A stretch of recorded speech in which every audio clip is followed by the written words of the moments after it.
Hello, my friends, and welcome. I'm so glad you've decided to join me tonight. Before we begin, I want you to take a moment to settle in. Dim the lights, find your most comfortable chair, and leave the busyness of the world behind. While you're getting settled, don't forget to like, subscribe, and tell me in the comments where you're listening from and what time it is. Your engagement truly helps, and the more you interact, the more these chilling tales will find their way back to your feed. Tonight, we're stepping into the shadows to share a few stories that are as true as they are unsettling. So, take a deep breath, get cozy, and let's explore the dark together.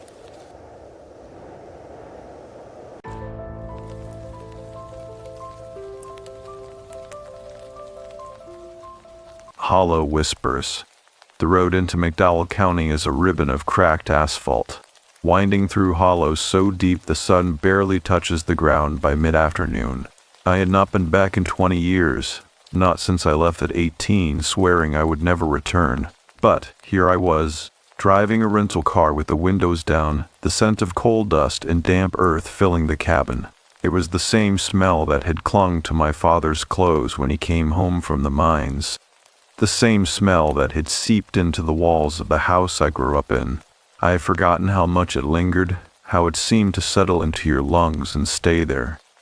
I was here to settle my father's estate. He had passed 3 months ago, alone in that old house, and the lawyer's letter had been blunt. The property is yours. The contents are yours. There is no one else. I had no siblings, no cousins, no one left in this county but ghosts. The thought should have made me sad, but all I felt was a dull ache. The kind that sits in your chest like a stone you've learned to carry. The house came into view as I rounded the last bend. A squat, weathered thing with peeling paint and a porch that sagged in the middle. The yard was overgrown, the grass tall enough to brush against the car's undercarriage as I pulled into the drive. I turned off the engine and sat for a moment, listening to the ticking of the cooling metal, the rustle of leaves in the trees. There was no wind, but the branches moved anyway, as if something unseen was passing through them. I stepped out, my boots sinking slightly into the soft earth. The air was cooler here, thick with the scent of pine and something older, something that smelled like wet stone and rust. I told myself it was just the creek at the bottom of the hollow, the water seeping into the ground, but the hair on the back of my neck prickled all the same. The front door was unlocked. I pushed it open, the hinges groaning like a living thing in pain. The inside was exactly as I remembered it. The same faded wallpaper, the same worn armchair by the fireplace, the same photographs on the mantel my mother, my father, me as a child, all of us frozen in time. Dust motes hung in the slanted afternoon light, and for a moment I could almost hear my father's voice, low and rough, calling me in from the yard. I set my bag down on the floor and ran a finger along the mantel.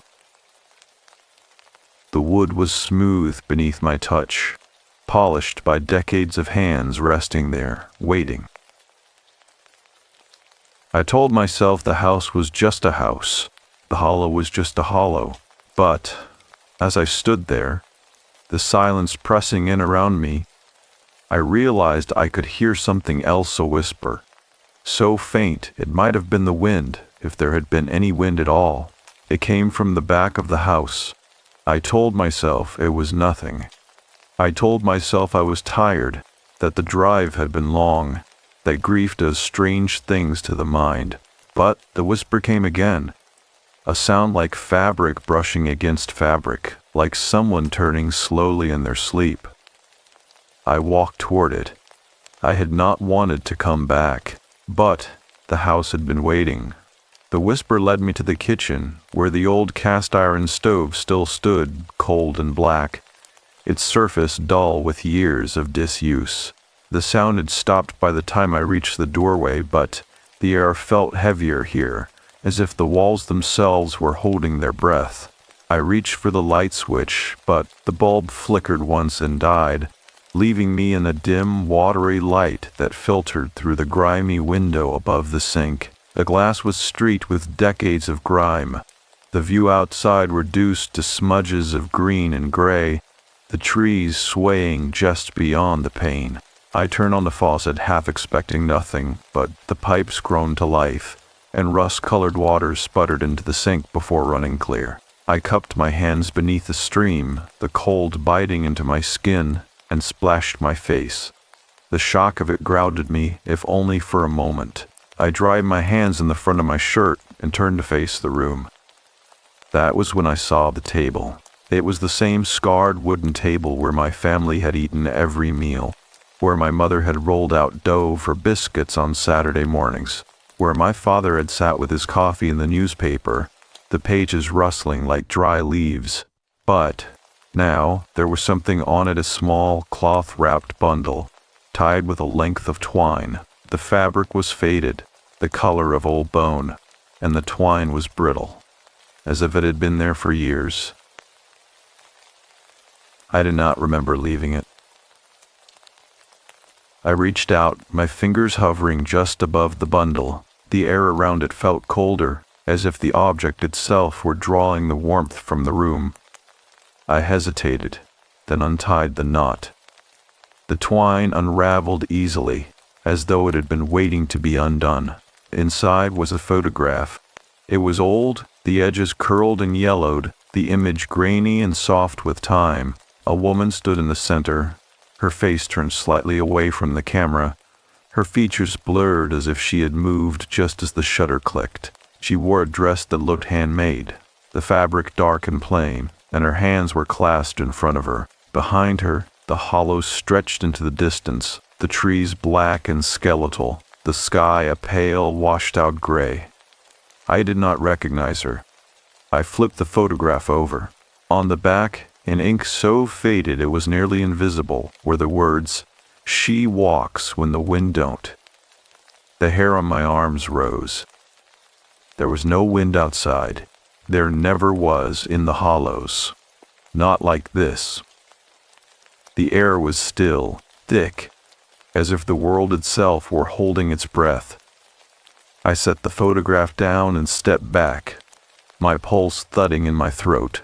The kitchen felt smaller suddenly, the walls pressing in, the shadows in the corners deeper than they should have been. I told myself it was just the light, just the angle of the sun, just the exhaustion of the drive and the weight of being back in this house. But when I turned to leave, I caught a glimpse of movement in the window's reflection, a shape, just for a second, standing in the doorway behind me. There was no one there. I spun around, my breath shallow, my fingers curling into fists. The kitchen was empty. The hallway beyond was empty. The house was empty. But the photograph remained on the table. The woman's face still turned away, as if she were waiting for me to look at her. I told myself it was just the house settling, but the hollow had its own way of speaking, and I was beginning to think it had been waiting for me to listen. I did not sleep that night. I told myself it was the unfamiliarity of the old bed, the way the mattress sagged in the middle, the springs groaning beneath my weight like a voice trying to form words.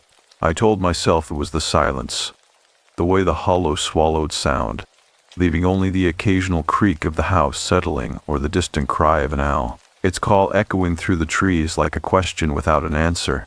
But the truth was, I could not shake the feeling that something was watching me from the corners of the room, something patient and still, something that did not need to breathe. I kept the photograph on the nightstand, face down. I did not want to look at it, but I could not bring myself to put it away either. It felt like a challenge, like a dare. She walks when the wind don't. The words echoed in my mind, a rhythm that matched the slow, steady thud of my heart. By dawn I was exhausted, my eyes gritty, my thoughts sluggish. I made coffee in the kitchen, the scent of it bitter and strong, grounding me in the routine of it. The photograph was still on the table, exactly where I had left it. I avoided looking at it directly, but I could feel its presence, like a weight pressing against the edge of my vision. I spent the morning sorting through my father's things.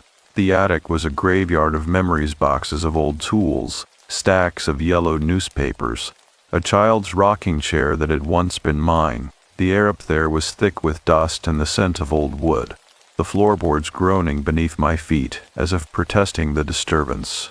I found nothing unusual, nothing that explained the photograph or the whisper I had heard the day before, but as I was about to leave, my hand brushed against something tucked beneath the eaves, a small wooden box, its surface smooth with age. I pulled it down and opened it. Inside was a collection of objects, a pocket knife with a bone handle, a handful of coins dated from the early 1900s, and a folded piece of paper. I unfolded it carefully, the creases brittle, the ink faded but still legible. If you hear her, do not follow. If you see her, do not speak. If she calls your name, do not answer. The handwriting was my father's. I sat back on my heels, the paper trembling in my hands. My father had never been a superstitious man. He had worked the mines, dealt in facts and figures and the weight of coal and the strength of beams. He had not believed in ghosts or hollow whispers or women who walked when the wind did not blow. But here it was in his handwriting, a warning as clear as it was cryptic. I tucked the paper into my pocket and carried the box downstairs. The house felt different now, as if the walls themselves were leaning in, listening. I set the box on the kitchen table beside the photograph and poured myself another cup of coffee. The liquid was lukewarm, the taste flat, but I drank it anyway, the heat of it a small comfort against the cold that seemed to be seeping into my bones. It was then that I noticed the back door. It was slightly ajar, the latch lifted just enough to let in a sliver of light from outside. I was certain I had locked it the night before. I always locked the doors. Old habits died hard, especially in a place like this, where the dark felt like it had teeth. I pushed the door open and stepped onto the back porch. The yard stretched out before me, the grass still damp with morning dew, the trees standing like silent sentinels at the edge of the property. The air smelled of earth and pine, of things growing and things decaying. And there, just beyond the tree line, was a figure. A woman. She stood with her back to me, her dress dark against the greenery, her shoulders slightly hunched, as if she were listening for something. The distance was too great to make out any details. But I knew, with a certainty that settled like a stone in my gut, that it was her, the woman from the photograph. I should have called out. I should have turned away. But I stood there, frozen, my breath caught in my throat. She did not move. She did not turn. She simply stood, as if she had been there for years, as if she would be there for years more. And then the wind picked up. It came from nowhere. A sudden gust that rushed through the trees, sending leaves skittering across the ground, bending the grass flat. The woman's dress billowed around her, the fabric rippling like water, and for a moment I thought I heard her voice, a sound like a sigh, like a name spoken just beyond hearing. I stumbled back inside and slammed the door behind me, my hands shaking as I fumbled with the latch. The kitchen was too bright suddenly, the light harsh and unnatural, as if the world outside had shifted while I was not looking. I pressed my back against the door and slid to the floor, my pulse roaring in my ears. The photograph was still on the table, the woman's face still turned away, and the note in my pocket felt like it was burning a hole through the fabric. I told myself it was just the wind. But in the hollows, the wind did not blow like that, and she had not been there when I stepped outside. The house felt like a living thing by the time the sun dipped below the ridge, casting long shadows across the floors and turning the corners of the rooms into pools of darkness. I had spent the afternoon boarding up the back door with nails and planks I found in the shed, my hands moving with a desperation that bordered on panic. The wood was old, the nails rusted, but the barrier held, and that was enough. For now, I lit the kerosene lamp on the kitchen table, the flame flickering to life with a soft whoosh, casting jagged shadows against the walls. The photograph still lay where I had left it, the woman's face a smudge of gray and white in the dim light. I had not touched it since that morning. I had not wanted to, but the note in my pocket was a weight I could no longer ignore. I pulled it out and smoothed it flat on the table. If you hear her, do not follow. If you see her, do not speak. If she calls your name, do not answer.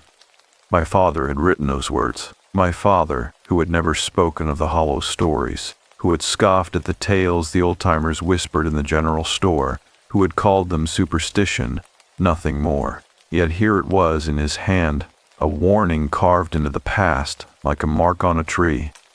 I needed to know more. I grabbed my coat from the hook by the door and pulled it on, the fabric stiff with disuse. The air outside was colder now, the kind of cold that seeps into your bones and stays there. I walked toward the tree line, my boots crushing dead leaves beneath my feet, the sound too loud in the stillness. The woman had been standing just beyond those trees, or I had imagined her, or I had wanted to see her. Grief did strange things to the mind. Loneliness did stranger. But the hollow had its own logic. I stepped beneath the canopy of branches, the light fading almost instantly, the trees pressing in around me like the walls of a cathedral. The air smelled different here, damp and rich, the scent of decaying leaves and wet earth. I followed the path my father had once taken to the creek, my fingers brushing against the rough bark of the trees as I walked, grounding myself in the texture, the solidity of them. The creek was just ahead, its water black in the fading light, the surface still as glass. I knelt at the bank, the damp seeping through the knees of my jeans, and cupped the water in my hands. It was ice cold, so cold it burned, and I let it drip through my fingers, watching the ripples spread and fade. That was when I saw the footprints. They were faint, nearly obscured by the leaves and the damp.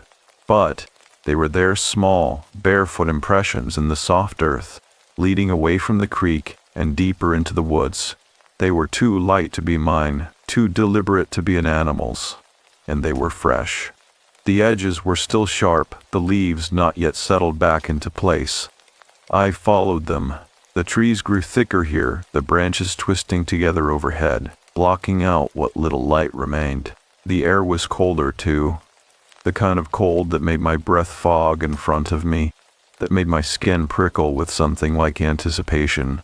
The footprints led me to a clearing, a small circle of ground where the grass grew tall and wild, the stems bending beneath the weight of the dew.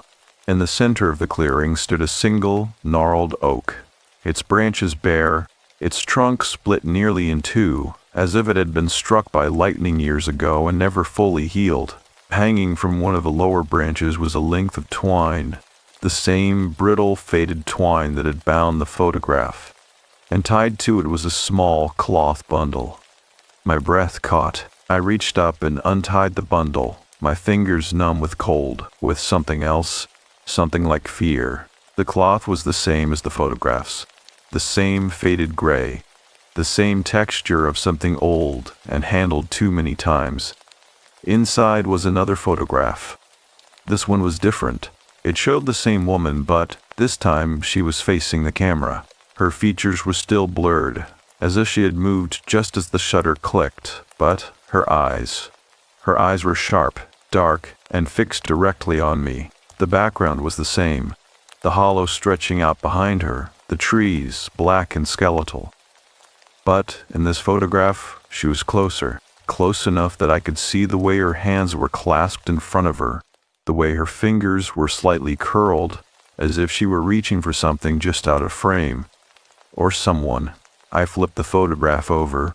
On the back, in the same faded ink, were the words, "She waits for what was left behind." The air left my lungs in a rush, my vision swimming. I clutched the photograph to my chest, the paper crinkling beneath my fingers, and turned to leave the clearing. That was when I saw her. She stood at the edge of the trees, her dress dark against the shadows, her face turned slightly away, just as it had been in the first photograph. She did not move.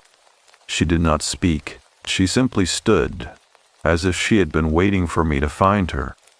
And then she raised her hand.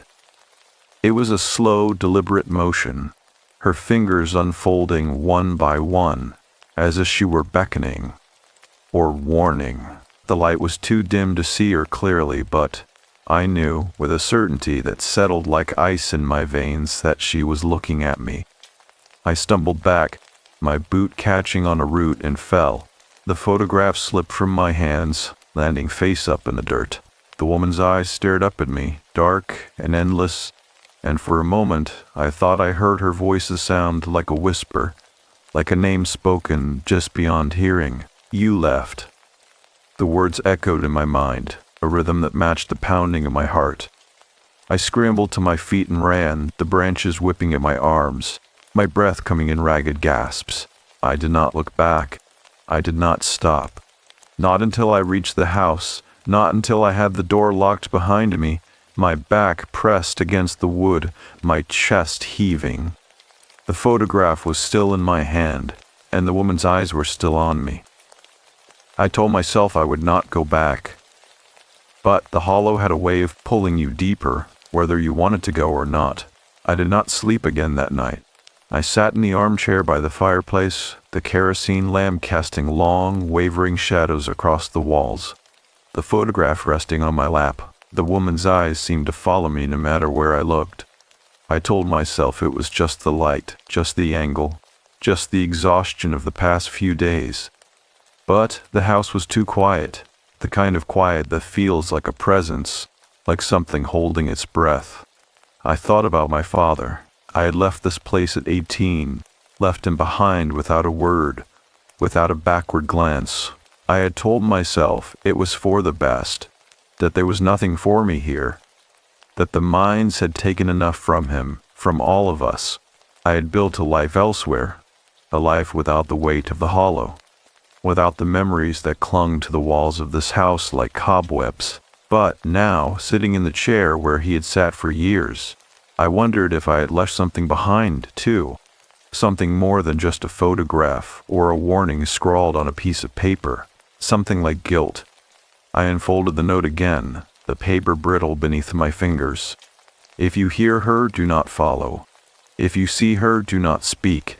If she calls your name, do not answer. My father had known about her. He had known, and he had never told me. Had he seen her too? Had she whispered to him in the dark? Had she stood at the edge of the trees, her hand outstretched? Had he left something behind too? The thought settled in my chest like a stone. I reached for the wooden box on the table and pulled out the pocket knife. The bone handle smooth and warm in my palm. It had been my grandfather's, then my father's, then mine. Though I had not seen it in years, I ran my thumb along the edge of the blade. Not enough to cut, just enough to feel the sharpness of it. The promise. I needed to know. I stood and walked to the hallway, the floorboards creaking beneath my feet. The house felt different in the dark. The walls closer, the air thicker. I stopped in front of the door to my father's bedroom. It had been closed since I arrived, the wood dark and dull in the lamplight. I had not wanted to go in. I had not been ready, but the hollow had a way of making you ready. I turned the knob and pushed the door open. The room smelled of dust and old wood, of the faint, lingering scent of my father's aftershave, the kind he had worn every day for as long as I could remember. The bed was made, the sheets pulled tight, the pillow still dented where his head had rested. The dresser stood against the far wall, the mirror above it clouded with time, the reflection dim and distorted. I crossed the room and pulled open the top drawer. Inside were the things he had kept close: his wallet, a pocket watch that no longer ticked, a stack of photographs tied with a length of twine. I untied the knot and spread the photographs across the dresser, the faces staring up at me like ghosts. Most of them were of me, of my mother, of the three of us together, our smiles frozen in time. But beneath them, at the very bottom of the stack, was another photograph. This one was older, the edges frayed, The image faded to sepia. It showed a young woman standing in front of the house, her face turned slightly away from the camera, her hands clasped in front of her. The dress she wore was the same as the one in the other photographs, dark and plain, the fabric worn smooth with time, and in the background, just visible through the trees, was the creek, the water black and still. On the back of the photograph, in my father's handwriting, were the words, "She was here before the mines. She will be here after." I sank onto the edge of the bed, the photograph trembling in my hands. The woman in the photograph was the same. The woman in the hollow was the same. The woman who walked when the wind did not blow. And my father had known her. I thought about the footprints in the woods, about the way she had stood at the edge of the trees, her hand outstretched. I thought about the whisper I had heard in the kitchen, the sound like fabric brushing against fabric, like a name spoken just beyond hearing. "You left." The words echoed in my mind, a rhythm that matched the slow, steady thud of my heart. I had left.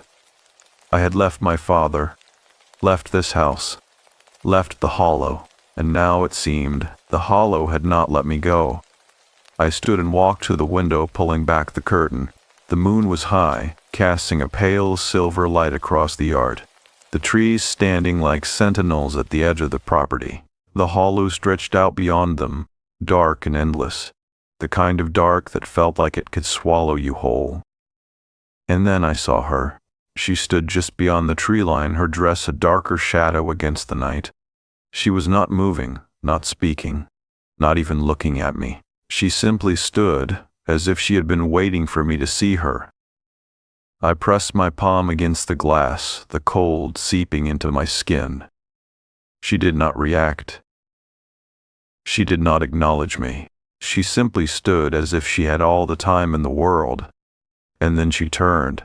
She turned and walked into the woods, her dress brushing against the tall grass, her footsteps silent, as if she were not touching the ground at all. I watched her go, my breath fogging the glass, my heart pounding in my chest. I knew, with a certainty that settled like ice in my veins, that she wanted me to follow. I told myself I would not, but the hollow had a way of pulling you deeper, of making you face what you had left behind, and I had left too much. The next morning I drove into town. The roads were empty, the stores quiet, the kind of quiet that settled over a place when the people who lived there had long since stopped expecting visitors. I parked outside the general store, the building's wooden sign creaking in the breeze, the paint faded and peeling. The bell above the door jingled as I stepped inside, the scent of coffee and old wood wrapping around me like a memory. The man behind the counter was older, his face lined with years, his eyes sharp and knowing. He looked up as I entered, his gaze flickering over me before settling, as if he had been expecting someone else. "Help you." His voice was rough, the kind of rough that came from too many years of talking over the noise of the mines. I hesitated. I did not know how to ask. I did not know how to explain. But the hollow had a way of making you speak, of pulling the words from your throat whether you wanted them out or not. "I found something in my father's house," I said finally. "A photograph of a woman." The man's expression did not change, but something shifted in his eyes. A flicker of recognition, of something like warning.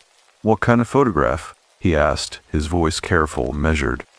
I pulled the photograph from my pocket and slid it across the counter. The woman's face stared up at him, her eyes dark, her features blurred, as if she had never been fully in focus. The man did not touch it. He did not need to. He simply looked at it, his gaze steady, his breath slow. "That's her," he said finally. "The one they call the Hollow Walker." The name settled in the air between us, heavy and final. "Who is she?" I asked, my voice barely above a whisper. The man leaned against the counter, his hands gripping the edge, his knuckles white. "She's been here longer than the mines," he said. "Longer than the houses, longer than the roads." She walks when the wind don't blow.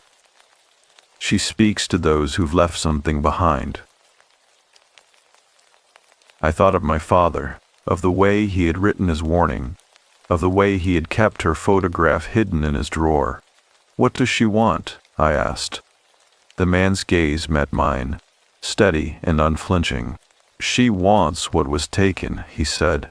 "She wants what was left, and she don't stop until she gets it." A cold weight settled in my chest. "My father saw her," I said.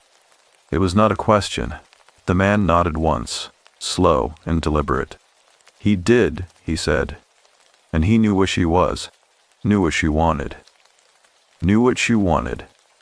What did she want from him? My voice was tight, the words sharp. The man hesitated, his gaze flickering to the photograph, to the woman's blurred face, her eyes dark and endless. "She wanted him to stay," he said finally. "She wanted him to remember, but he left too, just like you." The words hit me like a blow, the truth of them sharp and unrelenting. "She's not angry," the man continued, his voice low. "She's not cruel, she's just lonely, and she don't let go of what's hers." I thought of the way she had stood at the edge of the trees, her hand outstretched, of the way she had walked into the woods as if she knew I would follow. "What do I do?" I asked, the words raw, exposed. The man reached beneath the counter and pulled out a small cloth-wrapped bundle. The fabric faded, the twine brittle. He slid it across the counter toward me. "You listen," he said, "and you give her what she's asking for." I untied the knot, my fingers trembling. Inside was a key, old and tarnished, the metal cold beneath my touch. "This was your father's," the man said. "He left it with me, years ago. Said if you ever came back, I was to give it to you." I turned the key over in my palm, the weight of it heavy, final. "What does it open?" I asked, though I already knew. The man's gaze met mine, steady and sure. "The last door," he said, "the one he never wanted you to find." I told myself I would not go, but the hollow had a way of pulling you deeper, of making you face what you had left behind. And I had left too much behind to walk away now. The key was cold in my hand as I stood at the edge of the woods, the trees pressing in around me like the walls of a cathedral. The hollow was quiet, the kind of quiet that felt like a presence, like something holding its breath. I had not slept the night before. I had not been able to. The man's words echoed in my mind, a rhythm that matched the slow, steady thud of my heart. The last door, the one he never wanted you to find. I had searched the house from top to bottom after returning from the general store, my fingers tracing the edges of every drawer, every shelf, every hidden corner. I had found nothing. No locked doors, no hidden compartments, no sign of where the key might belong. But the hollow had its own logic. I followed the path to the creek, my boots sinking slightly into the damp earth, the scent of pine and wet stone filling my lungs. The water was still, black as ink, the surface reflecting the gray sky above. I knelt at the bank, the cold seeping through the knees of my jeans, and looked down into the dark. And then I saw it. Beneath the water, half hidden by the reeds, was a rusted metal grate, the edges jagged, the surface slick with algae. I reached in and pulled, the metal groaning in protest, the hinges stiff with years of disuse. Beneath it was a small wooden door, no larger than a child's hand, the wood warped and swollen with moisture. The key fit. I turned it, the lock clicking open with a sound like a sigh, like something long held finally being released. The door swung inward, revealing a narrow tunnel, the walls lined with smooth, wet stone, the air inside thick with the scent of earth and something older, something that smelled like rust and damp in time. I hesitated. The hollow had a way of pulling you deeper, of making you face what you had left behind, and I had left too much behind to walk away now. I crawled inside. The tunnel was low, the ceiling pressing down on me, the walls slick beneath my palms. The air was cold, the kind of cold that seeped into your bones and stayed there. I moved slowly, my breath fogging in front of me, the light from the entrance fading with every inch I traveled. And then the tunnel opened into a room. It was small, no larger than a closet, the walls lined with shelves, the wood warped and gray with age. The air smelled of dust and old paper, of something that had been closed away for too long, and in the center of the room on a small wooden table was a lantern. I struck a match. The flame flickered to life, casting jagged shadows against the walls, the light revealing the objects on the shelves, jars of preserved fruit, the liquid inside dark and cloudy, a stack of yellowed letters tied with twine, a pocket watch, its face cracked, its hand still, and at the very back, half hidden in the shadows, was a photograph. I reached for it. The woman's face stared up at me, her eyes sharp and dark, her features blurred as if she had moved just as the shutter clicked. But this time, she was not alone. Standing beside her, his face turned slightly away, his hand resting on her shoulder, was my father. I flipped the photograph over. On the back, in my father's handwriting, were the words, "She waited. I left. Now she waits for you." The air left my lungs in a rush, my vision swimming. I clutched the photograph to my chest, the paper crinkling beneath my fingers, and turned to leave. That was when I saw her. She stood in the doorway of the tunnel, her dress dark against the shadows, her face turned slightly away, just as it had been in the photograph. She did not move. She did not speak. She simply stood, as if she had been waiting for me to find her. And then she raised her hand. It was a slow, deliberate motion, her fingers unfolding one by one, as if she were beckoning, or offering. The light from the lantern flickered across her face, her eyes dark and endless, her lips parted as if she were about to speak. But she did not. She simply stood, her hand outstretched, her gaze fixed on me. And then I heard her voice. It was not a sound. Not exactly. It was a feeling, a pressure in my mind, a whisper that seemed to come from everywhere and nowhere at once. "You left me." The words echoed in my mind, a rhythm that matched the pounding of my heart. I stumbled back, my boot catching on the uneven floor, and fell. The lantern slipped from my hand, the flame guttering, the light fading. And in the darkness, I felt her. She knelt beside me, her dress brushing against my arm, her breath warm against my cheek. I could not see her. I could not touch her. But I could feel her, as if she were a part of me, as if she had always been there. "You left me," she whispered again, her voice like the wind through the trees, like the creek rushing over stone. "And now you are back." I reached out. My fingers brushed against hers, the contact like a spark, like something long broken finally mending. And in that moment, I understood. She was not a ghost. She was a memory. She was the hollow itself, the weight of what had been left behind, the grief that had settled into the walls of the house, into the earth beneath my feet. She was the part of me I had tried to outrun, the part I had buried beneath years of silence and distance. And she had been waiting. I told myself I would not stay, but the hollow had a way of pulling you deeper, of making you face what you had left behind. And I had left too much behind to walk away now. The lantern's flame steadied as I sat on the damp earth, the woman's hand still resting against mine. The air in the small room felt warmer now, as if the cold had been an illusion, a barrier that had dissolved the moment we touched. The shelves around us no longer seemed like relics of the past, but, like pieces of a story, I had forgotten one that was mine as much as it was hers. She released my hand and stood, her movements slow and deliberate, as if she were giving me time to follow. I did. The tunnel seemed wider now, the walls less oppressive, the air easier to breathe. When we emerged into the hollow, the sky had darkened, the first stars pricking through the gray like pins in black velvet.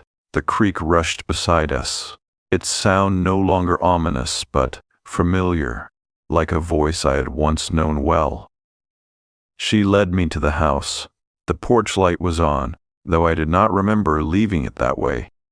The door stood slightly ajar, the hinge creaking softly in the breeze. Inside, the house smelled different, less like dust and abandonment, more like wood smoke and old books, like a place that had been lived in, loved. The photograph of my father and the woman was still in my hand, the edges softened by time, the ink of his handwriting smudged from my grip. I set it on the mantel beside the others. The woman stood in the center of the room, her back to me, her gaze fixed on the fireplace. The flames flickered in the hearth, though I had not lit them. The warmth spread through the room, seeping into my skin, my bones, as if the house itself were exhaling a breath it had held for too long. She turned to face me. For the first time, her features were clear, not blurred, not shifting, but solid and real. She was younger than I had imagined, her face lined with a quiet sorrow, her eyes dark but not unkind. She looked like someone who had waited a long time, someone who had carried a weight and was finally ready to set it down. "You look like him," she said, her voice soft, like the rustle of leaves, like your father. I swallowed, my throat tight. "Did he see you too?" She nodded once, slow and deliberate. "He did, but he left before he could understand." "Understand what?" She stepped closer, her dress brushing against the floorboards, the sound like a whisper. "That this place holds what we leave behind, that it keeps what we forget." I thought of the key, of the tunnel, of the photograph hidden in my father's drawer. I thought of the way the hollow had pulled me back, the way it had made me face what I had tried to outrun. "And now?" I asked, my voice barely above a whisper. She smiled, just slightly, as if she'd been waiting for the question. "Now, you remember." The fire crackled in the hearth, the sound filling the silence between us. She reached into the pocket of her dress and pulled out a small, cloth-wrapped bundle. The fabric faded, the twine brittle. She pressed it into my hands. "For you," she said. I untied the knot. Inside was a pocket watch, its face unbroken, its hands moving steadily, ticking away the seconds like a heartbeat. It was my father's, the one from the shelf in the tunnel. "He wanted you to have it," she said. "He just didn't know how to give it to you." I closed my fingers around the watch, the metal warm against my palm. The weight of it felt like a promise. She turned toward the door, her movements slow, as if she were giving me time to say something, to ask her to stay. But I did not. I knew with a certainty that settled like a stone in my chest that she was not leaving. Not really. She was just no longer waiting. The door closed softly behind her, the latch clicking into place. The house was quiet, but not empty. The fire still burned.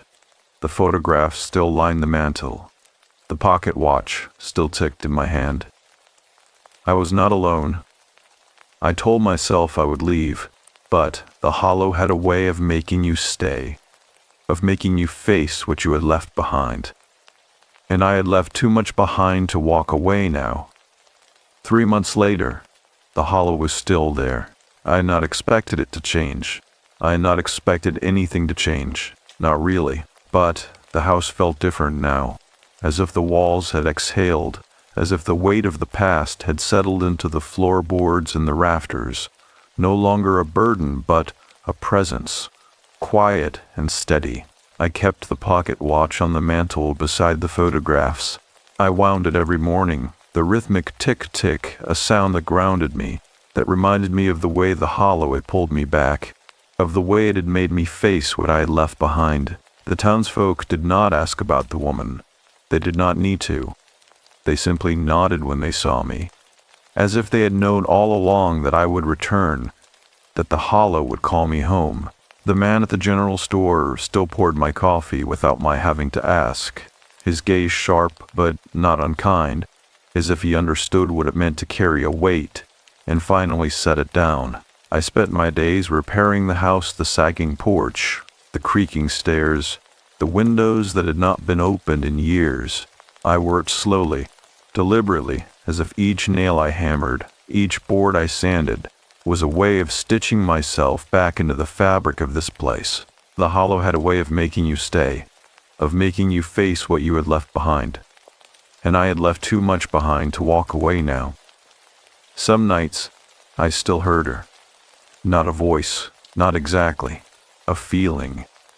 A pressure in the air, like the moment before a storm breaks. Like the weight of a hand on my shoulder, light and fleeting. I would turn expecting to see her standing in the doorway, her dress dark against the shadows, her face turned slightly away. But she was never there. Not in the way I had seen her before. She was in the way the fire burned steady in the hearth. She was in the way the creek rushed over the stones. She was in the way the house no longer felt empty. Even when I was alone, I had not expected to stay. But the hollow had a way of making you face what you had left behind. And I left too much behind to walk away now. One evening, as the sun dipped below the ridge and the first stars pricked through the gray, I sat on the porch with a cup of coffee, the steam rising in the cold air. The pocket watch ticked softly on the table beside me, the sound a steady rhythm, a reminder. I thought of my father, of the way he had written his warning, of the way he had kept her photograph hidden in his drawer. I thought of the way he had left, of the way he had carried his own weight, his own grief, and I understood, finally, that he had not been running from the hollow. He had been running from the remembering. But the hollow did not let you forget. It made you face what you had left behind, and sometimes, if you were lucky, it gave you a way to carry it. I told myself I would leave, but the hollow had a way of making you stay. The hollow does not forget. 3 months after I found the pocket watch, I still wake to the sound of the creek rushing over stone. The rhythm of it steady as a heartbeat. The house no longer feels like a relic of the past, but like a living thing, its walls breathing with the weight of memory. I have learned to listen to its silences, to the way the floorboards creak in the night, not with the groan of age, but with the quiet sigh of something settling into place. I keep the pocket watch on the mantel, beside the photographs. Every morning I wind it. The tick-tick, a metronome for the days. The woman's photograph is there too. Her face no longer blurred, her eyes no longer distant. She looks like someone who has been waiting, someone who has finally been seen. The townsfolk do not ask about her. They do not need to. They know the hollow stories, the way it holds what is left behind. The man at the general store still pours my coffee before I ask, his hands steady, his gaze knowing. He understands what it means to carry a weight and then, at last, to set it down. I have not seen her again, not as I did that night in the tunnel, not as a figure at the edge of the trees, but I feel her in the way the fire catches in the hearth without a spark, in the way the wind stirs the leaves just before it stills, in the way the house no longer feels empty, even when I am alone. She is in the hollow's breath, in the quiet spaces between my own. Some evenings I walk to the creek. The water is still black as ink, the surface reflecting the sky, the stars sharp and bright. I kneel at the bank, my fingers brushing the reeds, the damp earth. I think of my father, of the way he left, of the way he carried his grief like a stone in his chest. I think of the way the hollow called me back, of the way it made me face what I had tried to outrun. I pulled a pocket watch from my coat, and hold it in my palm. The metal is warm, as if it has been waiting for me to touch it. I open the case and trace the cracked face, the hands moving steadily, marking time that no longer feels like loss, but like continuance. The hollow does not let you forget, but it does not ask you to either. It only asks that you remember. I told myself I would leave, but the hollow had a way of making you stay. And now I understand why. The last time I saw her was on the anniversary of my father's death. I had spent the day repairing the porch steps, the wood smooth beneath my hands, the scent of sawdust and old nails in the air. As the sun dipped below the ridge, I lit the lantern on the table and sat in the old armchair, the one my father had sat in for years, the fabric worn thin beneath my fingers. The fire burned low in the hearth, the embers glowing like stars fallen to earth. I had not expected her. But the hollow had its own timing. She stood in the doorway, her dress dark against the shadows, her face no longer turned away. She looked as she had in the photograph, young, sorrowful, but not unkind. The air around her shimmered, as if she were not quite solid, not quite gone, but something in between. "I remember," I said, my voice steady. She smiled, just slightly, as if she had been waiting for the words. "I know." I stood and walked to the mantel, where the pocket watch ticked softly beside the photographs. I picked up the watch and turned to face her, the metal warm in my palm. "He wanted you to have this," I said, "but I think he wanted me to understand first." She reached out, her fingers brushing mine as I placed the watch in her hand. The contact was light, like the touch of wind through leaves, like the first breath after a long-held silence. "Thank you," she whispered. The air in the room shifted, the weight of the past lifting, not gone, but no longer a burden. The fire flared in the hearth, the flames bright and steady, the warmth spreading through the room, through me. When I looked up, she was gone. But the house did not feel empty. I walked to the door and stepped outside, the night air cool against my skin. The hollow stretched out before me, the trees standing like sentinels, the creek rushing softly in the dark. I breathed in the scent of pine and damp earth, of coal dust and old wood, of the hollow's quiet, enduring breath. I did not need to say goodbye. The hollow does not let you forget, but it lets you go. I still live in the house. I still hear the creek at night, and sometimes, when the wind does not blow, I still see her standing at the edge of the trees, her hand outstretched, her eyes no longer waiting, but remembering. The hollow does not let you go until you are ready. A year passed, like the turning of seasons, slow, inevitable, each day stitching itself to the next. The house no longer felt like a relic, but like a living thing, its walls humming with the quiet rhythm of memory. I had repaired the porch, the stairs, the windows that had rattled in the wind for years. The hollow had a way of making you stay, of making you mend what had been broken. On the morning of the anniversary, I awoke before dawn. The house was still, the air thick with the scent of wood smoke and old books. I dressed quietly, my fingers brushing the pocket watch on the mantel, the metal warm beneath my touch. I had not wound it the night before. I had not needed to. Outside, the hollow was wrapped in mist, the trees standing like sentinels in the gray light. The creek rushed softly beside me as I walked, the water black and still, the reeds bending beneath the weight of the dew. I knelt at the bank and dipped my fingers into the cold, the current pulling at me, gentle and insistent. I had not planned to return to the tunnel, but the hollow had its own logic. I pushed aside the grate and crawled inside, the air thick with the scent of damp earth and rust. The tunnel was as I had left it, the walls slick, the ceiling pressing down, but the door at the end was open, the darkness beyond it no longer a void, but a quiet, waiting space. I stepped inside. The room was empty. The shelves were bare, the jars and letters and photographs gone. Only the table remained, the wood smooth beneath my palms, the surface warm, as if it had been waiting for me to return. In the center of the table was a single object, a small cloth-wrapped bundle, the fabric faded, the twine brittle. I untied the knot. Inside was a key. It was old, the metal tarnished, the teeth worn smooth with time. I turned it over in my palm, the weight of it familiar, like something I had held before, in another life, in another time. I knew without needing to be told what had opened.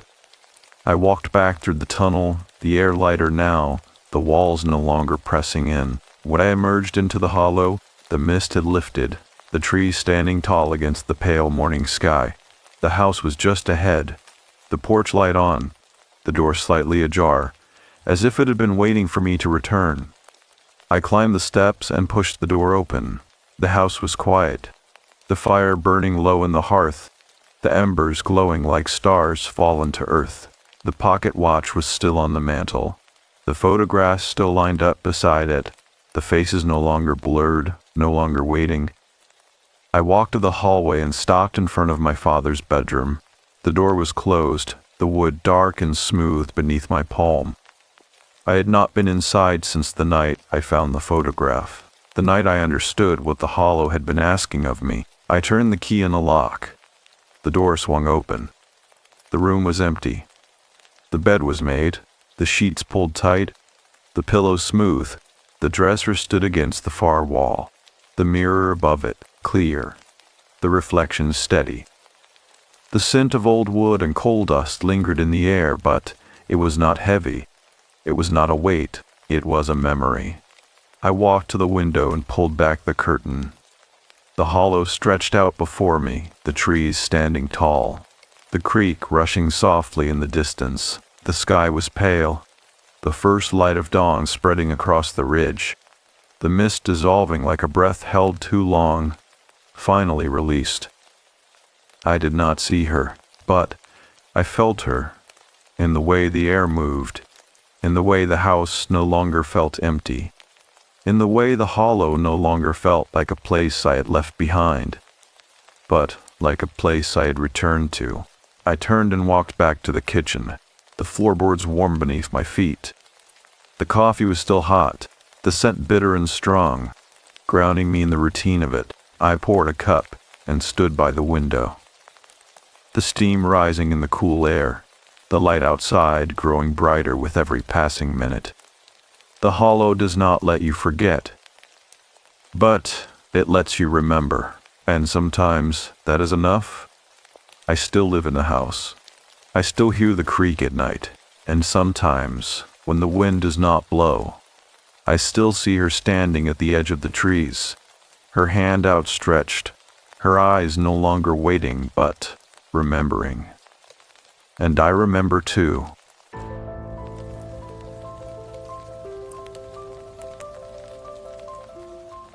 Do not open the door. The Northeast Kingdom in late October smells of frozen mud and wood ash, and the silence between farms is the kind that has weight to it, the kind that presses against the windows from the outside rather than rising from within the house. At night, the only lights are the far amber squares of farmhouse windows, and between them there is nothing. No street lights, no traffic, only the dark and whatever moves through it. I want to begin with something true, because the rest of what I am about to write will not always feel true, and I would rather you believe it from the start than be convinced of it at the end. I am not someone who frightens easily. I spent 11 years as a forensic accountant working for a firm that specialized in insurance fraud, which is a profession that trains you to look for the lie inside the shape of something that appears to be fine. You learn to read documents the way a radiologist reads an X-ray, not for what is visible on the surface, but for the density underneath, the shadow behind the shadow. I do not say this to establish authority. I say it because when what happened at the Haskell farm finally happened, the thing that broke me was not the fear. It was the realization that I had been reading the evidence correctly for 4 days and had refused to believe my own conclusions. The other true thing I want to say before I begin is this. My sister Nora died on the 14th of September, a year and 3 months before I drove north into the northeast kingdom of Vermont. She died of a fast and brutal cancer that had been in her body for probably 2 years before anyone found it, which means she was carrying it through every ordinary conversation we had, every Sunday phone call, every birthday I almost forgot to mark. I did not know. I do not know if I should have known. That question is the thing I went to Vermont to stop asking myself. And it is the question that the house, and what was in it, knew exactly how to use. I should say it plainly. I did not go to Vermont to investigate anything. I went because a colleague named Dennis, who knows I take long drives when I am in what he calls my thinking mode, told me about a farmhouse rental in Craftsbury that had been listed at an unusually low weekly rate for late October. He sent me the link. The photographs showed wide plank pine floors, a wood-burning stove in the sitting room, a window above the kitchen sink that looked out over a meadow, going amber and rust at the edges. I booked it within an hour. I told myself it was practical. The rates were genuinely low, and I needed somewhere quiet to work through a backlog of reports that had been accumulating since the 3 weeks I had spent sitting in Nora's hospital room instead of at my desk. I did not tell Dennis, or anyone else, that what I actually needed was somewhere far enough away from my apartment that the smell of her illness, that particular combination of antiseptic and something underneath it, something I still cannot name, would not reach me. I have been sleeping with the windows open since September, even as the city turned cold, trying to dilute the air. Vermont in late October seemed like the right amount of distance. I drove north on a Thursday afternoon, taking Interstate 89 out of Burlington and then turning east onto the smaller roads as the light began to fail. The Northeast Kingdom is what happens when you take the rest of Vermont, which is already quiet, and keep driving until the quiet becomes something more deliberate. The towns thin out, the gas stations get farther apart, the hills close in from both sides of the road, and the maple and birch that cover them were, that particular week, past their peak.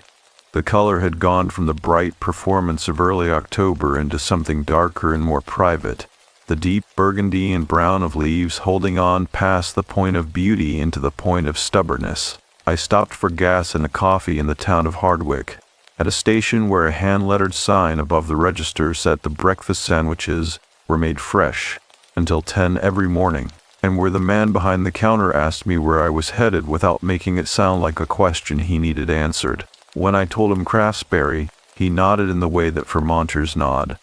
A single slow movement that communicates acknowledgement without endorsing the decision.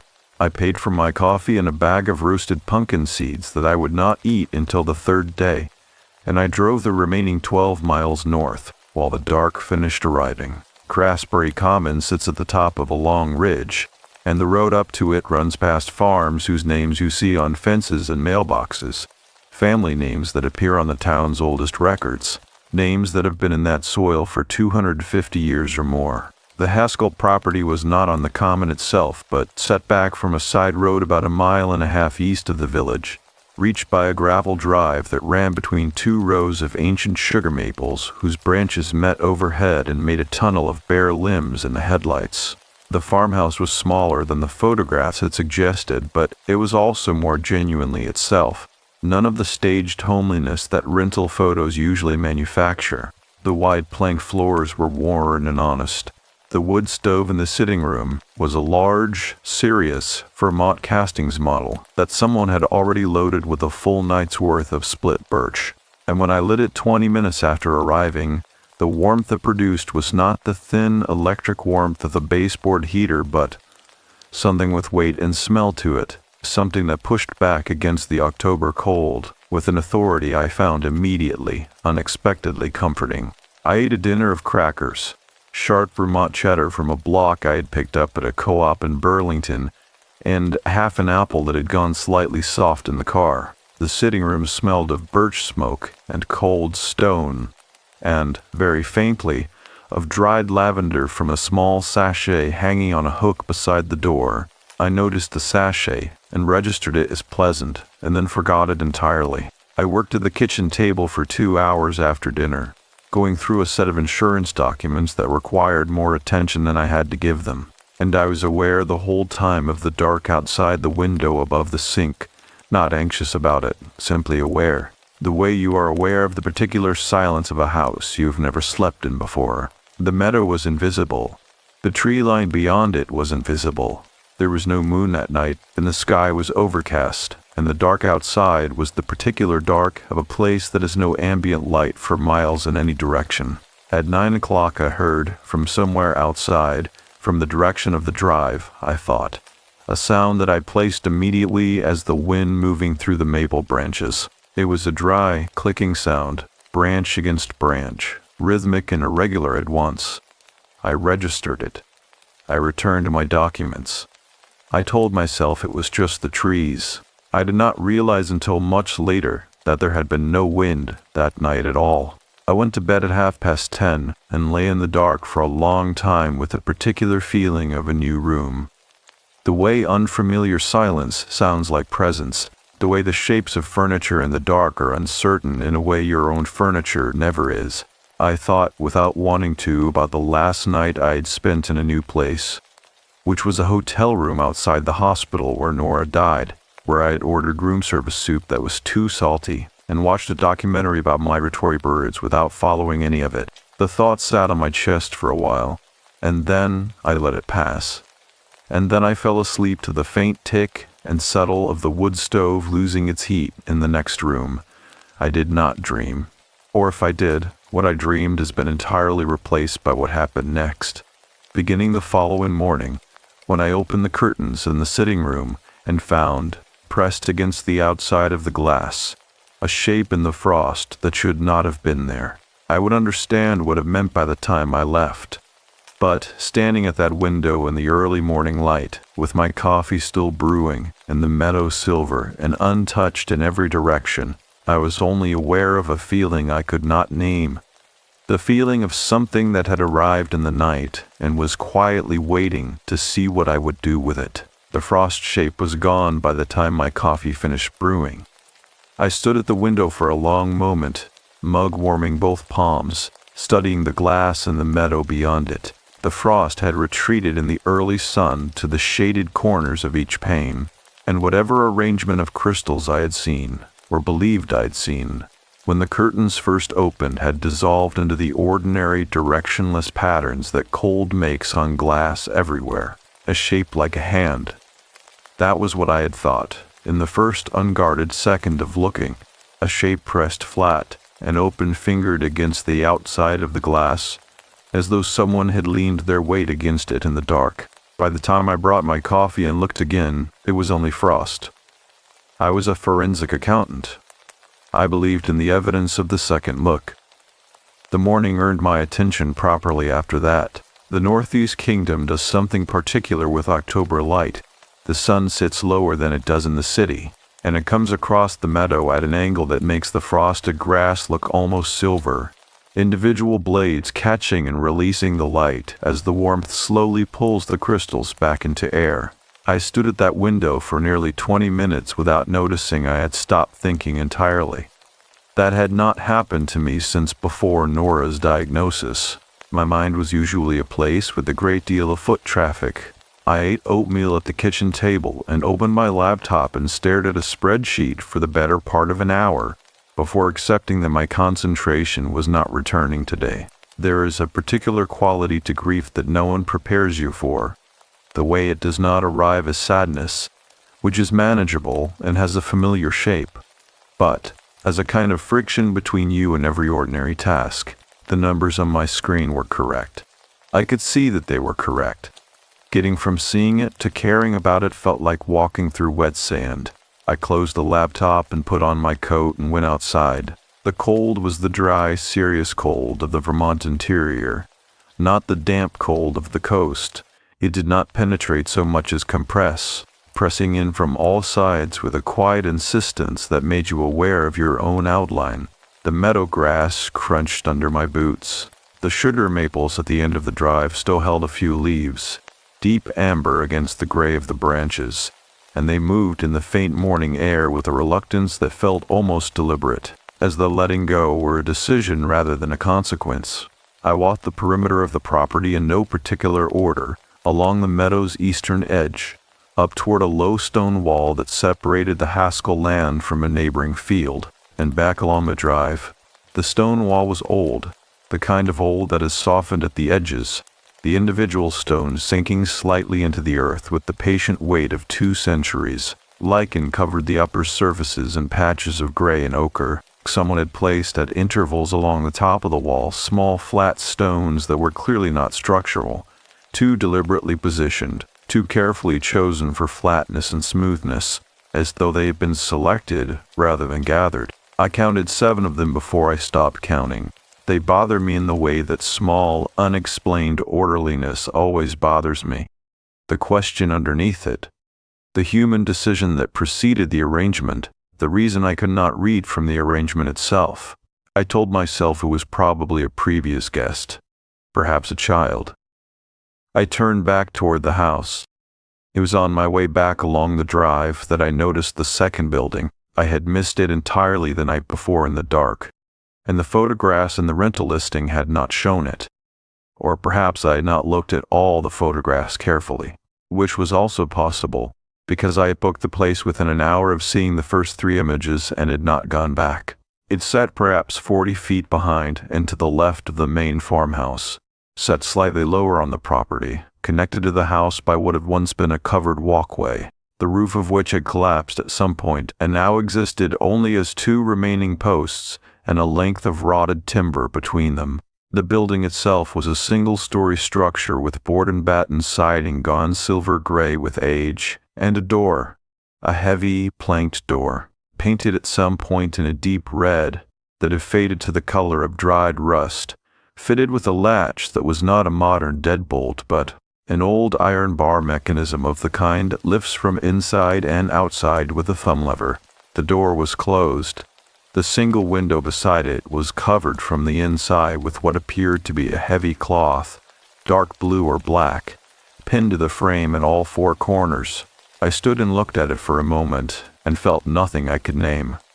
Not fear, not curiosity exactly, something more like the recognition of a fact I had not yet placed within a context that would explain it. I made a mental note to ask the rental host about the building when I had a chance, and then I went inside and made a second cup of coffee and found, to my own surprise, that my concentration had returned enough to work through 2 of the 5 documents I had been avoiding, small mercies. I wrote that in the margin of my notes the way Nora used to say it.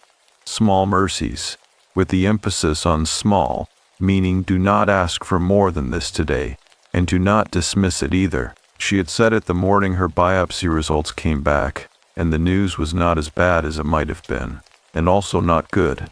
Small mercies.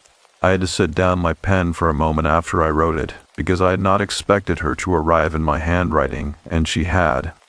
And the kitchen went very quiet around that fact. The rental host's name was Carolyn Marsh, and she had left a printed welcome sheet on the kitchen counter that included her phone number and a set of instructions about the wood stove, the water pressure, and the compost bin out back, along with a note in neat, unhurried handwriting that said she lived in the village proper and was available most mornings if I had any questions. I called her just before noon.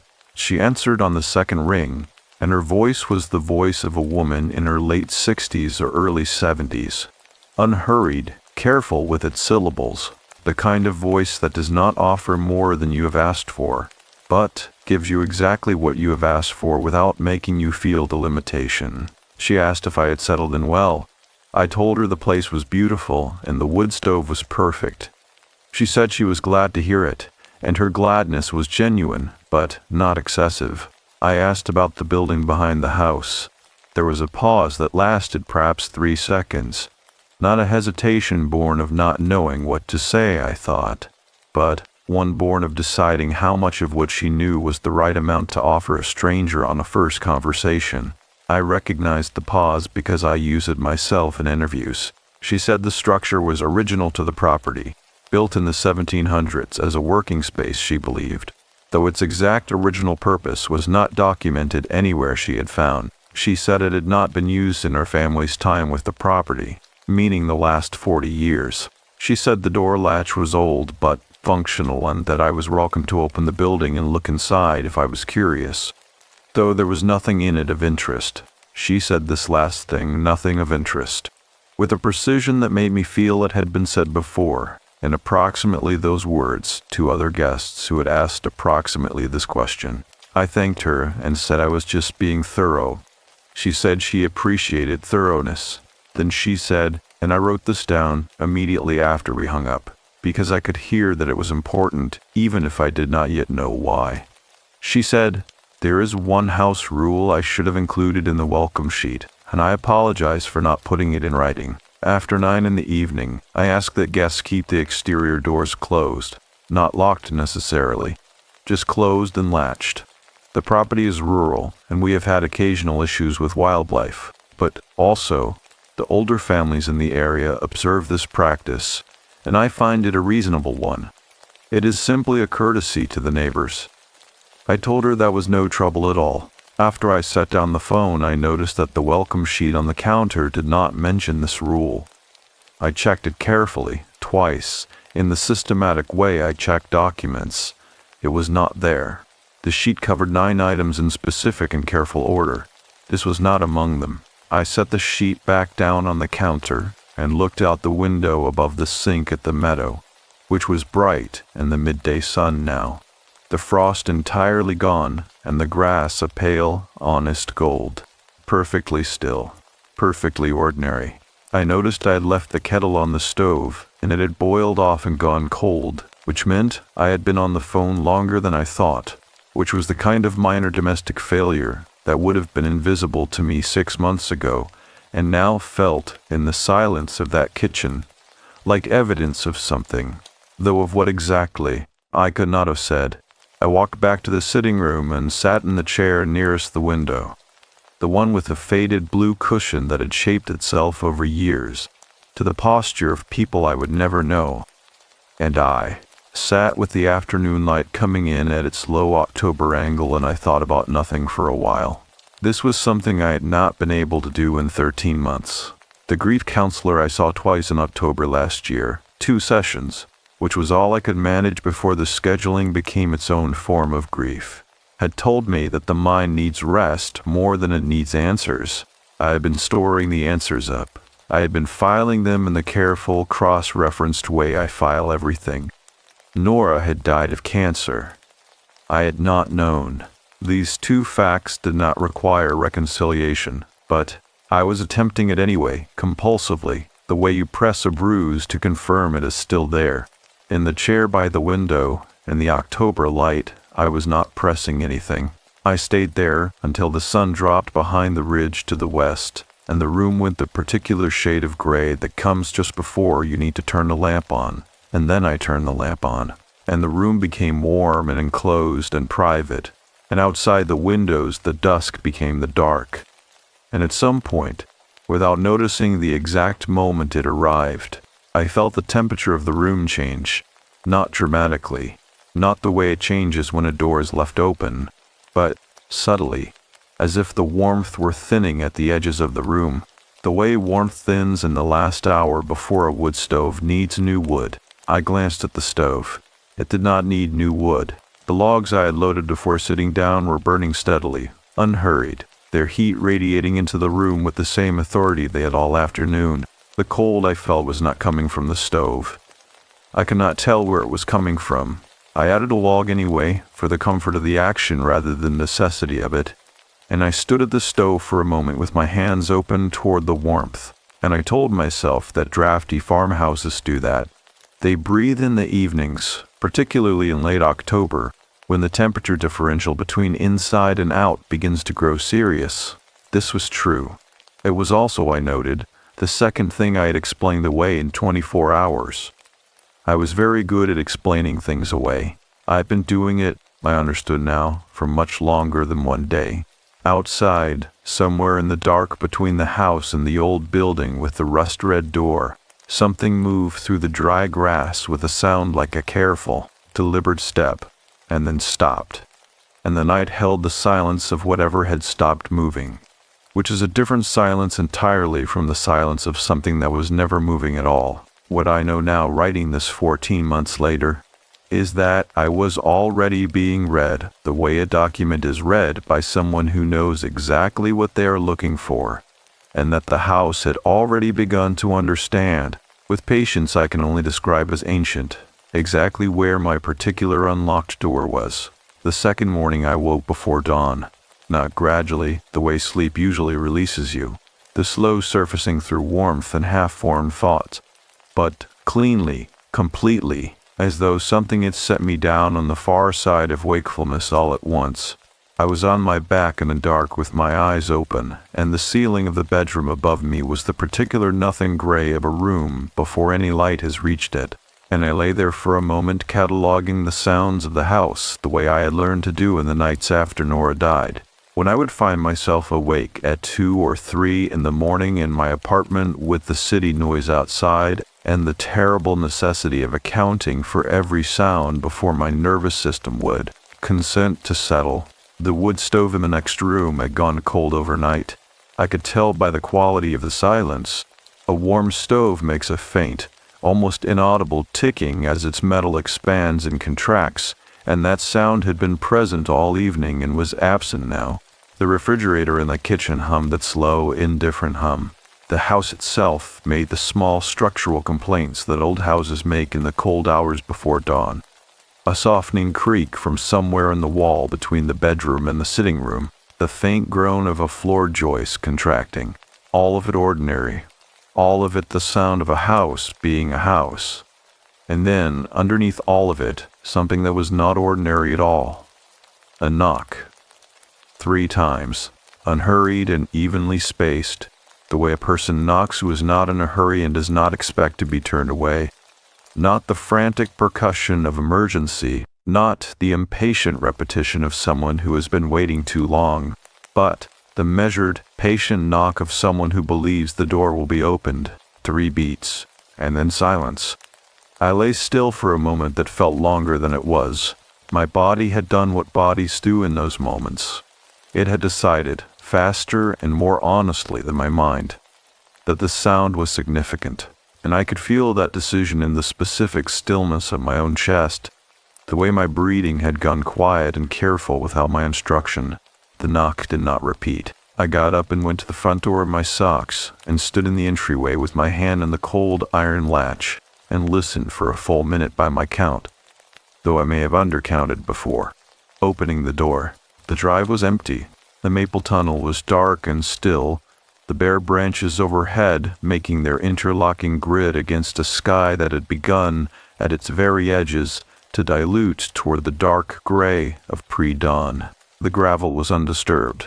There were no footprints in the thin skin of frost on the wooden porch boards, though I looked carefully, systematically, the way I look at documents I have been told contain no anomalies. If someone had stood on that porch and knocked on that door 3 times with that degree of deliberateness, they had done it without touching the floor. I registered this and stepped back inside and latched the door. I did not go back to sleep. I sat at the kitchen table in my coat with the cold stove and the gray pre-dawn light coming through the window above the sink, and I wrote the knock down in the small spiral notebook I carry for work. Observations. Time, approximately 5:40 in the morning. Sound, 3 evenly spaced impacts against the exterior of the front door. Duration of silence following, no repetition.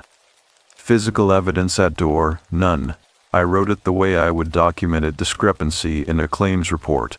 Without interpretation, only observation. I did this because observation is what I know how to trust, and because interpretation, at that particular moment, felt like a door I was not prepared to open. I thought, without wanting to, about whether Nora had knocked on anything in her last days, whether, in the hospital room that I had left to get soup and had been gone from for 47 minutes when she died, she had pressed the call button or reached for something or made any sound at all that I had not been there to receive. I did not know. The nurses had been kind and vague in the way that nurses are, when the answer to a question is one they have learned not to give directly. I closed the notebook. The kitchen window was beginning to show the meadow in outline, the frosted grass, the dark tree line beyond it, the shape of the old building visible at the left edge of the glass, its rust-red door facing the main house. I had not noticed before that the door faced the house directly, that the positioning was not incidental, but frontal, the way a door is positioned when it is meant to be seen from a specific vantage point. I went outside just after 8 and crossed to the old building for the first time. The ground between the two structures had not been walked regularly. The grass was long and stiff with cold, and it reached my bootlaces and held moisture from the previous night that soaked through to my socks in the first few steps. The collapsed walkway between the buildings was more substantial up close than it had appeared from the drive. The two remaining posts were hand-hewn timbers, 8 inches square, with the marks of an adze still visible on their surfaces, and the rotted beam between them still held the ghost of a carved detail at each end, a simple chamfer that someone had taken the time to cut for no structural reason at all, only because they believed the thing they were building deserved that much care. The door. Up close, the rust-red paint was not uniform. It had been applied in layers over many years, each coat slightly different in shade, so that the chips and flakes revealed a kind of stratigraphy. The current rust-red, beneath it a darker burgundy, beneath that a lead gray, beneath that something almost black. The iron latch was cold under my thumb, and stiff, but it moved when I pressed it. The mechanism was functional, as Carolyn had said, and the doors swung inward on hinges that had been oiled at some point within living memory, because they made no sound at all. The interior was a single room, perhaps 14 feet by 12. The floor was packed earth, not boards. A small window on the far wall, the one I had seen from the drive, covered in dark cloth, admitted a thin line of light at one edge where the cloth had pulled away from its pin. In that thin light, I could see the shape of the room, empty except for a wooden shelf along the left wall, and on that shelf, a tin cup, a small ceramic plate with a hairline crack running from rim to center, and a glass jar containing what had once been water but had long since evaporated to a gray mineral residue at the bottom. The room smelled of cold earth and something else. A dryness, a mineral stillness, the smell of a space that has not had air moved through it in a very long time. There was no lavender here, no wood smoke, nothing warm or living, just the accumulated cold of a room that had been sealed for reasons the room itself did not explain. I stood in the doorway without stepping inside. The shelf and its objects were the kind of evidence that tells you something happened in a space without telling you what. The cup and plate suggested occupation, or the preparation for occupation. Someone expected to eat and drink in this room. The jar of evaporated water was harder to interpret. Water left in a jar in a room suggests someone placed it there deliberately, which implies someone in the room needed water, which implies someone had been in this room in a condition that required the provision of water from outside. The locked-in kind of condition. I pulled the door closed and relatched it, and stood in the cold morning with my hands in my coat pockets, and looked at the handle and thought about what Carolyn had said about the history of the building, which was almost nothing of interest. The phrase sat in my chest with a different weight now that I had stood in the doorway and seen the cup, the cracked plate, the jar. I went inside and found the welcome sheet and looked at her number and called her. She answered on the third ring this time. I apologized for calling a second morning in a row. She said there was no need to apologize. Her voice was the same as the day before, measured, careful, offering exactly what had been asked for. I described the interior of the outbuilding. The shelf, the objects on it, the earthen floor. There was a pause longer than the one the day before. I counted it this time 6 seconds. She said, "I would not have left those things there to alarm you. They have been in that building for as long as my family has owned the property. I have never removed them because they were here when we arrived, and removing them seemed like a decision that required more knowledge than I had. I asked what she meant by that. She said, "The building is older than the main house.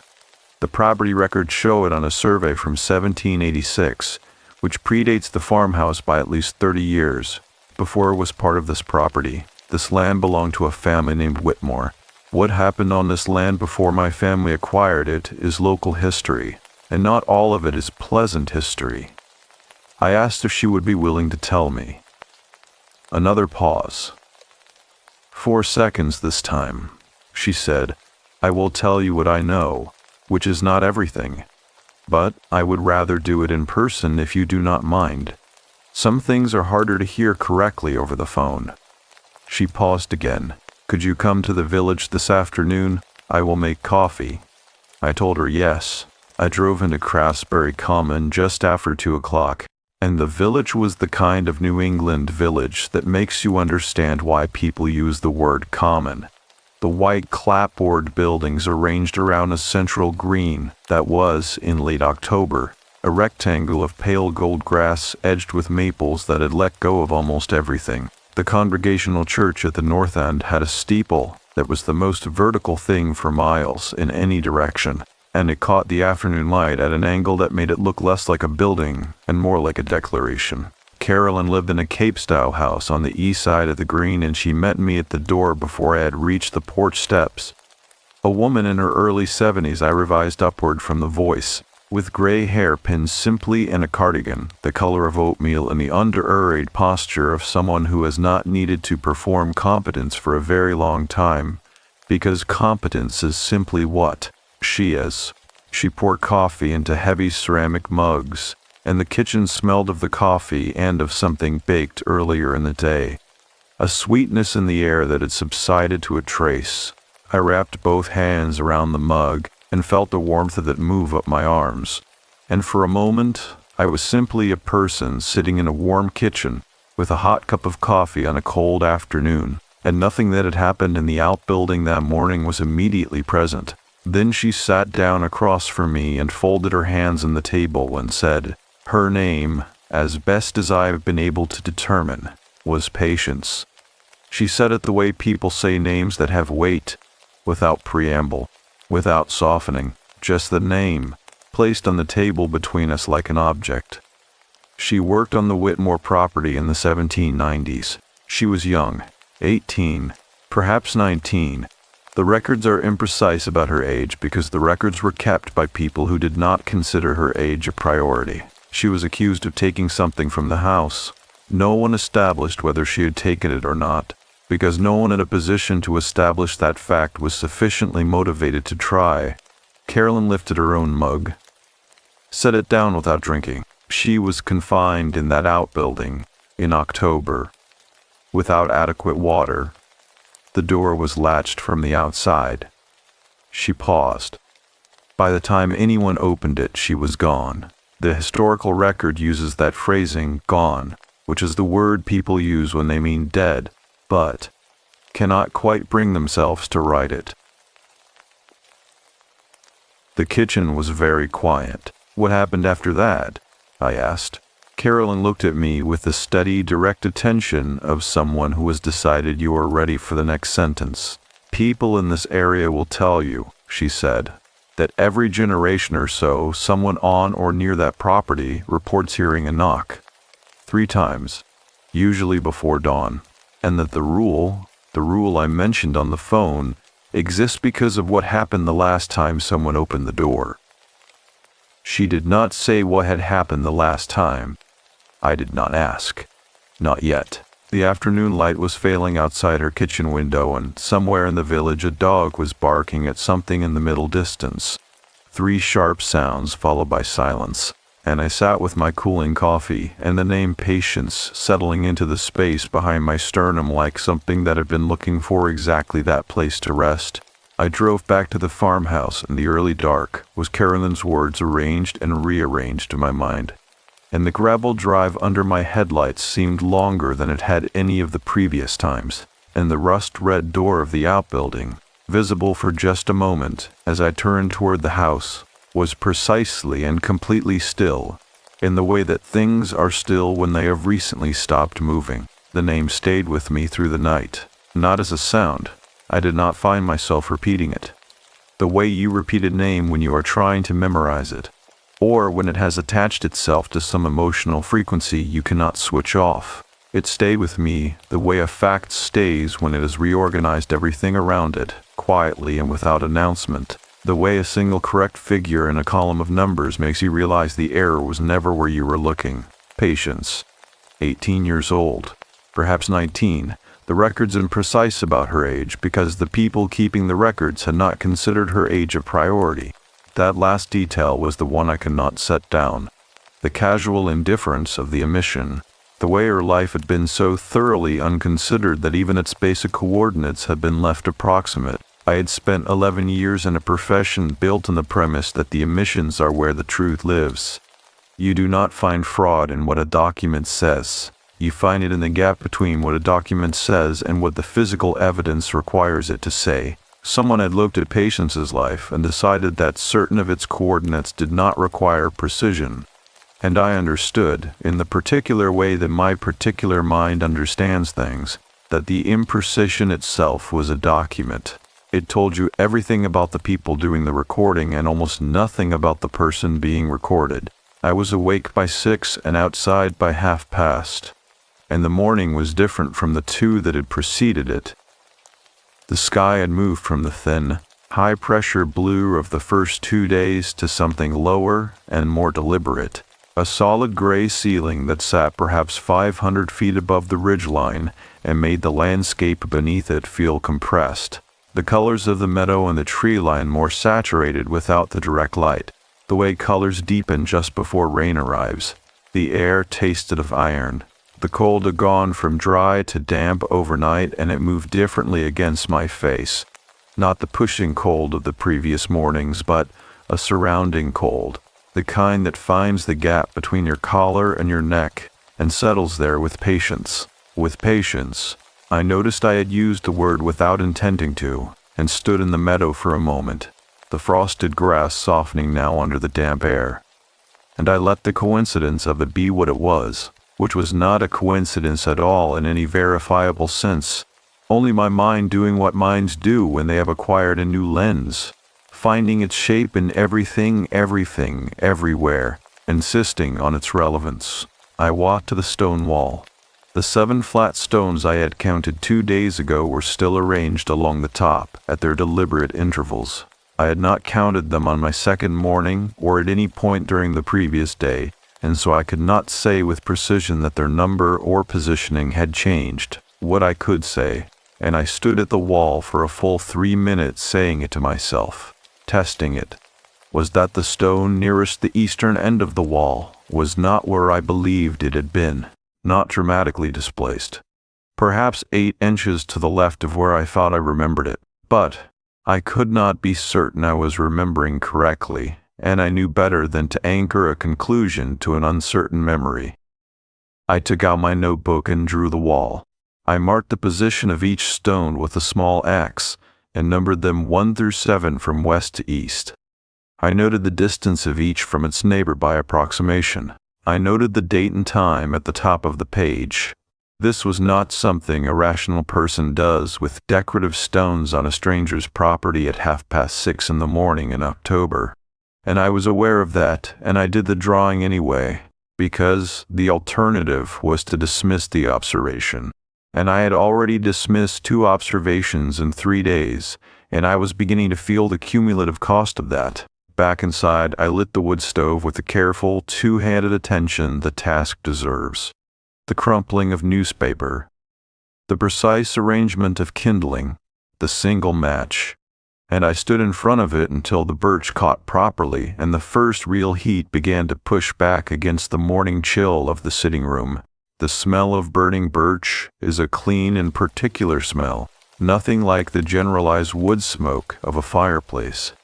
It has a brightness to it, almost sweet, and it fills a cold room the way good news fills a conversation, gradually and then all at once. I stood there longer than I needed to. Then I drove into Hardwick, to the small public library on the main street. which opened at 9, and which the librarian, a precise, bespectacled man in his 60s named Robert, according to his desk nameplate, confirmed would have historical records for the broader Craftsbury area, going back to the late colonial period. He said this without particular enthusiasm, in the way of someone who has confirmed it many times and no longer attributes significance to the confirmation. I told him what I was looking for: land records, property transfers, any documented accounts relating to the Whitmore family of Craftsbury, specifically from the 1780s through 1810. He looked at me over his glasses for a moment, with the particular look of a librarian assessing whether a request is genuine curiosity or the beginning of a problem. I must have passed because he said, "The Whitmore materials are in the regional collection. Third shelf from the bottom in the back room. Some of it has been digitized and some of it has not. The handwriting on the older documents is difficult." The back room smelled of old paper and the particular mustiness of records that have been consulted infrequently, not the smell of neglect, but the smell of something preserved past the point where anyone expected it to remain useful. The light back there was fluorescent and cold and fell on the shelves in the flat, indifferent way of institutional lighting everywhere. I found the Whitmore materials in a gray archival box, and I spent 3.5 hours with them. The land records were straightforward. The Whitmore family had acquired the Craftsbury parcel in 1782, and the survey from 1786 that Carolyn had mentioned was there. A hand-drawn document on paper so thin I could see the shape of my fingers through it when I held it up, showing the property boundaries in careful ink lines with the outbuilding marked at a specific point, labeled simply as the workhouse. Not a tool shed, not a storage building, the workhouse. The distinction was not incidental. A workhouse, in the context of rural New England in the 1780s, was a specific kind of structure, a place where individuals were confined when they were considered to have transgressed against the community's economic or social order. The people who had built that room with the earthen floor and the shelf and the iron latch had not built it as a storage space that was later repurposed. They had built it to contain people. I set the survey down and moved to the town meeting records, which were bound in a ledger with a cover the color of tobacco. The entries in 3 or 4 different hands across the years, the handwriting shifting gradually from the careful copperplate of the early entries to a looser, more impatient script as the century moved forward. I went through them page by page, the fluorescent light overhead, the smell of old paper, Robert moving occasionally in the outer room with the quiet efficiency of a person comfortable with solitude. I found the entry on the 47th page. It was dated the 19th of October, 1793, and it was brief, 5 lines and a hand I had not seen before in the ledger, slightly larger than the others, as though the writer had been making an effort toward legibility. The entry documented the case of a young woman, referred to only by her given name, Patience, employed at the Whitmore household, who had been brought before the selectmen on a charge of theft following the disappearance of several items of silver belonging to the household. The entry noted that she denied the charge. It noted that no witnesses had been produced to support or refute the claim. It noted that she was remanded to the workhouse pending further inquiry. There was no subsequent entry. The inquiry, as far as the town records were concerned, had never concluded. The further inquiry was a phrase that had been written and then abandoned. The way a door is opened and then left neither open nor closed, but simply unlatched, swinging slightly in whatever draft moves through the room. I sat with that for a moment. Then I turned 2 more pages, looking for the continuation that the phrase implied, and found instead a gap. 3 pages had been removed from the ledger. Cut close to the binding was something sharp, the remnant edges still visible if you angled the book toward the light, pale and precise as scar tissue. Someone had removed 3 pages from the town record, not torn, cut, with deliberateness, with the specific intention of eliminating what those pages contained. I photographed the gap with my phone, then I photographed the entry. Then I sat in the cold fluorescent light with my coat still on and thought about what it means when an official record is deliberately excised, which is something I think about in a professional context with some frequency. but which felt, in that particular back room, on that particular gray October afternoon, considerably less abstract than usual. What the record said was, a young woman was confined. What the removed pages almost certainly said was, what happened next. What the remaining record said, by the fact of the removal, was, someone knew what happened next and decided that the official account of it should not exist. I thought about the cup, the cracked plate, the jar that had once held water and now held only the gray residue of what water leaves behind when it is entirely gone. I thought about the earthen floor, packed hard. The way earth gets packed when it has held weight repeatedly in the same places. The weight of someone standing. The weight of someone pacing. The weight of someone who had been given the cup, and the plate, and the jar, and the earthen floor, and the latch door. And no further inquiry. I drove back to the farmhouse in the early afternoon, and on the drive I thought about Nora in a way I had not allowed myself to think about her in months. Not the managed, administrative grief of the days after she died, the organ donation paperwork and the death certificate and the estate accounts, all of which I had handled with a competence that frightened me in retrospect, but the specific and physical grief of her absence, the particular way she had of making tea with the bag left in too long because she always forgot it and then laughed about the result, the sound of her voice on the phone, which I had saved 17 voicemails of and had not been able to play a single one, confined, without adequate water. The door latched from the outside. What I had been doing for 14 months, I understood somewhere on that gray Vermont highway, was not so different. I had built a very efficient workhouse inside my own chest, and I had put Nora in it, and I had latched the door, and I had been explaining away every knock ever since. The gravel drive was dark under the overcast sky when I pulled in, and I sat in the car for a moment before going inside, the engine ticking as it cooled, the meadow invisible beyond the house in the failing light. The outbuilding was a shape in the gray, its rust-red door facing the house, facing me, the way it always faced. Directly, frontally, without apology. I had been reading the evidence correctly since I arrived. I had been refusing to believe my own conclusions. I got out of the car and went inside and called Carolyn. She answered before the second ring completed, as though she had been expecting the call, which I later realized she had been, not because of anything supernatural, but because she had given me just enough information that afternoon over coffee to make the rest of it findable. And she had known, with the confidence of someone who has watched this particular sequence before, that I would go and find it. I told her about the town records, the entry, the 3 removed pages. She was quiet for a moment. Then she said, "There is more that I should have told you yesterday. I did not. Because there is an order to this kind of knowing, and I have learned, through experience I would rather not have had, that giving someone all of it at once does not help them. It overwhelms the specific thing they need to understand first."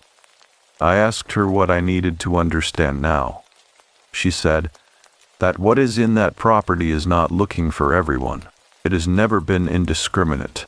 It comes for specific people, at specific times, for a specific reason that I think you already know, even if you have not said it to yourself yet. The sitting room was cold. I had not lit the stove when I came in. I stood in the middle of it with my coat still on, and the gray light dying outside every window, and Carolyn's voice in my ear, and I felt the room do the thing it had done the previous evening, that thinning at the edges, that withdrawal of warmth from the perimeter inward, the cold arriving not as a draft but as an atmosphere, as a condition of the space itself. She was confined alone, I said, and no one opened the door. No, Carolyn said very quietly. No one opened the door. Outside, in the early dark, the first few drops of the approaching rain began to tick against the sitting room windows. Irregular, patient, and spaced exactly as evenly as 3 knocks on a door before dawn. I stood in that cooling room for a long time after the call ended, and I understood. with the particular clarity that comes only when you have run out of ways to explain something away, that I had not come to this property to work through a backlog of insurance documents. I had come because something in that backlog of loss inside me had sent out a signal, quiet and specific and utterly without my permission, and something in that property had received it. 11:26 a.m. The name stayed with me through the night, not as a sound. I did not find myself repeating it, the way you repeat a name when you are trying to memorize it, or when it has attached itself to some emotional frequency you cannot switch off. It stayed with me the way a fact stays when it has reorganized everything around it quietly and without announcement. The way a single correct figure in a column of numbers makes you realize the error was never where you were looking. Patience. 18 years old, perhaps 19. The record's imprecise about her age because the people keeping the records had not considered her age a priority. That last detail was the one I could not set down. The casual indifference of the omission. The way her life had been so thoroughly unconsidered that even its basic coordinates had been left approximate. I had spent 11 years in a profession built on the premise that the omissions are where the truth lives. You do not find fraud in what a document says. You find it in the gap between what a document says and what the physical evidence requires it to say. Someone had looked at Patience's life and decided that certain of its coordinates did not require precision. And I understood, in the particular way that my particular mind understands things, that the imprecision itself was a document. It told you everything about the people doing the recording and almost nothing about the person being recorded. I was awake by 6 and outside by past, and the morning was different from the 2 that had preceded it.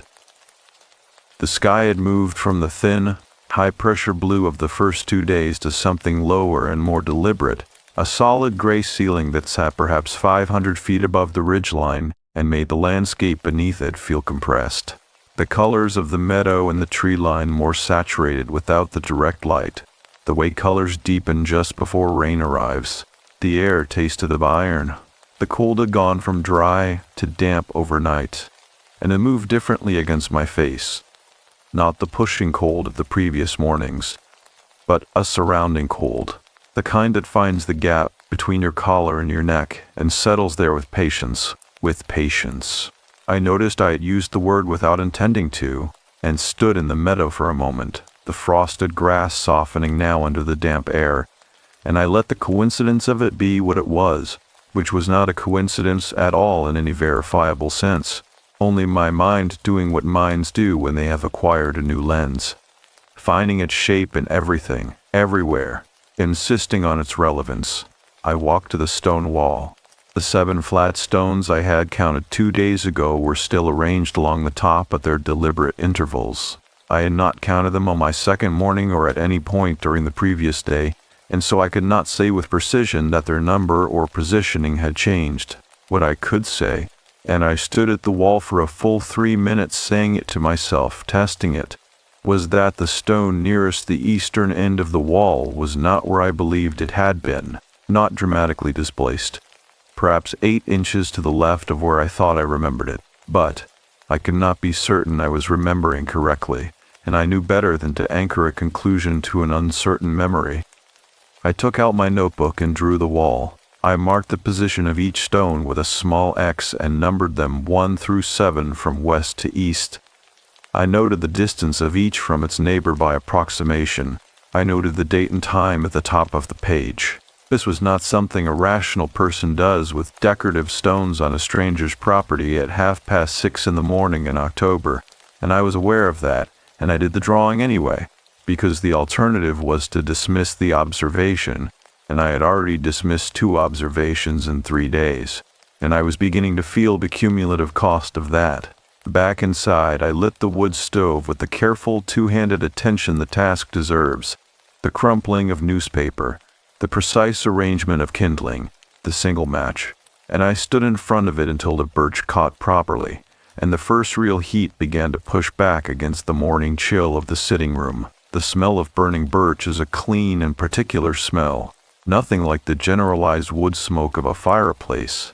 It has a brightness to it, almost sweet, and it fills a cold room the way good news fills a conversation, gradually, and then all at once. I stood there longer than I needed to. Then I drove into Hardwick, to the small public library on the main street, which opened at 9, and which the librarian, a precise, bespectacled man in his 60s named Robert, according to his desk nameplate, confirmed would have historical records for the broader Craftsbury area going back to the late colonial period. He said this without particular enthusiasm, in the way of someone who has confirmed it many times and no longer attributes significance to the confirmation. I told him what I was looking for: land records, property transfers, any documented accounts relating to the Whitmore family of Craftsbury, specifically from the 1780s to 1810. He looked at me over his glasses for a moment with the particular look of a librarian assessing whether a request is genuine curiosity or the beginning of a problem. I must have passed because he said, "The Whitmore materials are in the regional collection. Third shelf from the bottom in the back room. Some of it has been digitized and some of it is not. The handwriting on the older documents is difficult." The back room smelled of old paper and the particular mustiness of records that have been consulted infrequently, not the smell of neglect, but the smell of something preserved past the point where anyone expected it to remain useful. The light back there was fluorescent and cold, and fell on the shelves in the flat, indifferent way of institutional lighting everywhere. I found the Whitmore materials in a gray archival box, and I spent 3.5 hours with them. The land records were straightforward. The Whitmore family had acquired the Craftsbury parcel in 1782, and the survey from 1786 that Carolyn had mentioned was there, a hand-drawn document on paper so thin I could see the shape of my fingers through it when I held it up, showing the property boundaries in careful inclines with the outbuilding marked to the specific point, labeled simply as the workhouse, not a tool shed, not a storage building, the workhouse. The distinction was not incidental. A workhouse, in the context of rural New England in the 1780s, was a specific kind of structure, a place where individuals were confined when they were considered to have transgressed against the community's economic or social order. The people who had built that room with the earthen floor and the shelf and the iron latch had not built it as a storage space that was later repurposed. They had built it to contain people. I set the survey down and moved to the town meeting records, which were bound in a ledger with a cover the color of tobacco, the entries in 3 or 4 different hands across the years, the handwriting shifting gradually from the careful copperplate of the early entries to a looser, more impatient script as the century moved forward. I went through them page by page, the fluorescent light overhead, the smell of old paper, Robert moving occasionally in the outer room with the quiet efficiency of a person comfortable with solitude. I found the entry on the 47th page. It was dated the 19th of October, 1793, and it was brief, 5 lines in a hand I had not seen before in the ledger, slightly larger than the others, as though the writer had been making an effort toward legibility. The entry documented the case of a young woman, referred to only by her given name, Patience, employed at the Whitmore household, who had been brought before the selectmen on a charge of theft following the disappearance of several items of silver belonging to the household. The entry noted that she denied the charge, and noted that no witnesses had been produced to support or refute the claim. It noted that she was remanded to the workhouse pending further inquiry. There was no subsequent entry. The inquiry, as far as the town records were concerned, had never concluded. The further inquiry was a phrase that had been written and then abandoned, the way a door is opened and then left neither open nor closed, but simply unlatched, swinging slightly in whatever draft moves through the room. I sat with that for a moment, then I turned 2 more pages, looking for the continuation that the phrase implied, and found instead a gap. 3 pages had been removed from the ledger. Cut close to the binding was something sharp, the remnant edges still visible if you angled the book toward the light, pale and precise as scar tissue. Someone had removed 3 pages from the town record, not torn cut, with deliberateness, with the specific intention of eliminating what those pages contained. I photographed the gap with my phone. Then I photographed the entry. Then I sat in the cold fluorescent light with my coat still on and thought about what it means when an official record is deliberately excised, which is something I think about in a professional context with some frequency, but which felt, in that particular back room, on that particular gray October afternoon, considerably less abstract than usual. What the record said was, a young woman was confined. What the removed pages almost certainly said was, what happened next? What the remaining records said, by the fact of the removal, was, someone knew what happened next and decided that the official account of it should not exist. I thought about the cup, the cracked plate, the jar that had once held water and now held only the gray residue of what water leaves behind when it is entirely gone. I thought about the earthen floor, packed hard, the way earth gets packed when it is held weight repeatedly in the same places, the weight of someone standing, the weight of someone pacing, the weight of someone who had been given the cup and the plate and the jar and the earthen floor and the latch door and no further inquiry. I drove back to the farmhouse in the early afternoon, and on the drive I thought about Nora in a way I had not allowed myself to think about her in months.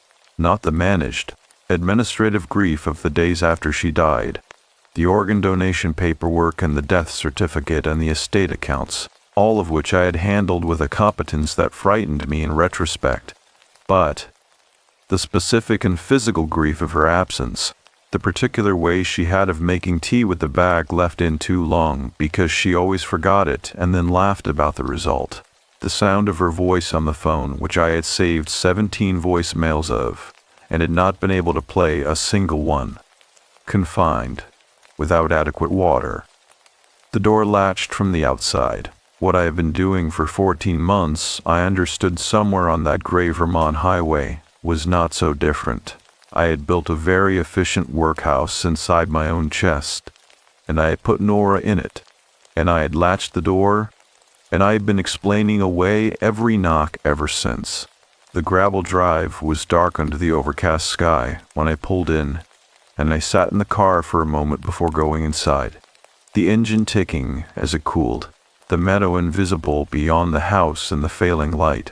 The outbuilding was a shape in the gray, its rust-red door facing the house, facing me, the way it always faced, directly, frontally, without apology.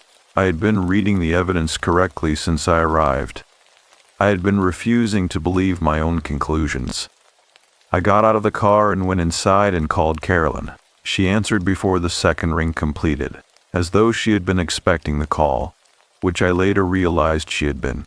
Not because of anything supernatural, but because she had given me just enough information that afternoon of her coffee to make the rest of it findable, and she had known, with the confidence of someone who has watched this particular sequence before, that I would go and find it. I told her about the town records, the entry, the 3 removed pages. She was quiet for a moment. Then she said, "There is more that I should have told you yesterday. I did not, because there is an order to this kind of knowing, and I have learned, through experience I would rather not have had, that giving someone all of it at once does not help them. It overwhelms the specific thing they need to understand first." I asked her what I needed to understand now. She said that what is in that property is not looking for everyone. It has never been indiscriminate. It comes for specific people, at specific times, for a specific reason that I think you already know, even if you have not said it to yourself yet. The sitting room was cold. I had not lit the stove when I came in.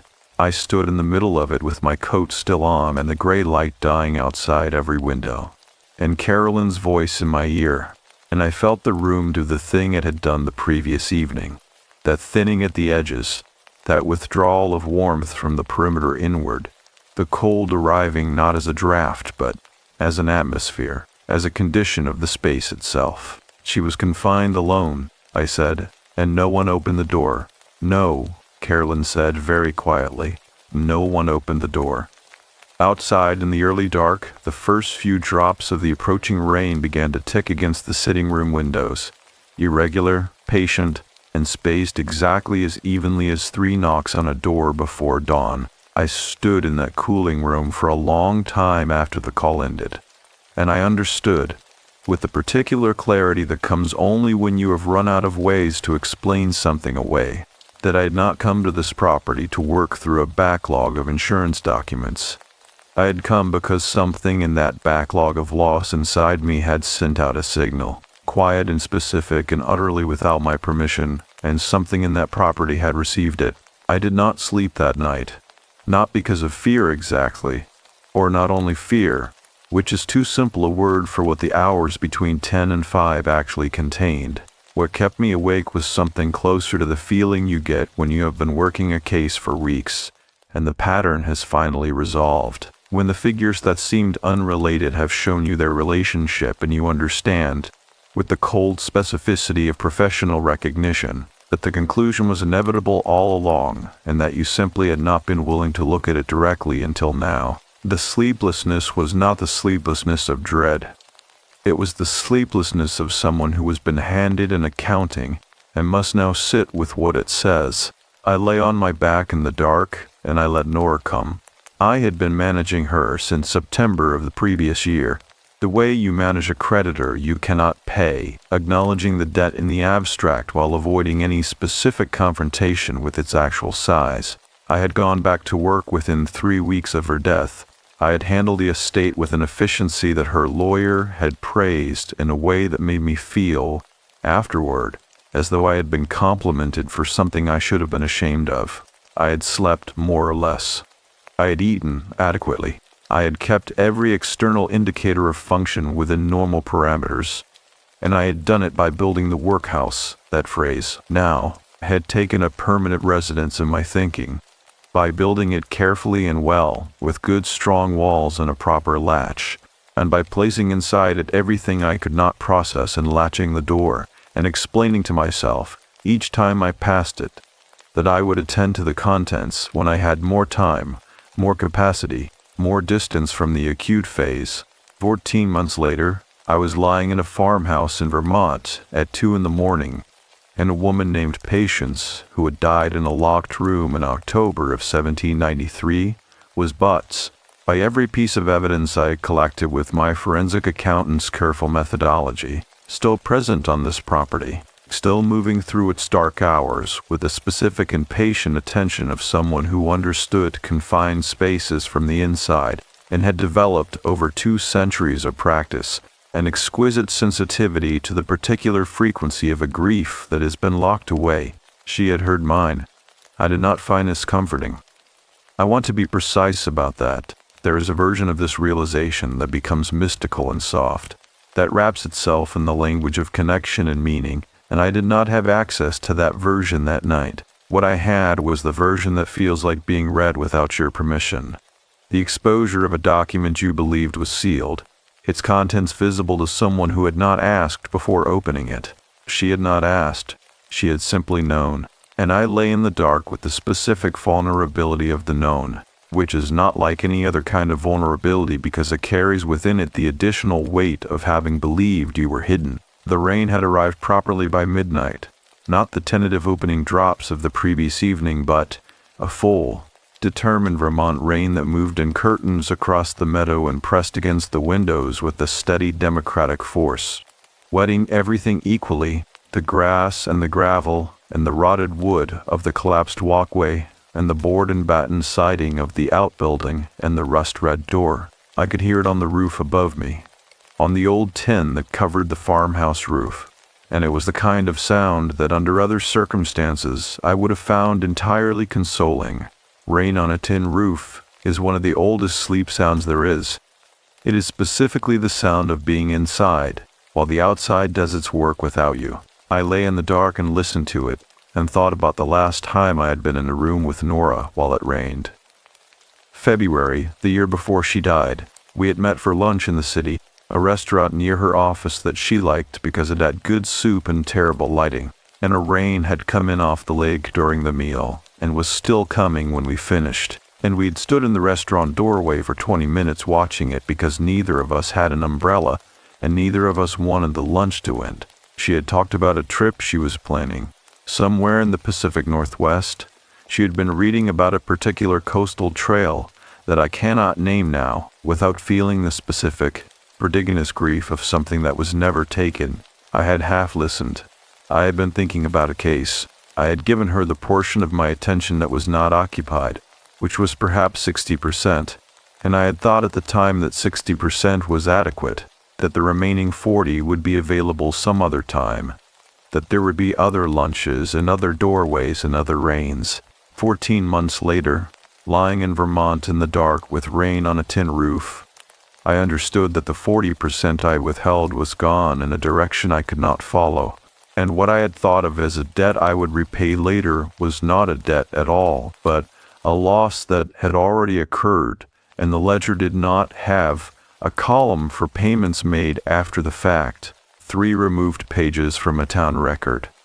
The things we cut away because we cannot bear what they say about us. I got up just before 5 and went to the kitchen and made tea. Not coffee, which felt too deliberate, too much like beginning a day with intention, but tea, which is a thing you make when you need warmth without commitment. And I sat at the kitchen table in the pre-dawn dark with the mug between my palms, and I looked out the window above the sink at the rain-dark meadow, and I said her name out loud, for the first time since the hospital. Nora. It sat in the kitchen air for a moment, the way a sound sits after a room has been quiet for a long time, more present for the silence it had interrupted, heavier for having been held back so long. I had not known until I said it that I had been afraid to, that the workhouse I had built was built partly around that specific act. The saying of her name in an ordinary room, at an ordinary hour, as though she were simply gone rather than managed. She was simply gone. I sat with that until the tea went cold and the pre-dawn gray began at the edges of the window, and at some point in the sitting with it something happened that I cannot fully account for in the language of a forensic accountant, which is the only language I have. The specific texture of the grief shifted, not lessened. I want to be clear about that, because grief that claims to have lessened is usually grief that has simply gone underground again, back into the workhouse. It did not lessen, it became more accurate. It became the correct size and shape of what had actually been lost, rather than the managed, compressed version I had been carrying, and the correct size and shape was enormous, and it filled the kitchen, and I sat inside it, and it did not kill me. Outside, as the gray strengthened toward morning, the rain slowed and steadied to a fine, continuous mist that was no longer coming in curtains but simply hanging in the air of the meadow, softening every outline, making the tree line in the outbuilding and the stone wall at the meadow's edge look like things seen through gauze, present but imprecise. I noticed that the rust-red door of the outbuilding was standing open. I had latched it myself 3 days ago. I had pressed the iron thumb lever down and heard the mechanism engage, the small, definitive click of a latch that is caught properly, and I had pulled the door to test it, and it had held. It had been closed and latched on every subsequent morning when I had looked toward the outbuilding from the kitchen window. I had looked every morning. The door had been closed every morning until this one.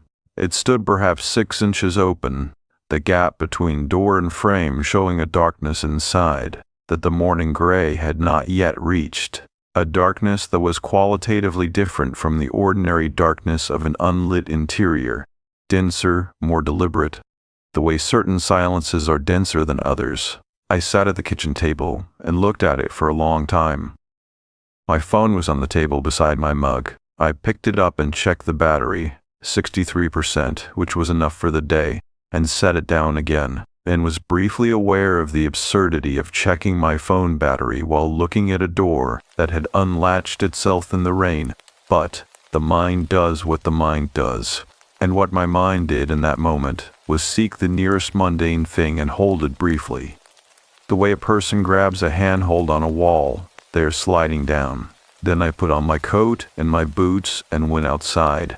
The mist was the kind that does not feel like rain until you have been standing in it for 60 seconds, at which point you realize your hair is wet and your face is cold and wet and the shoulders of your coat are darkening. I crossed the meadow grass, which was sodden now, and released a cold water with every step that soaked back through my boots immediately and thoroughly. I had given up on dry feet somewhere around day 2. I stopped 3 feet from the open door. The darkness inside the outbuilding was not uniform. As my eyes adjusted and the morning gray found its limited angles of entry, I could see the shelf on the left wall more clearly than I had on my first visit, and the objects on it, which I had catalogued in my notebook, were as I have recorded them: the tin cup, the cracked plate, the jar. But there was something on the earthen floor that had not been there 3 days ago. It was a small, flat stone, smooth and pale, the kind of water-worn stone you find in a stream bed. It sat in the center of the floor, perhaps 2 feet inside the doorway, placed with the same deliberateness as the stones on the wall at the meadow's edge. Not dropped, not fallen, but set, positioned. I looked at it for a long time. Then I looked up, and in the far corner of the room where the morning light did not reach at all, I saw a shape that my mind tried very hard, for several long seconds, to resolve into something ordinary. A shadow cast by the shelf, a mass of old cloth, a trick of the dark against the darker wall. It was not any of those things. It was the shape of a person standing very still, and it was watching the doorway with the patient, absolute attention of someone who has been waiting for a specific thing to happen and has learned, over a very long time, not to move while they wait. I did not run. I am still not entirely certain why I did not run, except that running felt wrong in the way that running from a person feels wrong. Not the running from a hazard or a force of nature, but the running from someone whose eyes you have met across a threshold, someone who has been waiting a long time and has, in the meeting of that gaze, finally received the acknowledgement they came for. I stood in the open doorway in the rain, and I looked into the corner where she stood, and I said, in the same voice I had used an hour earlier in the kitchen, the voice of someone saying the name of what is real and present and cannot be managed away, I said, "I see you." The corner was empty, not gradually empty, not the emptying of a shape that dissolves or retreats, empty the way a room is empty when a person has just stepped out of it, and the air still holds the shape of their presence, occupied by the fact of what had just been there, rather than the thing itself. I stood in the doorway for a long time after, with the mist wetting my face and the tin cup and the cracked plate and the jar on the shelf behind the empty corner, and I felt something in my chest that was not relief, and was not fear, and was not grief in the form I had been carrying it, but was something that partook of all three: a loosening, an acknowledgement, a mutual recognition between two people who had been, each in their own way, waiting too long in a room with the door latched from the wrong side. I stepped back from the doorway. I did not close the door. I walked back to the farmhouse through the mist, and my hands were shaking slightly in a way that had nothing to do with the cold. And I made myself a second cup of tea and sat at the kitchen table and looked at the open door of the outbuilding across the wet meadow until the morning was fully arrived and gray and honest around me. Then I called Carolyn. She answered immediately as though she had not been asleep. I told her what I had seen. All of it. The open door, the stone on the floor, the shape in the corner, the moment of recognition, the empty corner after. She listened without interrupting. When I finished, the silence on the line lasted long enough that I checked once that the call had not dropped. Then she said, in a voice that was quieter than I had yet heard from her, "She showed herself to you." I asked what that meant. "It means," Carolyn said carefully, "that you need to come back to the village. Today, there are things I should have told you from the beginning, and I did not tell them, because you were not ready to receive them. You are ready now." Outside, the mist had thickened again over the meadow, and the outbuilding was a soft gray shape within it, its doors still standing open, the darkness inside it no longer dense or deliberate, but simply the ordinary darkness of a small room on an overcast morning, simple and ordinary, except for the fact that for the first time since I had arrived, The room felt empty in the way rooms feel when something that has been present for a very long time has, at last, been acknowledged. I sat for a moment longer at that kitchen table before reaching for my keys, aware that I was about to drive toward the part of this that I could not explain away, and aware also for the first time in 14 months that I did not want to. I drove into Craftsbury Common just after 9. The mist had not lifted by the time I reached the village, and the green at the center of it was a softer version of itself than it had been 2 days before. The pale gold grass gone darker with the wet, the white clapboard of the church at the north end muted to the color of old paper.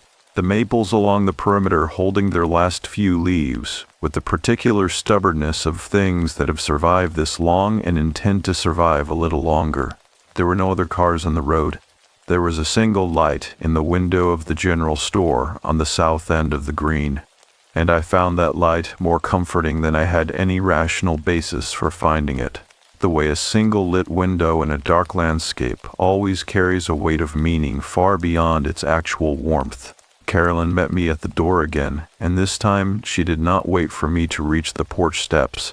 She was standing in the open doorway when I came up the path, holding 2 mugs, and she handed me one before I had fully arrived.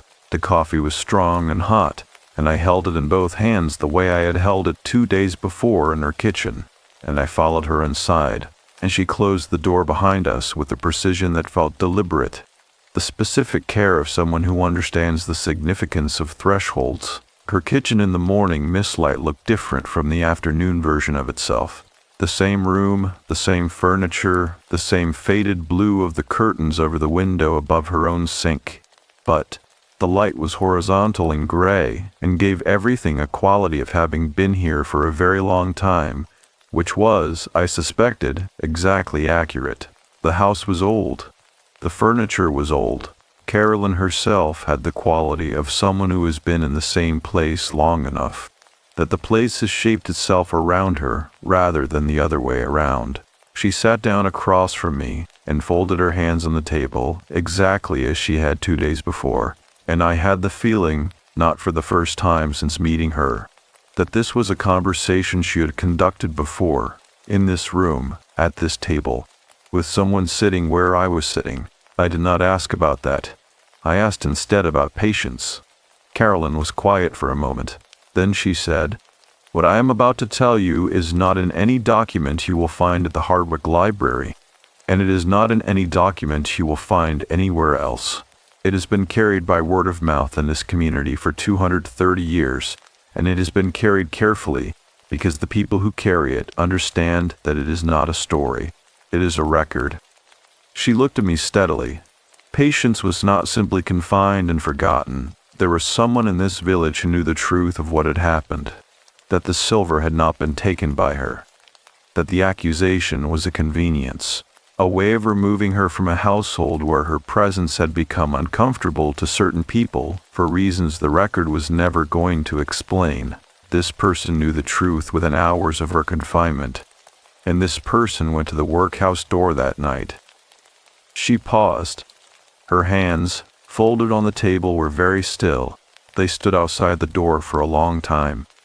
They could hear her inside. She was not crying. By that point she had been in there long enough that she was past crying. She was simply present, and her presence could be heard in the way that any living thing in a confined space can be heard, if you stand close enough to the door and are honest enough to listen. Outside, the mist moved against the kitchen window with a faint, continuous sound like breathing.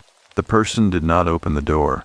They told themselves it was because opening the door would not resolve the accusation, that she would still be blamed, that freeing her would only complicate the situation further without clearing her name. They told themselves this was practical reasoning. They went home. They went to bed. They told themselves they would do something in the morning, through proper channels, in a way that would be more effective. She looked down at her folded hands for a moment. By morning it was too late. She had died sometime in the night. The specific hour is not known. The kitchen was very quiet. I thought about the 40% of my attention I had given to other things during a lunch with Nora in the rain. And I thought about the 17 voicemails I had not been able to play. And I thought about proper channels and more effective and better timing. And I thought about all the ways a person finds to latch a door from the outside while telling themselves they are simply being practical. I asked Carolyn who the person had been. She said, a woman, approximately 40 years of age at the time. Her name is in the oral record, but I do not repeat it, because repeating it serves no one at this distance. What matters is not her name, but her act, and the consequence of her act, which has been the business of this community, of certain families in this community, ever since. I asked what the consequence was. Carolyn unfolded her hands and wrapped them around her own mug. And for the first time since I had met her, she looked not at me, but at a point on the table between us, the look of someone choosing the precise words that the next sentence requires. Every generation, not every year, not on a schedule anyone has been able to determine, but approximately every generation, someone on or near that property undergoes what the oral record calls the approach. It is always someone who is carrying a grief they have not opened. It is always someone in whom something has been confined, locked away, unacknowledged, latched from the inside, and explained to themselves as a practical decision, a deferral, a thing they will attend to when the time is right. She looked up at me. Patience finds those people, not to harm them. The oral record is very specific about this, and I believe it because it is consistent across 7 accounts spanning 200 years. She does not harm the people she approaches. What she does is recognize them. She shows them what confinement looks like from the inside. She stands in the room where she was left, and she allows herself to be seen by someone who knows, in their own body, what it is to be locked in with something unacknowledged. I thought about the shape in the corner, the stillness of it, the way it had not moved toward me, had not threatened, had simply waited with the absolute patience of something that had learned to wait across a span of time I could not fully hold in my mind. I said, and the door. The rule about the door after 9. Carolyn nodded once slowly. The approach always happens in the hours around 9 in the evening, or in the hours before dawn, which the oral record treats as the same hour. The hour when the boundary between what is acknowledged and what is not is at its most permeable. She knocks. She has always knocked. 3 times. Carolyn set down her mug. The rule exists because of what happened 53 years ago, when a man staying on that property, a man with his own particular confined grief, a man who had not slept properly in months, heard the knock and opened the door. I waited. He was found the following morning sitting on the porch of the outbuilding, physically unharmed, but he could not speak for 11 days. And when he finally could speak, what he said was that he had gone through the door and she had shown him something on the other side of it that no living person was equipped to see in full and come back from unchanged. He lived for another 30 years. He was, by most external measures, functional, but his daughter, who is still living and is in her 80s now, in a care facility in Burlington, has said that after that night her father was never again fully present, that he was always in some portion of himself, still through the door. The kitchen had gone very cold around the edges of my awareness. Though the room itself was warm, I was conscious of my own breathing, the shallow, careful breath of someone processing information that their body is registering faster than their mind. I thought about my notebook, the entry I had written at 5:40 in the morning 3 days ago. Time, sound, physical evidence, the forensic habit of recording what is present without yet interpreting what it means. I had been doing that for 14 months with Nora, recording her absence with the careful methodology of someone who believes that sufficient documentation will eventually produce an explanation, adequate to the fact. It would not. The fact was not that kind of fact.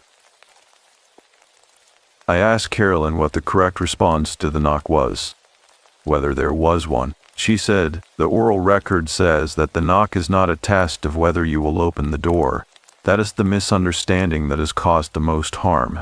The knock is a recognition. She knows you are there. She knows what you are carrying. and she is acknowledging it. The correct response is not to open the door. The correct response is to acknowledge from your side of it that you hear her, that you know she is there, that you know what was done to her, and that you hold it as true and not as a story. She paused, and the correct response to what you are carrying to your own latch door is the same, to acknowledge it. Not to open it all at once, which is what the man 53 years ago did when he went through the threshold. To acknowledge it, from your side of it, in your own time, without requiring that the door come off its hinges entirely in a single night. I sat with that for a long moment. The mist moved outside. The coffee in my mug had gone from hot to warm to the specific temperature of something that has been held in both hands for a long time without being drunk. I asked her how she knew all of this. Not the oral record. I believe the oral record. I meant how she personally knew it, with the specificity and consistency she had demonstrated across every conversation we had had. She looked at me for a moment with the particular look of someone deciding how much of themselves to include in an answer that does not require their presence. Then she said, "My grandmother was the one who kept the record in her generation. She passed it to my mother. My mother passed it to me. We are not the family that owns the property. We have owned it for 40 years, but the record predates our ownership by 150 years. We keep it because someone has to keep it, and because the keeping of it is itself a form of acknowledgement. You cannot carry a record of what was done to someone and simultaneously pretend it was not done." She stood up and went to the counter and opened a drawer, and from the drawer she took a small, flat object and placed it on the table in front of me. It was a river stone, smooth and pale. The same kind of stone as the one I had found on the earthen floor of the outbuilding that morning. The same water-worn shape. "Where did you get that?" I said. "From my grandmother," she said. "Who got it from hers. There have always been stones on that wall, and there has always been one placed inside the building when the approach is happening. The stones mark an acknowledgement. They are the community's record, written in the only language that cannot be removed from a ledger." I looked at the stone on the table between us for a long time. Then I asked her what came next. She sat back down. She folded her hands again and looked at me with a steady, precise attention she had offered from the beginning, and she said, "There is one thing that remains to be done. It is not dramatic. It is not dangerous if it is done correctly. It requires you to go back to the property tonight before 9 and to stand at the door of the outbuilding and to say what is true. What is true about her? What is true about yourself? Not to open the door. Not to go through the threshold. Simply to stand at it and speak honestly into the room." She picked up the stone and held it out to me. "Take this. Hold it while you speak. When you are done, place it on the shelf beside the other objects, not as an offering in any mystical sense. I want to be precise about this. As a record, the way the town record should have recorded what happened to her, and did not." I took the stone. It was cool and smooth and fitted exactly into the hollow of my closed palm, and it weighed almost nothing, and it weighed more than anything I had held in a long time. I sat in Carolyn's kitchen for another 20 minutes after that, not talking about patience or the outbuilding or the approach, but talking about Craftsbury in winter, which she described with a dry, affectionate precision. The way the common looks under 2 feet of snow. The specific quality of cold at this elevation in January. The volunteer fire department's winter social, which she attended every year, and which featured, she said, a chili that was a genuine point of local pride, and also a genuine hazard. I laughed. A small, real laugh that surprised me and clearly pleased her, though she did not make anything of it. Outside, the mist was beginning to thin at last, and by the time I reached my car the green was fully visible, the white church and the old maples and the pale gold grass all reasserting themselves in the flat, honest light of a clearing October morning. I drove back to the farmhouse with a stone in my coat pocket. and I could feel it against my palm through the fabric. Cool and specific and present, and I thought about what Carolyn had said about acknowledgement, that it does not require the door to come off its hinges entirely, only that you stand at it and speak what is true. And I thought that this was perhaps the most useful thing anyone had said to me in 14 months, and that it had taken coming to this particular piece of land, in this particular October, for someone to say it. I spent the afternoon in preparation, though I would not have called it that at the time. What I called it was ordinary. The filling of hours with the small tasks that a person fills hours with when they are moving towards something they cannot approach directly.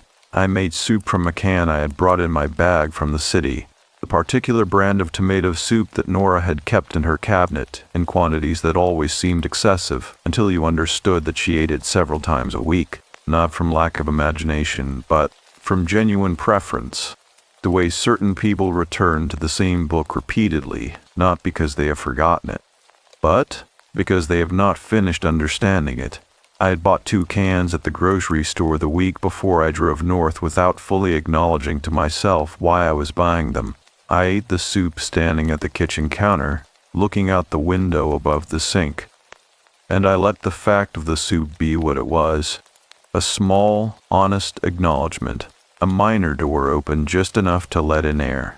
Outside, the mist had cleared by early afternoon, and the property in the post-mist light had the clean, washed quality that the world takes on after a sustained gray period. Colors more specific than they had been. The stone wall at the meadow's edge more defined. The sugar maples at the end of the drive more clearly themselves in their near-bare November-adjacent state. The outbuilding's door was still standing open from the morning. I had not closed it. I had made, without fully articulating it, the decision that closing it felt wrong. Felt like the wrong kind of latching, the reflexive kind, the kind done from the outside for the wrong reasons. And so it stood at its 6-inch gap, the interior darkness beyond it visible from the kitchen window all afternoon as I moved through the rooms. I went through my documents in the early afternoon, not working. I had given up on the fiction of working 2 days into this stay, but reading them, familiarizing myself again with the cases they described, which were all, in their various forms, cases of misrepresentation, of fire that had been reported as accidental and was not, a disability claim built around an injury that predated the policy, a death benefit application for a man who had staged his own death with more ingenuity than accuracy. I read them with the professional detachment I had spent 11 years cultivating, and I noticed, with the clarity that the past 4 days had given me, that what I found most interesting in every case was not the fraud itself, but the architecture of the concealment, the specific choices a person makes about what to hide, and the specific pressure points where a concealment begins to show its seams. I understood that architecture better now than I had when I drove north. At 3 in the afternoon, I went outside and walked the property one more time. The meadow perimeter, the stone wall, the collapsed walkway, not with the alert, evidence-gathering attention of the previous days, but with a simpler attention, the kind you give to a place you are preparing to leave, taking the inventory of it not for purposes of analysis but for purposes of memory. The gravel of the drive under my boots. The specific way the bare maple branches made their grid against the high, pale sky. The smell of the wet meadow grass drying in the afternoon air. A cold, clean, faintly sweet smell. The smell of something releasing what it has been holding since the previous night's rain. The 7 stones on the wall were as I had drawn them in my notebook. I stood at the wall and looked at them for a moment and felt, for the first time, that I understood what they were. Not decoration. Not a child's arrangement, not a former guest's idle habit, each one a record, each one a person who had stood on this property in the presence of something true, and had chosen, instead of running from it or explaining it away, to place a small flat stone on a wall and let it constitute their acknowledgement. I took the stone Carolyn had given me from my coat pocket and held it for a moment, feeling its weight and temperature. And then I placed it in my jacket's inner breast pocket, against my chest, where I could feel it when I breathed. The afternoon went. The light went with it, as October light goes, not gradually, but in a single decisive movement, the sun crossing behind the ridge to the west, and the warmth leaving the air within minutes, the dusk arriving not as a softening but as a conclusion. I went inside and lit the wood stove and made tea and sat with it, in a sitting room filled with birch warmth and the particular amber of a lamp in a room at the end of an October afternoon, and I held the mug and I let myself feel, without management or deferral, what the next hour contained. At 7:30, I put on my coat and my boots. I did not take a flashlight. I considered it. The practical, sensible instinct toward a flashlight. The impulse toward a tool that would give me control over what I could see. And I had set it aside, because a flashlight felt like the wrong instrument for what I was about to do. What I was about to do did not require the illumination of my choosing. It required, as Carolyn had said, simply standing at a threshold and speaking what was true. The night was clear, the mist entirely gone, and there was a half moon, low still, just above the ridge to the east, that gave enough light to cross the meadow without difficulty. The grass under my boots was stiff again, with the new cold, the moisture of the day's rain locked back into ice crystals at the surface of each blade, and the sound of my crossing was the same dry, careful percussion I had been making on this grass all week, familiar now, the sound of my own presence on this particular ground. The outbuilding was ahead of me, and to the left, its shape defined by the moonlight that caught the pale board and batten siding and left the door in shadow. The door was still open at its 6-inch gap, and as I approached I could see that the interior was not entirely dark. A very faint light was present, too diffuse and sourceless to be moonlight through the covered window, too steady to be any reflection from outside. Not illumination exactly, more like the visual equivalent of a sound that is right at the edge of hearing, present, coherent, requiring you to be very still before you can confirm it is real. I stopped 2 feet from the door. The cold here was different from the cold of the open meadow, denser, more localized, concentrated around the door in the gap of its opening the way cold concentrates around an open freezer. Not wind, not draft, but the specific cold of a space that has been keeping something at a very low temperature for a very long time. I put my hand in my breast pocket and closed my fingers around the stone. I said her name was Patience. My voice in the outdoor dark sounded different from my indoor voice. Flatter, more exposed, the way voices sound when there is no ceiling to catch them and give them back. I let it go flat. I did not perform this. I said it the way I would state a fact in a professional document, with the care of someone who understands that the accuracy of the record is the whole point. She was 18 years old, or perhaps 19, and she worked on this property, and she was accused of something she did not do, and no one established the truth of it because no one in a position to establish it was sufficiently motivated to try.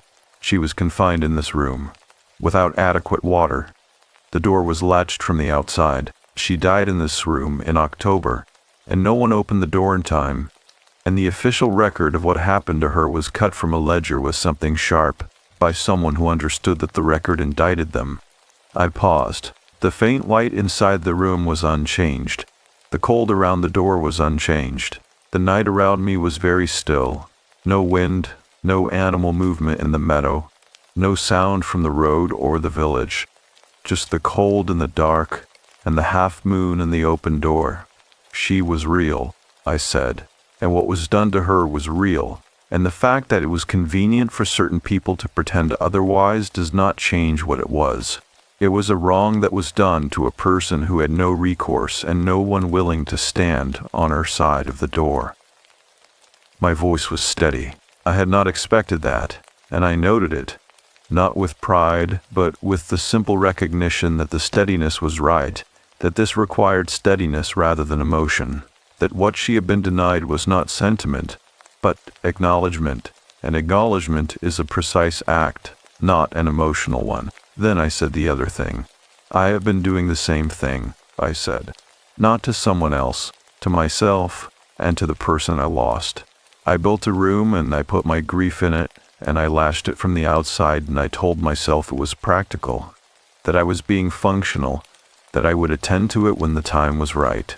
The time has not been right for 14 months. The time was never going to be right. I was going to keep walking past that door indefinitely, explaining away every knock until I ran out of distance to put between myself and it. The night held very still. Her name was Nora, I said. She was my sister. She died on the 14th of September, and I was not in the room, and I have not said her name in a room by itself since the hospital, because saying it made her absence specific rather than general, and specific is harder. Something changed in the air around the doorway, not dramatically, nothing that would have registered to someone standing at the edge of the meadow watching, but the concentrated cold around the door shifted very slightly, the way the temperature shifts in a room when a door that has been closed for a long time is opened properly, not the inrush of cold from outside, but the equalization of two temperatures that have been held apart, finding each other, settling into what the air becomes when the barrier is gone. I took the stone from my breast pocket. I stepped to the doorway, not through it, as Carolyn had been specific about, but to it, my toes at the threshold, the frame on either side of my shoulders, and I reached inside and set the stone on the shelf beside the tin cup and the cracked plate and the jar. The faint light in the interior was still present, and in it I could see the shelf clearly, the objects on it, the stone I had just placed among them, pale and smooth and fitted into its space the way a true thing fits into the place where it belongs, without requiring adjustment. I looked into the room. The corner where she had stood that morning was empty. The whole room was empty, in the way that a room is empty after someone has just finished being in it. Not vacant, not abandoned, but resting. Complete. The specific emptiness of a space in which something that needed to happen has happened, and the space is now holding the aftermath of it with a quiet, unhurried honesty. I stood at the threshold for another moment, my hand on the door frame, the cold and the faint sourceless light, and the shelf with its small record of acknowledgments, and I felt something I can only describe as the specific relief of a document that has been corrected, not improved, not rewritten, but corrected. The accurate figure finally entered in the column where the error had been. The ledger brought into honest alignment was what the physical evidence had always required it to say. I pulled the door closed. The latch caught with the same small, definitive click I had heard 3 days ago, a sound that now felt entirely different in quality, less like a confinement and more like a completion, the closing of something that had been open for the wrong reasons, finally done for the right ones. I stood outside the closed door for a moment in the cold, moonlit dark. The night was the same night it had been when I crossed the meadow. The same half-moon, the same bare maples, the same frosted grass, the same silence in every direction, and I was the same person who had crossed the meadow. And I was not, in ways I would spend the following months learning to describe, the same person at all. I crossed back through the meadow to the farmhouse, and I went inside, and the wood stove had gone down while I was out, and the sitting room was cold at the edges, and I fed it 2 fresh logs, and crouched in front of it with my hands open to the building warmth, and I stayed there until the room was warm again, which took longer than I expected, and was, for exactly that reason, exactly what I needed. Outside the windows the night continued its ordinary business. Cold and dark and clear, the half-moon climbing slowly above the ridge, the meadow silver and still, the outbuilding a quiet shape in the dark with its door closed, and its shelf holding its small, accurate record of what had been true all along. I did not hear a knock that night, not before dawn, not at any hour, and the silence where the knock had been was not an absence, but a presence of its own, the specific presence of something that has been heard and does not need to speak again.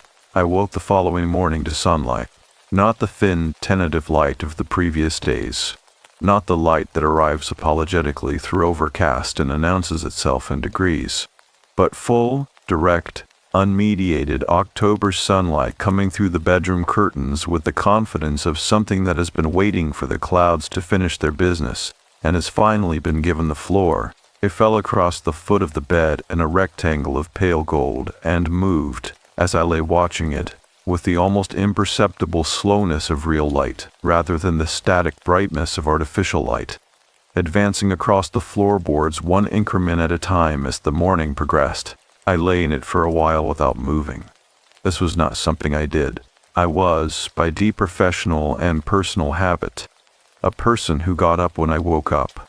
The lying in bed after waking felt to me, ordinarily, like the waste of a resource that could be better deployed elsewhere, the idling of an engine that was ready to run.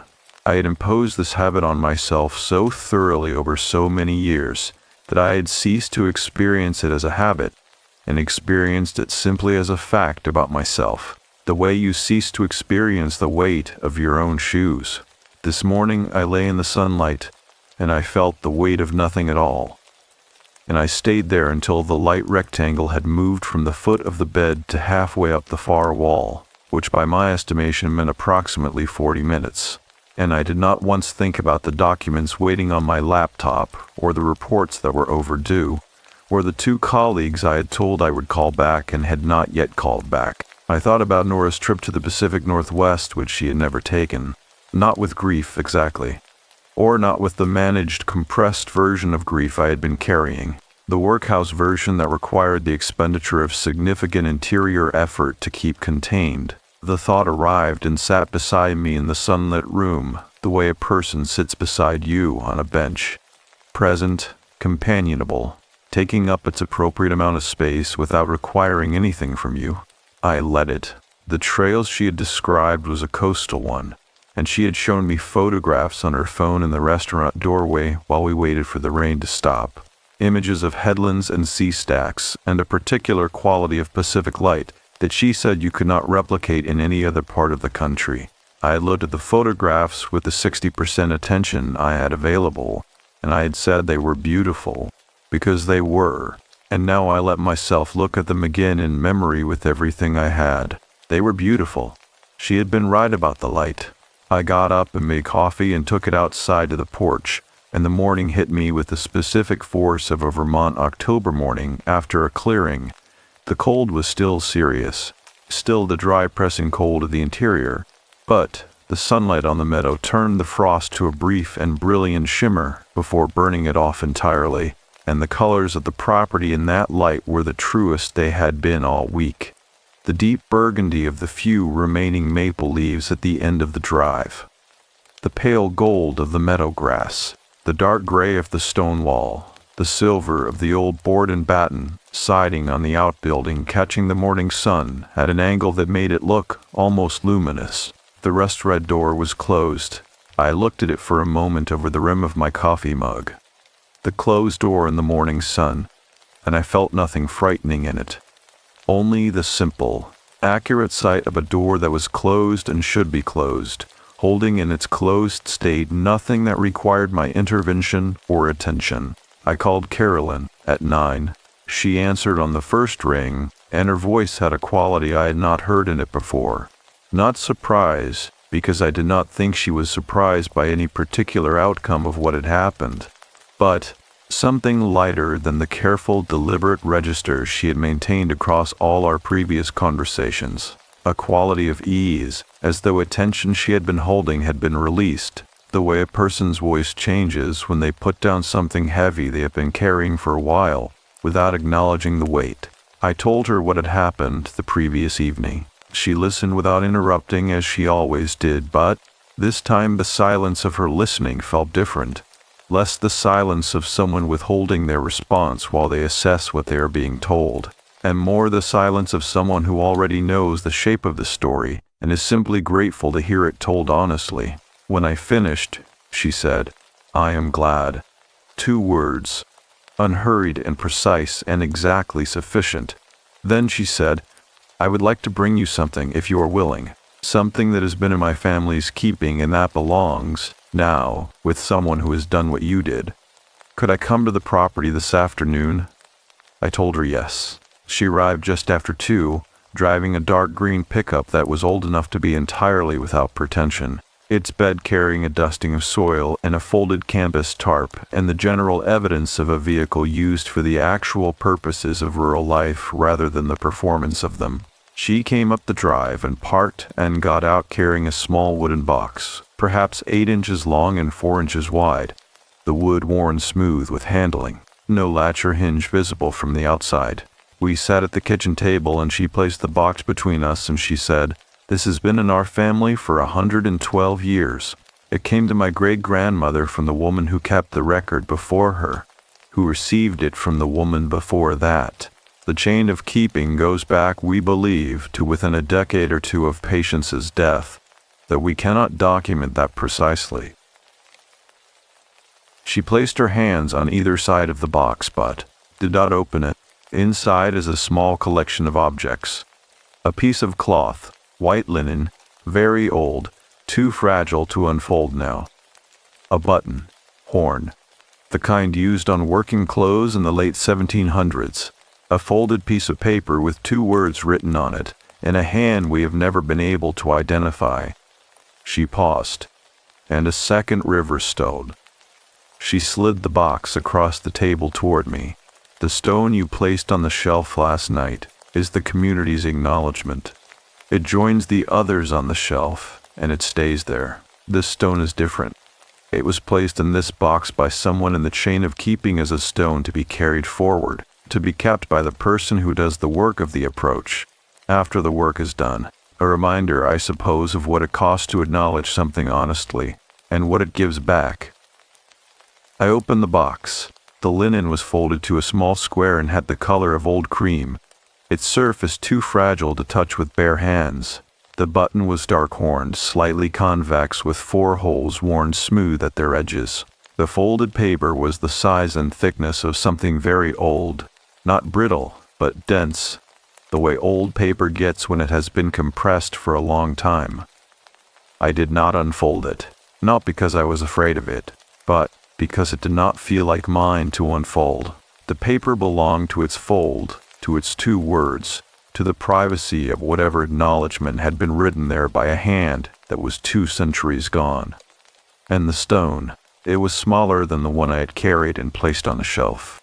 Rounder, smoother, worn by more water or more time or both. Its surface the pale gray of certain Vermont riverbeds, cool in the palm and fitted there with the same exactness as the first. I held it and felt its weight, the weight of something that had been held in other hands before mine, the accumulated warmth of that history, the specific gravity of an object that has been kept because the keeping of it matters. I said, "What are the 2 words on the paper?" Carolyn looked at me with the steady attention she always offered, and she said, "She was." I sat with that. She was. Not she existed or she lived or in memory of. She was. The compressed absolute present tense declaration of a person's reality, written by someone who understood that the most radical act available to them was the grammatical insistence on the fact of her, not past tense, present tense of a past existence, the tense that says the being of a person is not cancelled by their death, only relocated. From the physical and continuous to the permanent and fixed, the way a figure in a ledger does not cease to exist when the ledger is closed. She was. I closed the box carefully and held it in both hands, and I thought about the 40% for the last time, not with guilt, which I had been carrying as a companion alongside the grief, but with a specific clean sadness of something that is simply and irrevocably true. I had withheld 40%. I could not recover it. The ledger entry was fixed. What I could do, what I was apparently already doing, had been doing since I said Nora's name out loud at a door in the dark, was attend, with everything I had, to whatever came next. Small mercies, with the emphasis on small. Carolyn stayed for another hour, and we talked about practical things. The procedure for checking out of the rental. The question of whether the wood stove needed to be cleaned before I left. The specific variety of apple grown in an orchard 3 miles south of the common that she recommended I stop at on my way out of town. She described the apple with the particular enthusiasm she had reserved, in all our conversations, for things she genuinely cared about. A variety called Macoun, she said, with a flavor that peaked in this exact window of late October, after the first serious cold had concentrated the sugars, and that was not available in any city grocery store she had ever encountered at a quality that justified purchasing it. I wrote it down. Macoon. Late October. After the first serious cold, when she stood to leave, she paused in the kitchen doorway and looked at me with the direct, measured look I had come to understand as her version of warmth. Precise rather than demonstrative, offered fully rather than performed. She said, "You did well. I want you to know that, and I want you to understand that I do not say it lightly. Not everyone who comes to this property is ready to do what you did. Most are not. You were, and you did, and the property is quieter for it, and that matters." I thanked her. She nodded once, the single slow Vermont nod. I went down the porch steps and got in her truck and drove back up the Maple Tunnel Drive and out onto the road. And I stood on the porch and watched the truck until it was gone, holding the wooden box in both hands, the cold October air very clear and direct against my face. I spent my last evening on the property with the wood stove burning well, and the wooden box on the kitchen table where I could see it, and I made a dinner that was more deliberate than anything I had cooked all week. Pasta from a box I found in the back of the kitchen cabinet, a jar of decent tomato sauce from the small shelf of provisions the rental maintained for guests, a quantity of the Vermont cheddar I had been eating in fragments since the first night. I sat at the table and ate the entire portion, which I had not done with any meal since arriving, and I tasted it properly. The specific sharpness of the cheese against the sweetness of the sauce, the particular comfort of pasta in a warm kitchen on a cold night, the satisfaction of a body fed deliberately rather than provisionally. I drove south the following morning in the early light, stopping at the orchard on the way out of the county. The Macoon apples were in a wooden bin just inside the farm stand door, and I bought a bag of them without tasting one first, on Carolyn's recommendation alone, which was a form of trust I noted as new. I ate one in the car, standing in the farm stand's gravel parking lot with the cold morning air and the smell of fallen apples and turned earth around me, and it was exactly what she had described, a concentrated sweetness with a sharpness underneath it, the flavor of something that had been given exactly the conditions it needed to become fully itself. I ate it down to the core. I drove south with the wooden box on the passenger seat, and the bag of apples on the floor, and the specific lightness of a person who has set down something heavy and has not yet become accustomed to the new weight of their own hands. And I let Vermont go behind me in the rearview mirror. The ridgelines, and the bare maples, and the low, honest sky, until the highway widened, and the city began its approach from the south, its familiar geometry of light and sound, and the proximity of other lives pressing in from every direction.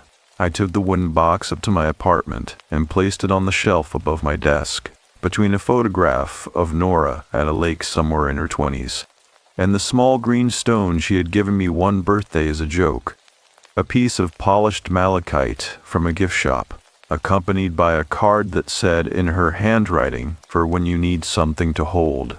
I set the box there, and I stood in front of the shelf, and I looked at her photograph for a long time, really looked, without management, without the forensic distance of someone cataloging evidence. And I said her name in my apartment, out loud in the ordinary air of my ordinary life, and the apartment held it the way a room holds a true thing.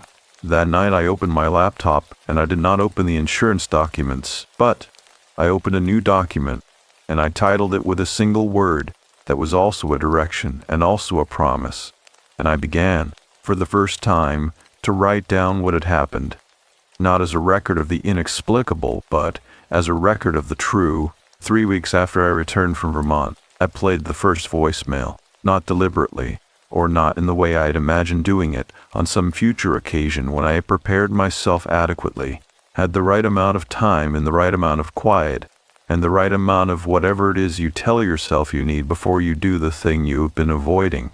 I played it accidentally, reaching for my phone on the nightstand at 6:30 on a Tuesday morning, misreading the screen in the low light, pressing the wrong thing. And then her voice was in the room. She was asking me whether I had seen a particular documentary about migratory birds. That was the content of the voicemail. 42 seconds. She had seen the documentary and thought of me, she said, because there was a segment about a species that navigated by magnetic field rather than by sight, finding its way through complete darkness by an interior compass that science could measure, but not entirely explain, and she had thought I would find that interesting given what I did for a living. Finding the truth inside things by methods that looked, from the outside, a little like that. She laughed at the end of the message. The particular laugh she used when she was pleased with the connection she had made. A laugh that was more breath than sound. And then she said my name, once, as a sign-off the way she always ended voicemails, and then the message was over. I sat on the edge of the bed in the early morning with the phone in both hands, and I did not move for a long time. The documentary she had described was the same one I had watched in the hotel room the night she died, the one about migratory birds that I had not followed. I had not known watching it that she had also seen it. I had not known in the hotel room that night with the too salty soup and the television light and the 47 minutes I had been gone from her room, that we had watched the same documentary and that she had called me about it, and that the call had gone to voicemail, and that the voicemail had been sitting in my phone for 14 months in the same workhouse where I had put everything else. The birds navigate by a magnetic field. I sat with that until the room was fully light, and then I got up and made coffee and took it to the window and looked out at the city. The particular Tuesday morning texture of it, the early commuters in the delivery trucks, and the pigeons on the ledge across the street going about the indifferent, purposeful business of their own small lives. And I thought about the interior compass, the one that works in complete darkness, and I thought that grief might work the same way, finding its direction not by sight, but by something that cannot be fully explained, that can only be measured after the fact by where you end up. I played all 17 voicemails that week, not in a single sitting. 3 one evening, 2 the following morning, the rest distributed across 4 days, each one given its own space and its own time rather than processed in a batch the way I would process documents. Each one was ordinary. Dinner plans, a book she had read and wanted to discuss, a question about her mother's birthday, a message left on a wrong number by mistake that she had not deleted because she found the stranger's voice, saying someone else's name in a tone of complete tenderness, too moving to erase, 42 seconds each, more or less. The accumulated ordinary of a sister's life, transmitted in fragments across 14 months of silence. I did not delete them after I listened. I had thought I would, had assumed that playing them would constitute a completion, a formal closing of the file, the appropriate professional procedure applied to an emotional document. Instead, I found that I wanted them to stay exactly where they were, not as a preservation of grief, but as a preservation of her. The specific cadence of her voice, the particular rhythm of her sentences, the laugh that was more breath than sound, not a shrine, a record. The difference I was beginning to understand mattered. The wooden box from Carolyn sat on the shelf above my desk throughout this period, and I found that I looked at it differently on different days. Sometimes as an object, sometimes as an account, sometimes simply as a thing that had been kept carefully by people who understood that the keeping of something is itself a form of truth-telling. I did not open it again. I did not need to. The 2 words on the folded paper were already in my chest, doing their quiet and permanent work. She was. The insurance documents I had brought to Vermont and not worked on were completed in the 2 weeks after I returned, not at the driven, affectless pace of my pre-Vermont working life, but at a pace that included pauses, that included the occasional recognition of the human texture underneath the figures, the specific person whose life had been reduced to a claims file on my screen. A disability case I had been reviewing with professional detachment for 3 weeks resolved itself, in the post-Vermont light, into the case of a man who had made a series of increasingly desperate decisions after his wife's illness had consumed their savings, decisions that were fraudulent and also entirely comprehensible. I documented the fraud accurately because accuracy was my obligation and also my nature. I included in my notes a line about the comprehensibility that I had not included before. My supervisor noticed the line and asked about it. I told her it felt relevant. She looked at me for a moment and said she had been waiting for that word to appear in my reports for about 6 years. I did not know how to respond to that, so I did not respond to it, but I thought about it for several days. The grief counselor I had seen twice in October of the previous year. The one I had stopped seeing when the scheduling became its own form of grief. I called back in November. She had a cancellation the following Thursday, and I took it, and I sat in her office, which smelled of the kind of diffused cedar that comes from a small plug-in device rather than actual wood, and I told her about Vermont, not all of it, enough of it. She listened with the trained, careful attention of her profession, and when I finished, she said something that I wrote down afterward in the small spiral notebook I still carry. Grief does not resolve, she said. It integrates. The goal is not to arrive at a place where the loss no longer matters. The goal is to arrive at a place where the loss is part of the structure of how you understand everything, rather than a room you are trying to avoid. I thought about patience, about 230 years of a community carrying a wrong in its oral record because writing it down had been made impossible, about the stones on the wall, each one the record of a person who had stood on that property and chosen acknowledgement over avoidance, about the way a community can carry a truth in its body even when the official documents have been cut away, about the way I had been carrying Nora in exactly the wrong position, not in the structure where weight is meant to go, but in a sealed room off to the side, where it was neither load-bearing nor released. The structure I was building now was different. I could feel the difference in the specific way that you feel a correction in your body when a posture you have held too long is finally adjusted, not comfortable immediately, because the muscles have learned the wrong position and resist the right one, but unmistakably right. The alignment honest rather than habitual. I did not go back to the grief counselor after that first Thursday. I called her the following week and asked if she had a regular slot available, and she did, and I took it, and I began, in the slow and non-linear way that such things actually proceed, to do the work of integrating rather than managing. It was less efficient than management. It was considerably less tidy. It was also, I noticed, something I could sustain without the constant expenditure of effort that containment had required. The way carrying something in a backpack is more sustainable than carrying it at arm's length, once you have adjusted to the weight. In early December, I called my mother. This requires explanation. My mother and I had been in regular contact since Nora's death. The practical contact of a state administration, the obligatory contact of holidays, the brief and carefully bounded contact of people who share a loss and have reached an implicit agreement not to examine it together, because examining it together would require each of them to be more honest than they have so far been willing to be. I called her in December not to discuss practical matters.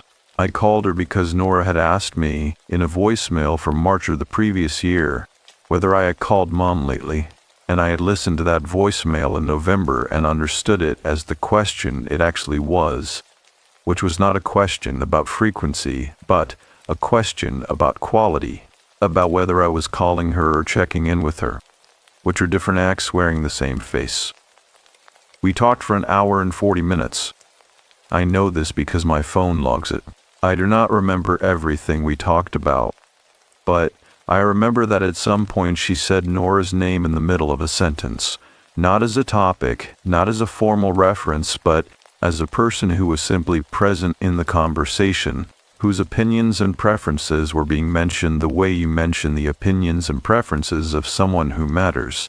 And I felt the name land in the ordinary air of the phone call and remain there, not as an intrusion but as a presence, and I did not redirect the conversation. We talked about Nora for the last 20 minutes of the call. When I hung up, I sat for a moment at my kitchen table and looked at the wooden box on the shelf above my desk and thought about Carolyn, about the specific quality of her voice on the phone that first morning when she had asked if I had settled in well, about the way she had handed me the coffee before I reached her porch steps, the small, unannounced care of someone who understands what a person needs before the person has said it. I thought about writing to her, not to report on my progress. That framing was wrong, carried too much of the old efficiency. But simply to tell her that I had played the voicemails and called my mother, and that the wooden box was on the shelf where it would stay. I wrote the letter by hand, on a single sheet of paper, in the careful handwriting I use for things that matter. I told her about the voicemail and the migratory birds. I told her about the grief counselor and the word integration. I told her about my mother and the hour and 40 minutes. I told her I had eaten 3 of the Macoun apples on the drive back to the city and had gone to 3 different grocery stores in the following weeks looking for them and had not found them, which confirmed her assessment entirely. I sealed the letter and mailed it to the address on Craftsbury Common that I had memorized without intending to, and 3 days later a postcard arrived. The front a photograph of the village green in winter, deep snow on the common and the white church against a gray sky, and on the back, in the same neat, unhurried handwriting as the note on the welcome sheet, 3 sentences. I do not quote the sentences. They were hers to write and mine to receive, and they belong in that privacy. What I will say is that the last of the 3 was 7 words long, and that I have not looked at it since reading it the first time, because I do not need to, because the 7 words are already part of the structure now, load-bearing and permanent and exactly where they belong. I wrote this account over the following 6 weeks, not continuously, not at the driven pace of someone trying to complete a project, but in the way of someone who is also living the life they're describing, reaching back into it with one hand while continuing forward with the other. I wrote it at the kitchen table in the early mornings, before the city was fully awake, with coffee and the wooden box on the shelf, and the photograph of Nora at the lake, and the small piece of malachite she had given me, all of them present in the ordinary way of things that have found their right places and no longer require arrangement. The title came to me on a morning in late January, when the city was under its first serious snow of the winter, and the light outside the kitchen window was the particular diffused white of a heavy sky, reflecting off fresh snow below it. A light that has no shadows in it, that falls equally on everything, that does not distinguish between what it illuminates and what it does not.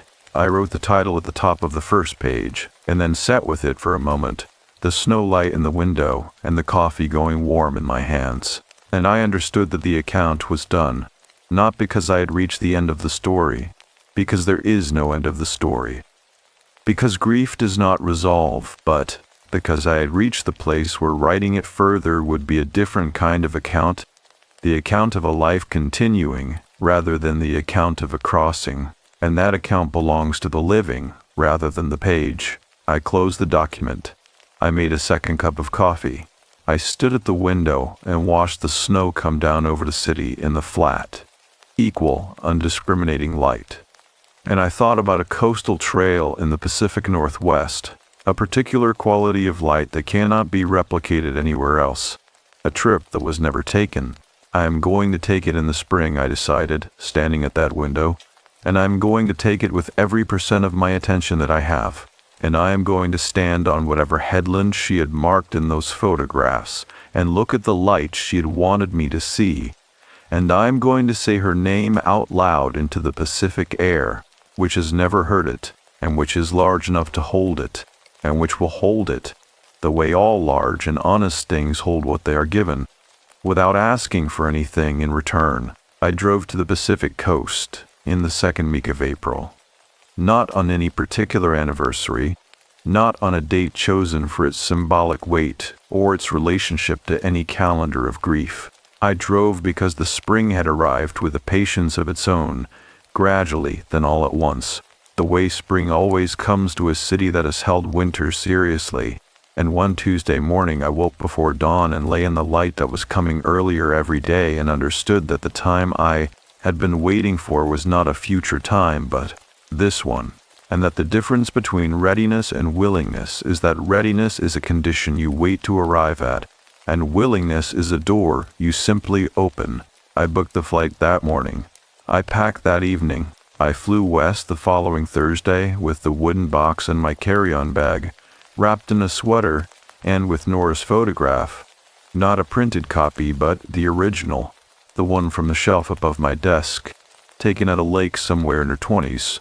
Her face turned slightly away from the camera and toward the water. Her expression, the expression of someone entirely present in the moment, being photographed, entirely unaware of being watched. Tucked inside the cover of the novel I brought to read and did not read, Portland was gray and wet when I landed, which felt appropriate, not ominous, simply honest.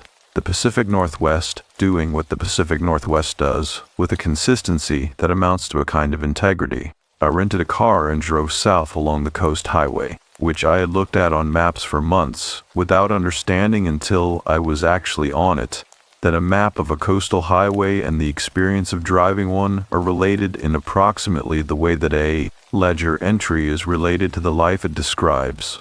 The highway ran along the edge of the continent, the ocean appearing and disappearing behind headlands and sea stacks, and the dense dark green of the coastal forest, and the scale of it, the specific scale of the Pacific, the way it fills the western horizon from edge to edge with a blue-gray immensity that refuses the human tendency to locate a far shore, was not something I had been prepared for, despite believing I had been prepared for it. I drove slowly. I had nowhere to be by any particular hour. I stopped for lunch at a small place in a town whose name I will not record here. Not for any reason of concealment, but because the name of the town is not what mattered. What mattered was the window table overlooking a harbor where the fishing boats were coming in with the midday tide, and the bowl of clam chowder that arrived without my having fully processed that I had ordered it, thick and hot and tasting of the Pacific Ocean directly outside the window. And the way I sat at that table in the gray April light and ate the entire bowl slowly and watched the boats and felt, with a completeness that required no analysis, simply present. Nora would have loved this town. I did not push the thought away.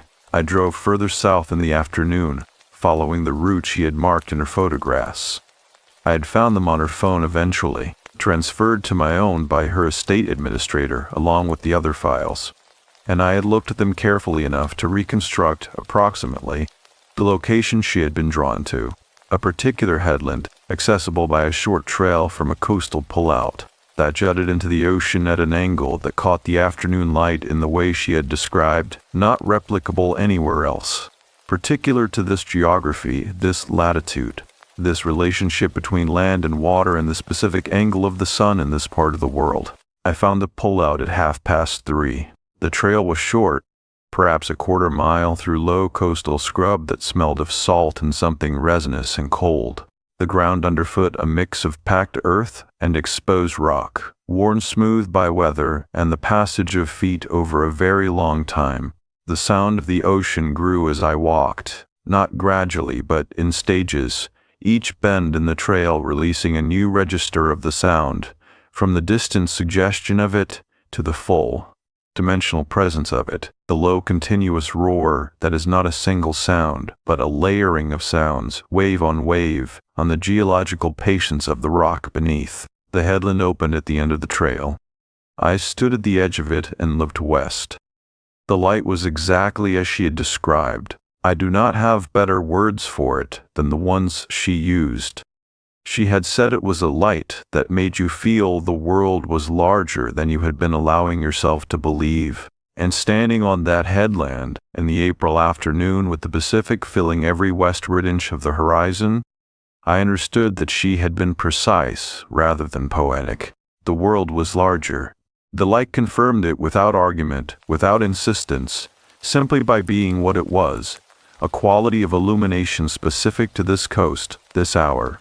The particular way the clouds offshore diffused the sun into a brightness without a source, a light that came from everywhere at once and cast no shadows. I stood there for a long time. Below the headland, the ocean moved against the rock in the patient, eternal way of water against stone. Not violent, not urgent, simply continuous. The water doing what water has always done and will always do, finding every available surface and attending to it with a thoroughness that asks nothing of the surface in return. Seabirds moved in the air above the water, tilting and adjusting on the updrafts with the ease that I recognize now as the ease of navigation by interior compass. the ease of a creature that knows where it is going, because the knowing is built into its structure rather than consulted from the outside. I took the wooden box from my jacket pocket. I had carried it there all day, not in my bag, but in the deep interior pocket of the jacket I had bought specifically for this trip, a decision I had made without examining it too closely because examination would have converted it from an act into a plan, and I wanted it to remain an act. The box was warm from the day of being carried against my body, and I held it in both hands at the edge of the headland and looked at it for a moment. The worn wood, the smooth surfaces, the 112 years of careful hands that had held it before mine. I did not open it. I had thought at various points over the preceding months that I might open it here, unfold the paper, read the 2 words in the Pacific light, perform some final act of ceremony that would constitute a completion. Standing on the headland with the ocean below and the April sky above, I understood that opening it was not what was required. The box did not need to be opened. The words inside it were not a secret. I knew them, had known them since Carolyn placed the box in my hands in that kitchen in Vermont, had been carrying them in my chest for 6 months as a fact rather than a text. She was. The box was not the container of the words. The box was the record of the keeping of them, the physical evidence of a chain of hands that had understood that some truths require not resolution, but stewardship, not ending, but continuation. I held the box and I looked west and I said Nora's name, once, clearly, into the Pacific air. The way you say a name when you are not calling someone, but acknowledging them. Not a summons, but a recognition. The simple act of saying aloud what is true. Her name in the wind off the ocean, in the light that came from everywhere and cast no shadows. Above the water that had been attending to this rock since before anyone had stood here to notice. Then I said, I saw the light. You were right about the light. The ocean continued its work below. The birds tilted and adjusted above. The clouds offshore moved in their slow, indifferent way across the sky, releasing and obscuring the diffuse brightness and alternation. The light shifting by degrees too subtle to track directly, but unmistakable in accumulation, the way change always is. I stood there until the light began its late afternoon shift toward the gold and amber of the day's end, the headlands to the north going warm at their edges, the sea below taking on the shifting pewter and bronze of evening water, and then I turned and walked back along the trail through the coastal scrub, the resinous cold smell and the packed earth and the sound of the ocean retreating behind me in stages, each bend returning a register of silence until I was back at the pull-out with the rental car and the late afternoon and the drive north ahead of me. I placed the wooden box on the passenger seat for the drive back, not in my bag, not in the pocket. On the seat beside me, where it could be seen, occupying its appropriate space in the ordinary geometry of a person driving a coastal highway at the end of an April afternoon, the ocean appearing and disappearing to the west, the forest dark and dense to the east, the road ahead running its honest, unhurried course between the two. I stopped once more before reaching Portland, at a pull-out with a view of a sea stack offshore, a column of basalt rising from the water perhaps 200 feet, its top colonized by nesting birds whose white shapes were visible even at this distance, moving against the darkening sky with the same unhurried purpose as everything else on this coast. I sat in the car and looked at it for a while with the engine running and the heat on and the wooden box on the seat beside me, and I felt the specific warmth of the car against the April cold outside, and I let it be what it was, a sanctuary moment, brief and specific and accidental, the ordinary comfort of a warm interior against a cold and darkening sky. Then I drove north. I flew home the following morning, and the wooden box flew with me in the carry-on bag, wrapped in the same sweater, and I carried it up the stairs of my building and into my apartment and set it back on the shelf above my desk in the space between Nora's photograph and the piece of malachite, the space it had occupied since October, and I stood in front of the shelf and looked at the 3 objects in the early morning light of a city in April, the light coming through the east-facing window with the particular directness of morning light that has not yet been diffused by the day's weather. The photograph. The stone she had given me as a joke that was also not a joke. The box. I made coffee and sat at the kitchen table and opened my laptop and looked for a long time at the document I had closed in January. The account that was finished and not finished. The account of a crossing rather than a continuation. I read it from the beginning slowly, the way I read documents that I have written and need to evaluate without the bias of having written them, looking for what is accurate and what is approximate and what requires correction. It was accurate. It was also incomplete, in the way that any account of a living thing is incomplete. Not because it was written badly, but because the life had continued past the last page, had gone to a coastal headland in April, and set a name into the Pacific air, and come back changed in ways the account had not yet recorded. I added one paragraph. Then I closed the document again and sat with my coffee in the April morning in the city doing its ordinary, purposeful, indifferent business outside the window, and I thought about Carolyn in Craftsbury, who would be moving toward her own April morning in the Northeast Kingdom. The specific quality of Vermont spring, the mud season that precedes the green, the sugar maples budding before anything else dares, the calm and beginning its long return from the white of winter to the gold of summer. I thought about the stone wall on the Haskell property, the 8 stones on it now and their deliberate intervals, 7 that had been there when I arrived, and one that I placed on a shelf in a different place entirely, but whose presence in the record was the same. I thought about Patience, who had been 18 years old in an October 230 years ago, who had been accused and confined and not given water and not opened for, whose name had been carried in the mouths of careful people across 2 centuries, because the ledger had been cut and the mouth was what remained. I thought about what it means to keep a record in your body when the official document has been destroyed. The specific weight of that, the specific responsibility, the specific grace of a community that decides the truth is worth the carrying, even when the carrying is long. Outside the window, the April light moved across the buildings with its patient, unhurried progress, finding each surface in turn, attending to each one with the same quality of illumination it gave to every other. The glass and the brick and the metal and the ordinary human faces of people going about their ordinary human lives, and the ordinary April morning of a city that did not know and did not need to know what any of them were carrying. The light fell on everything equally. It always had.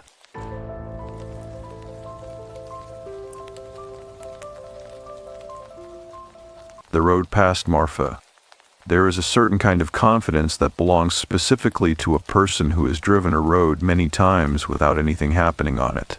I want to name that confidence precisely because it is the thing that put me on that highway that afternoon, and because understanding the specific texture of the certainty it produces, the way it makes a person feel that their prior experience of a route is a reliable predictor of their future experience of it, is the only way I know to explain how 2 women who were not careless people, who were in fact quite careful people, ended up doing what we did on that day in March of 2010.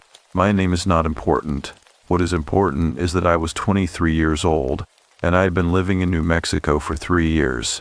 And in those 3 years I had developed the particular relationship with the desert that people develop when they spend enough time inside it.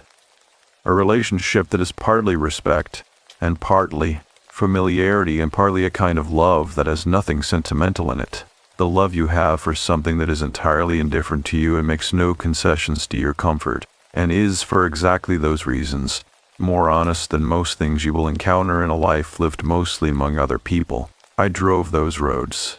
Remote ones, 2-lane ones, the kind that do not appear on the first zoom level of any map. I drove them alone and with my friend Laura, who had lived in New Mexico 2 years longer than I had, and who had introduced me to the back roads in the first place, on an afternoon in my first autumn there when she had simply turned off the main highway without signaling, and driven us into the desert on a road made of packed red dirt, and said nothing for 40 minutes while the landscape did what the landscape does when you let it, which is fill you up completely and quietly with itself. Laura was 31 that March.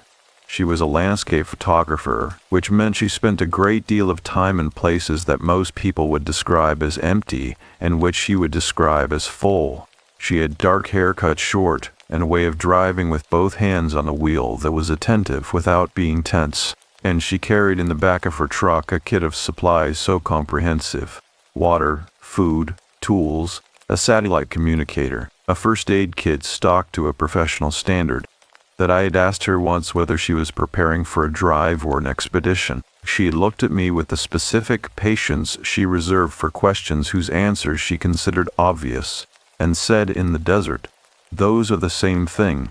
On the morning of the drive, we had been in Ruidoso for 2 days. Laura shooting the Sierra Blanca foothills, me riding, the two of us occupying a rented cabin with the easy, wordless companionability of people who have traveled together enough times that the logistics of shared space require no negotiation. We packed the truck in the cool early morning, the kind of morning that the mountains of southern New Mexico produce in March, sharp-edged, the air carrying the smell of pine and cold rock, the sky the particular pale blue that exists only at altitude before the day warms into it. We were heading to Albuquerque. The direct route was straightforward, north on US 380, picking up the interstate, a drive of perhaps 4 hours on roads that were well-traveled and unremarkable. But Laura wanted to go through the Lincoln National Forest and drop into the Tularosa Basin from the west, and from there, she said, she knew a route through the high desert that would take us past some country she had been meaning to photograph for 2 years. She pulled up the map on her phone and showed me. State Route 55, running north through the Monzano Mountains. A 2-lane road. Remote country. The kind of road we both liked. I looked at the map. I looked at the elevation markers. The absence of town names along the route. The thin blue line of the road running through a large area of map that contained very little else. I asked how the cell signal was out there. Laura said non-existent, basically. She said it the way she said most things about the practical realities of desert travel, as information, not deterrent. We took Route 55. For the first 40 minutes, it was exactly what it looked like on the map, and exactly what we had expected. A quiet 2-lane road running north through high desert country, the Monzano Mountains rising to our left, the land opening to the east into the long, flat distance of the Estancia Valley. The road surface was good. The morning light was coming at a low angle from the east, and it was doing what morning light does in that country, which is make every rock and every blade of grass cast a shadow 3 times its own length, so that the whole landscape looks briefly like a relief map of itself. Dimensional and precise. There was no other traffic. This was not unusual for that road, at that hour, in that season. We had driven roads like it before. Roads where you might go 20 minutes, 30 minutes without seeing another vehicle, where the absence of traffic was simply part of the character of the place and carried no meaning beyond itself. I was in the passenger seat with a coffee going cold in the cuff holder and a notebook open on my knee, writing something I have long since lost. Watching the country go by with the pleasant, unfocused attention of a passenger on a road that requires nothing of them. We came over a low rise in the road and saw the truck. It was a white pickup, newer model, pulled sideways across both lanes of the highway approximately a mile ahead of us. Not angled, not partially blocking. Sideways, the full width of the vehicle spanning the road from shoulder to shoulder, the nose pointing east into the scrubland and the tail pointing west toward the mountain slope. It was completely stationary. Laura said nothing. She took her foot off the accelerator. We rolled forward, slowing, watching the truck. There was no visible reason for it to be positioned that way, no animal on the road ahead of it that we could see, no obstacle, no indication of a breakdown. It was not pulled to the side, not in a ditch, not listing in any direction that would suggest a mechanical failure. It was simply there, across the road, in the middle of the only route north, a mile ahead of us, and we were the only other vehicle in any direction as far as we could see. Laura said very quietly, "That is deliberate." She did not slow further, and she did not stop. She kept us moving at a reduced speed, and she put both hands on the wheel in the attentive way she had. And we watched the truck, and the truck did not move, and the morning light made its long shadows across the road surface and across the white hood of the truck ahead of us. And I felt the coffee in the cuff holder, and the notebook on my knee, and the pen in my hand all become suddenly irrelevant objects. Things belonging to a version of the morning that had just ended. I reached down and put the cap on the pen. I looked at my phone. No signal. Not one bar. Not even the single flickering bar that sometimes appears and disappears at the margins of coverage. Nothing. The screen showed the time 8:47 in the morning, and nothing else of use. I looked at the truck ahead of us. At half a mile, the driver's door was visible. Someone was inside, and as we watched, the white truck moved. Not forward, not reversing, but pulling to the right shoulder of the road, slowly, repositioning itself so that it was no longer blocking both lanes, but was sitting on the shoulder with its nose pointed north, the same direction we were traveling. Laura said, "He pulled over." She said it with the specific quality of a person reporting a fact they have not yet decided whether to trust. We both looked at the truck as we approached and passed it. The driver was a man, middle-aged, heavy-set, wearing a dark jacket. He was looking directly at us. Not a glance. Not the ordinary peripheral awareness of a driver watching traffic pass. He was turned toward us, his body oriented to follow our movement. His eyes on Laura's window as we went by. He was holding a walkie-talkie to his mouth. We passed him and Laura accelerated, and neither of us said anything for a moment. And then I looked in the side mirror and watched the white truck pull back onto the highway behind us. The road ran north through the open desert, and the white truck stayed behind us, not close, not far. And the mountains were on our left and the valley was on our right, and the sky above was the pale blue of a March morning at altitude, clear and enormous and entirely indifferent. And I thought, with the specific mundane irrelevance of a mind reaching for something ordinary to hold on to, that I had left my phone charger plugged into the wall of the cabin in Ruidoso, and that it was going to be a long drive to Albuquerque without it. And then I stopped thinking about the charger, because ahead of us, coming slowly from the north, was a second truck. The second truck was old. That was the first thing that registered. Not its color, not its size, not the direction it was traveling, but its age, the specific visual texture of a vehicle that has been used hard in open country for a long time and has the surface to show for it. The paint had gone from whatever its original color had been to the particular non-color of desert-weathered metal. A flat, oxidized brown-gray that was not quite any single shade. The way old things in the desert lose their specificity and begin to resemble the landscape around them. The front quarter panel on the driver's side was dented in a way that had been there long enough to rust at the edges.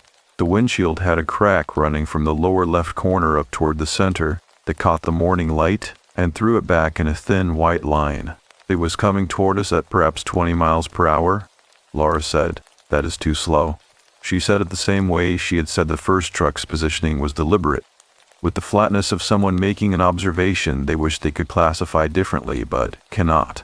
20 miles per hour on a 2-lane desert highway in clear conditions with no obstacle ahead and no reason to crawl is not a speed that belongs to any ordinary category of driving behavior. It is the speed of a vehicle that is managing its position relative to something else, measuring distance, controlling arrival, waiting for a particular geometry to resolve. I looked in the mirror. The white truck was still behind us, still at the same interval, not gaining, not dropping back, holding. I looked ahead at the old truck coming toward us, still slow, still covering the distance between us in the unhurried way of something that has time because it has already made its arrangements. I said, "Laura." She said, "I see it." We passed the old truck at speed.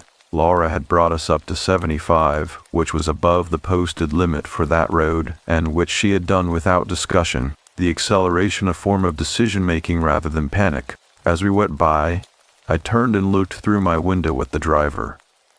He was older than the man in the white truck, leaner. with a weathered face that gave nothing away. He was not looking at the road ahead of him. He was looking at us. And he had a walkie-talkie pressed to his mouth, exactly as the man in the white truck had, and his lips were moving. In my mirror, I watched the old truck brake and begin a U-turn on the narrow road. A slow, grinding pivot, the kind that takes time on a two-lane surface, the truck's nose swinging toward the scrubland on the shoulder before coming back around to face north. Behind it, the white truck slowed slightly, while the old truck completed the turn.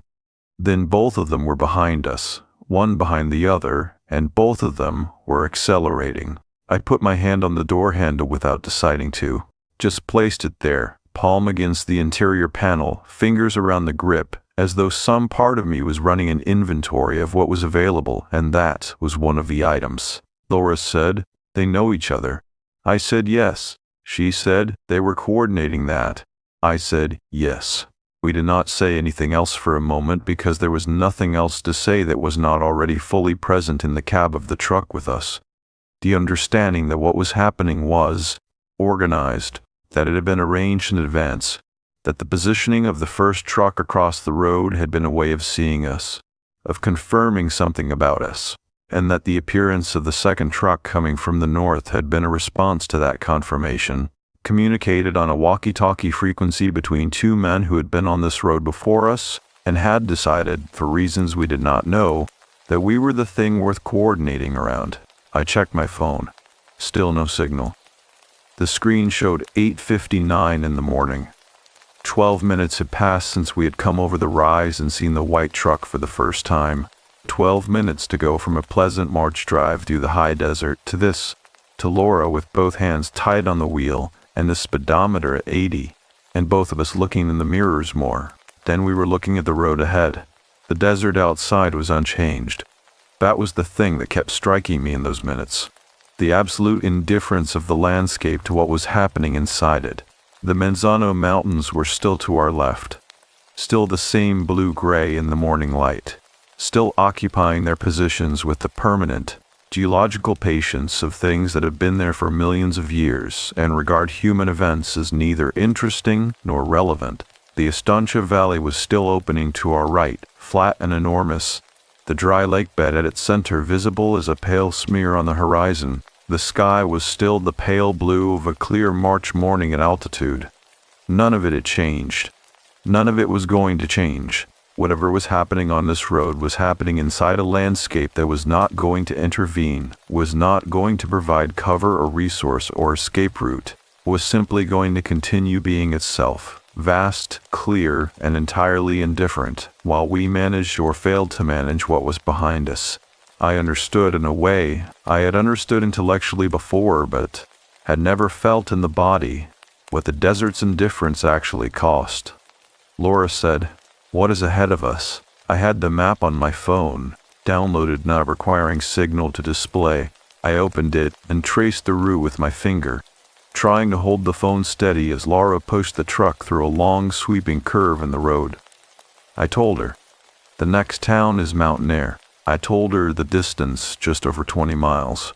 I told her that between here and there, the map showed nothing. No intersections, no turnoffs, no structures marked. Just the thin blue line of Route 55 running north through a large and empty section of map. She said 20 miles. I said yes. She did not respond to that. She looked in the mirror and then looked at the road ahead and adjusted her grip on the wheel. And I watched her do the same mathematics I was doing. 20 miles at 80 miles per hour was 15 minutes.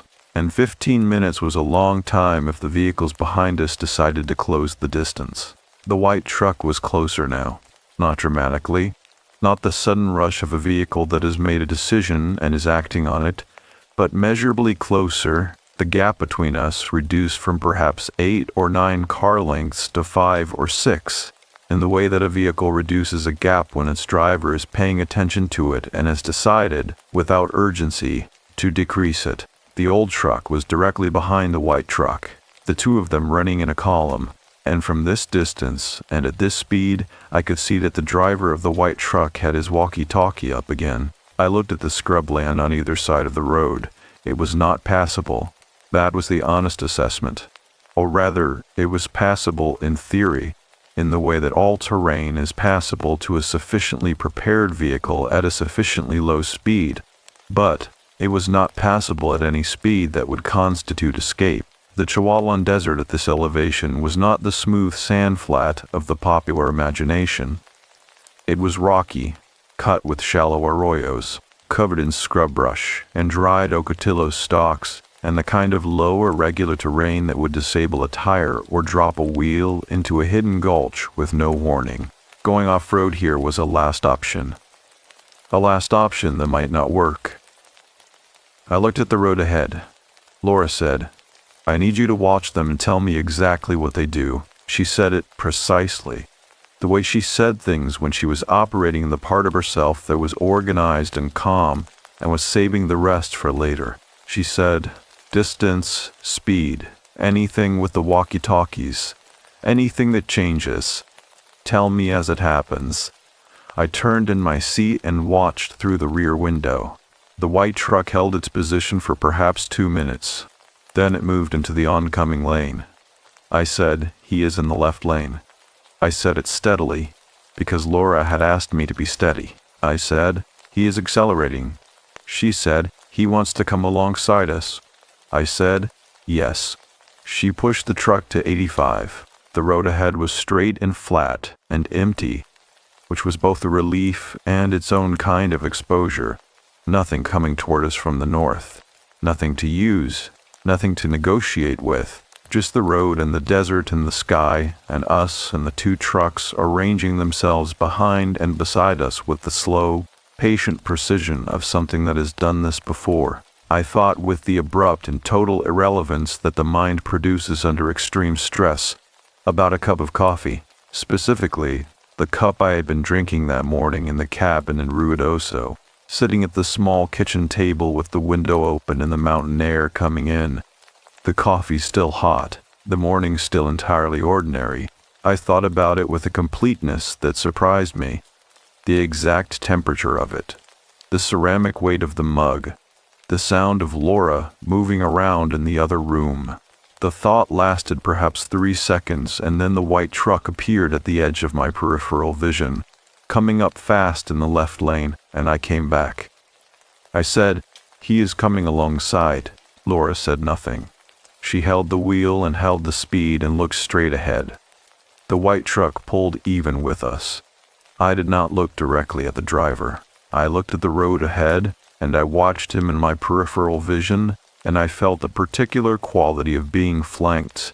The white truck to our left, the old truck now directly behind us, filling the rear window with its cracked windshield and its rust-edged dent. And I understood, in the way you understand things, that your body registers before your mind catches up, what the geometry of the situation was. They were trying to box us in. Front, side, rear.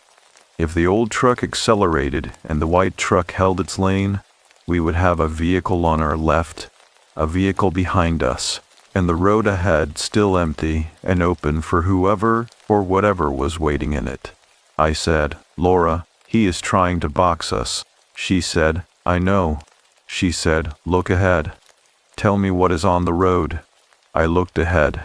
The road ran north, straight and clear, for as far as I could see, and then it went over a low rise, and beyond the rise I could not tell what was there, and the not telling was the thing that had my complete attention. And then, just before the rise, a sign appeared on the right shoulder of the road, a brown and white national monument sign, the kind that appears at the approach to federal land, pointing left down a dirt road that intersected the highway perhaps a quarter mile ahead of us, and from that dirt road, a vehicle was emerging onto the highway.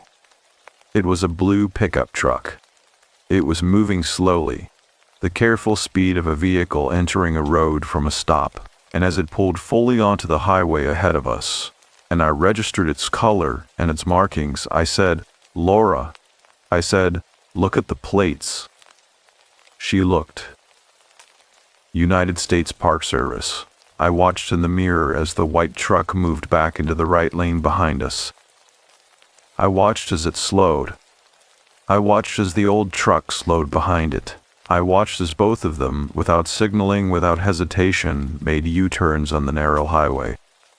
The white truck first, clean and practiced, and the old truck behind it, grinding and slow and headed south, back the way they had come, back into the desert, back toward whatever arrangement they had come from. The blue Park Service truck moved north at a steady, unhurried pace. We fell in behind it without discussing whether to. Laura held a 3-car-length distance and kept both hands on the wheel and drove in silence, and I watched the 2 trucks in the mirror until the road curved and they disappeared from view, and then I watched the empty road where they had been for a long time after that, because the mirror held the shape of where they had gone even after they were gone from it. Laura said, after a long while, "Are you all right?" I said, "I do not know yet." She said, "That is correct." She said it the way she said things that were simply true, and we drove north behind the blue truck through the high desert, and the mountains were still to our left, and the valley was still to our right, and the sky was still the pale blue of a clear March morning, and none of it had changed. And all of it was different. We followed the Park Service truck into mountain air, and then made our way to the interstate and drove the remaining hours to Albuquerque without stopping, and Laura kept both hands on the wheel the entire way, and I kept my eyes on the mirrors the entire way, and we did not talk about what had happened for the first hour, and then we talked about it for the rest of the drive, and the talking did not resolve anything because there was nothing to resolve, no explanation, no confirmed intention, no name for what those 2 men had been doing on that road on that morning. Only the shape of it, the geometry of it, the walkie-talkies and the practiced U-turns, and the particular quality of being watched by someone who has already decided something about you. That shape has not left me in 15 years, and the not knowing I have come to understand is the point. We filed a report with the state police in Albuquerque that evening. Laura made the call from a hotel room while I sat on the edge of the bed and listened and looked at the carpet and thought about nothing in particular, which was not nothing. It was the specific condition of a mind that has been running at a high register for an extended period and has finally been given permission to idle, and which is using that permission to process the day's events in a way that bypasses language entirely, working at some lower, more cellular level where the experience is sorted and stored without being examined. The officer who took the report was polite and thorough and asked the right questions in the right order. The time, the location, the description of the vehicles, the license plates, which neither of us had thought to record, which was the thing I kept returning to in the days afterward. The simple failure of that, the fact that we had been close enough to both trucks to have read their plates and had not done so, had not thought to do so. Because reading license plates is something you think of after the fact, when you're in a hotel room with the door locked and the chain on and a police report being filed, not in the moment when your hands are on the door handle and your eyes are on the mirror and the geometry of the situation is still resolving.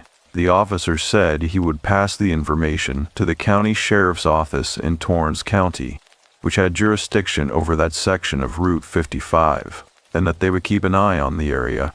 He said it with the professional neutrality of someone delivering information about the limits of what a report can accomplish, not dismissively, not unkindly, but honestly, in the way that honesty sometimes sounds like a door closing quietly rather than a solution being offered.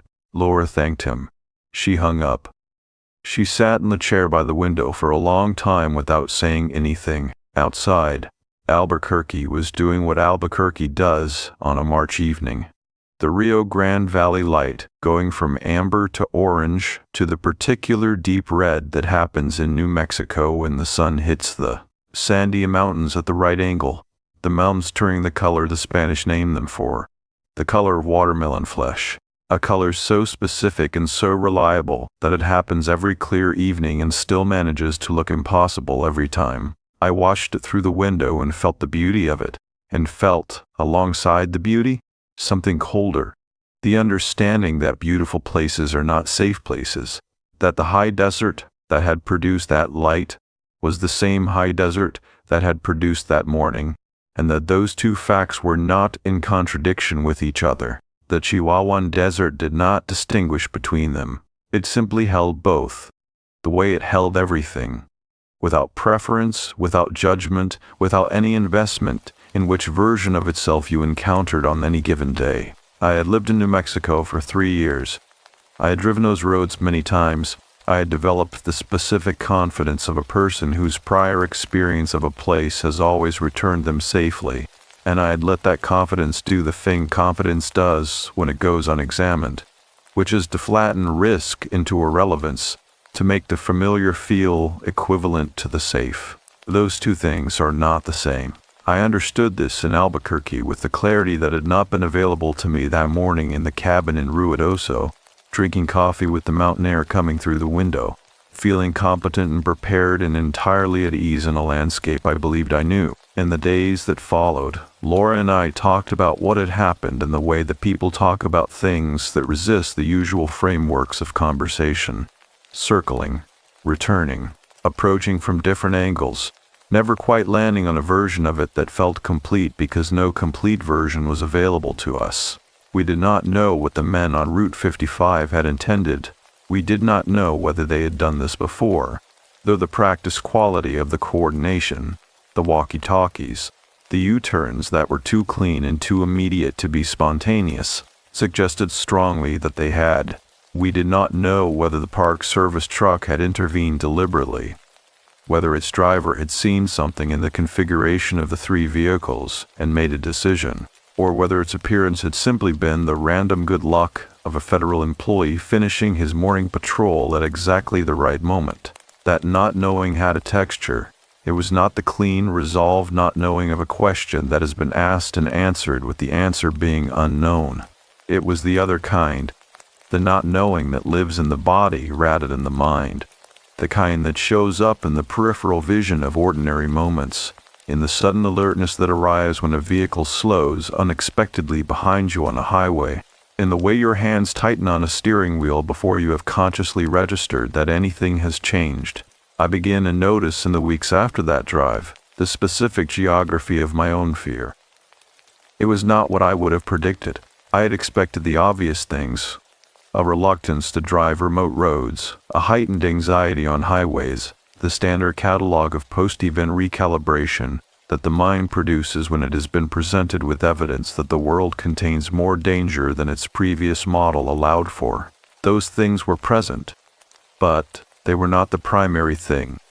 The primary thing was this: I had begun to look differently at the people around me. Not with suspicion exactly. It was more fundamental than suspicion. It was a recalibration of the basic assumption I had been operating on, which was that the intentions of strangers in public spaces were, in the absence of specific evidence to the contrary, neutral. I have been treating neutrality as the default, as the thing that was true until something demonstrated otherwise. What the men on Route 55 had given me, without ever making explicit their intentions, without ever being close enough to speak or act in any way that could be formally named or charged, was evidence that the default was not what I had understood it to be. The default was simply whatever was true, and what was true was not always neutral. Laura processed it differently. She is, by temperament and by training, a person who responds to experiences that exceed her existing framework by expanding the framework, who takes on new information as material for a more accurate model, rather than as evidence of a more frightening world. She began carrying a satellite communicator on every drive, not just remote ones.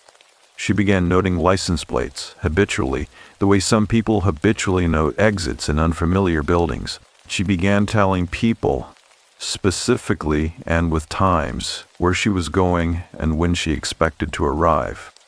These were practical responses. They were good responses.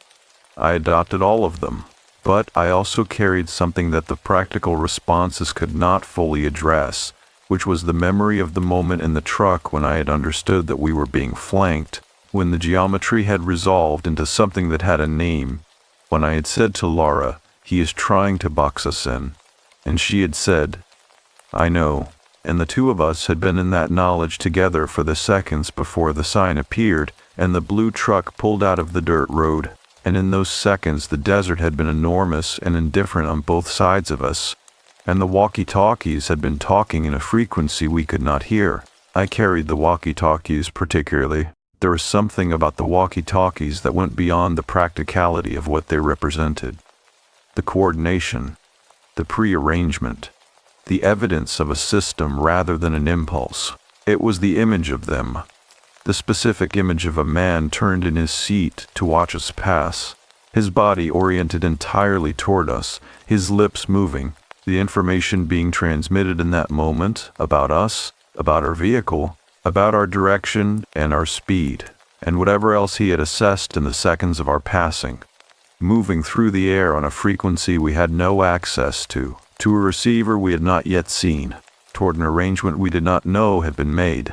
That image had a quality that I can only describe as intimate in the worst possible sense. The intimacy of being observed without your knowledge, of being the subject of a conversation you cannot hear, of existing for someone else as a piece of information in a plan. 3 weeks after the drive, I called Laura from my apartment in Albuquerque. It was late, perhaps 11 at night, and I was sitting by my window with the city spread out below me and the Sandia Mountains dark against the sky to the east, their daytime color completely gone, just a large dark shape against a slightly less dark sky. I asked her if she still thought about it. She said, every time I get on a highway. I said, is that going to stop? She was quiet for a moment. She said, I think it changes. I think it goes from something that is in front of you to something that is behind you. Not gone, just behind. I asked her what the difference was. She said, the difference is, you can drive. I looked at the Sandias in the dark and thought about Route 55, running north through the high desert, the road surface in the early morning light, the white truck across both lanes a mile ahead of us, the moment before we knew what we were looking at. The last moment of the drive's ordinary character, the last moment before the confidence I had been carrying became the most expensive thing I owned. I thought about what Laura had said that morning when we first saw the white truck positioning itself across the road. She had said, that is deliberate. Not, that is strange. Not, what is he doing? Not any of the framings that leave room for the innocent explanation. The rancher checking his fencing. The driver with a mechanical issue, the ordinary human situation that resolves itself on approach.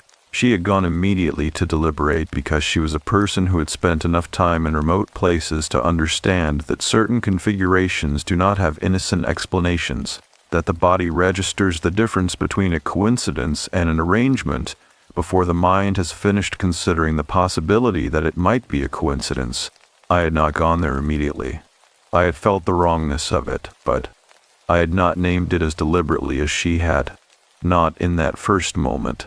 I thought about what that difference had cost us, and decided that it had cost us approximately 30 seconds of response time, and that 30 seconds on that road, on that morning, had been 30 seconds we had been fortunate to be able to afford.